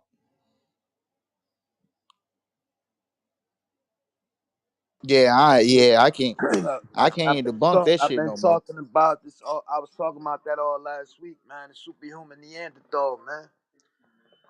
Those were the ones. The Neanderthals ain't the Neanderthals that everybody is thinking about. Like I keep referring to how you see the caveman dragging a woman with by her hair, carving Hmm. upside the head. That was the Neanderthals taking the uh the Homo sapien woman to breed with because they were stealing them from their clans and their tribes.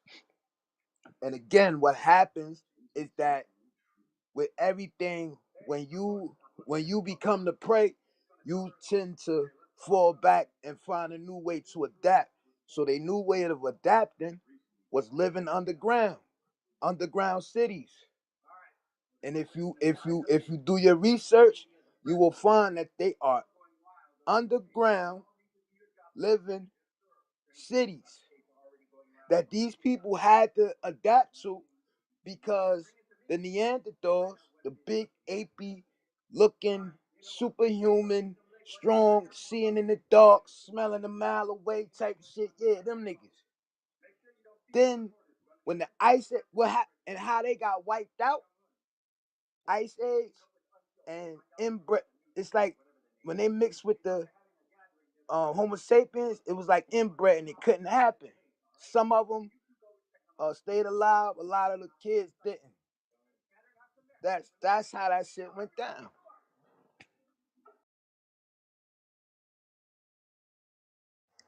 Nah, salute to you on that. I ain't gonna lie. I used to not go for that at all. I'm like, man, want no people here around and no motherfuckers.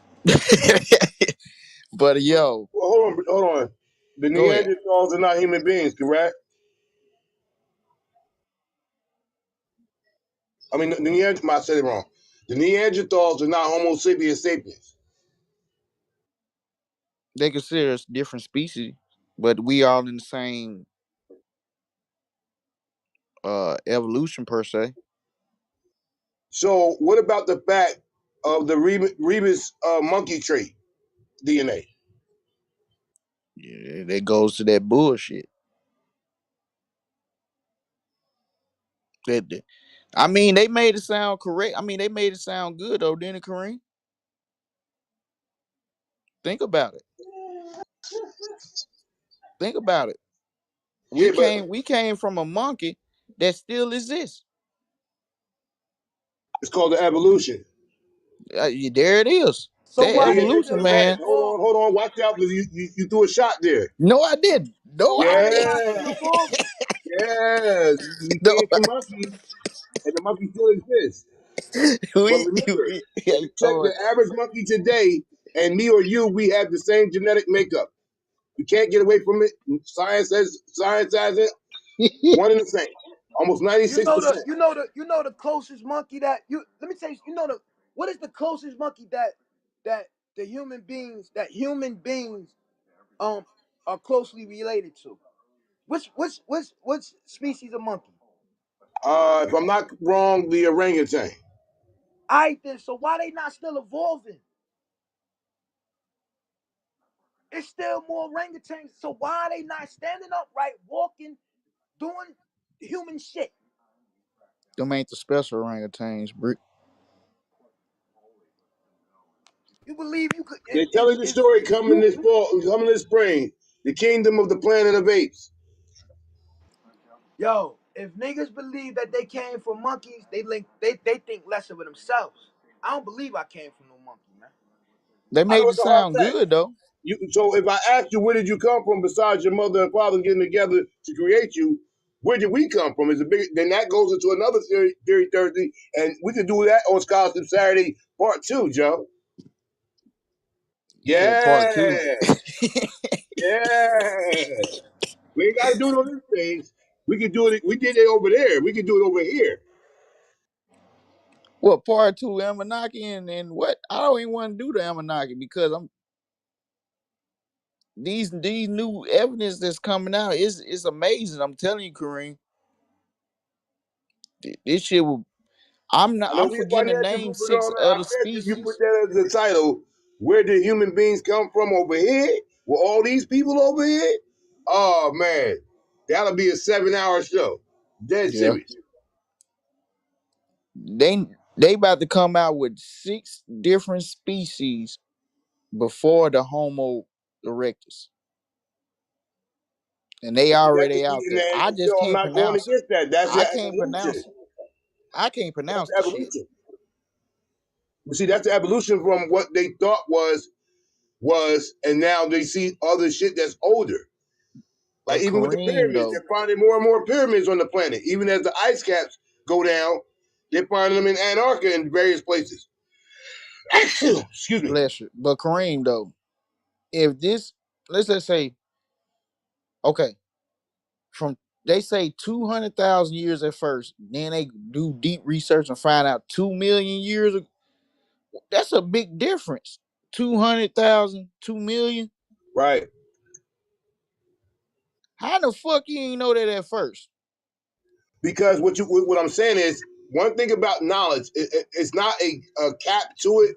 But when you have a point of, all right, this is what it is, and you can't correlate anything further than that, then you have to start that point. The greatest question I used I to get you. I ask, get you. the greatest question I used to ask when I used to do debates, when we used to go up to New York, whatever, when we go to Sonetta TV, who claimed day one? Who claimed minute one? Who classified it as a minute or a second? You see how this works? Yeah, I get you. I get you. See, when you ask questions like that, I go to who created time, and then they give you a person that Right. quote unquote created time. Now, if you do deep research, then what they told you, you realize, oh, this been around through this civilization, but they used it in a different way. You know what I mean? So Right. Like the it Ethiopians gets in what, tricky. 2013, and we're 2024 or something like that. They calendar is like 12 years behind. Mm-hmm. So if I was to go over there and say how old I was, I'm still in my 30s. You see how this works? Just like the maps. I didn't know it's different type of maps that's out here. Just like I forgot the name of the map made in 1815. It's a map made in 1815 that shows Antarctica with no ice. I heard of that. Now I remember one time at if you remember in the last room when we were doing the circular, the flat Earth thing, most maps and generalized time was on the flat surface. They had everything on the surface, and they had a undertone. They didn't have a cap over it. I mean, that's what a flat earthers, whatever may have you, like if you was to fly here.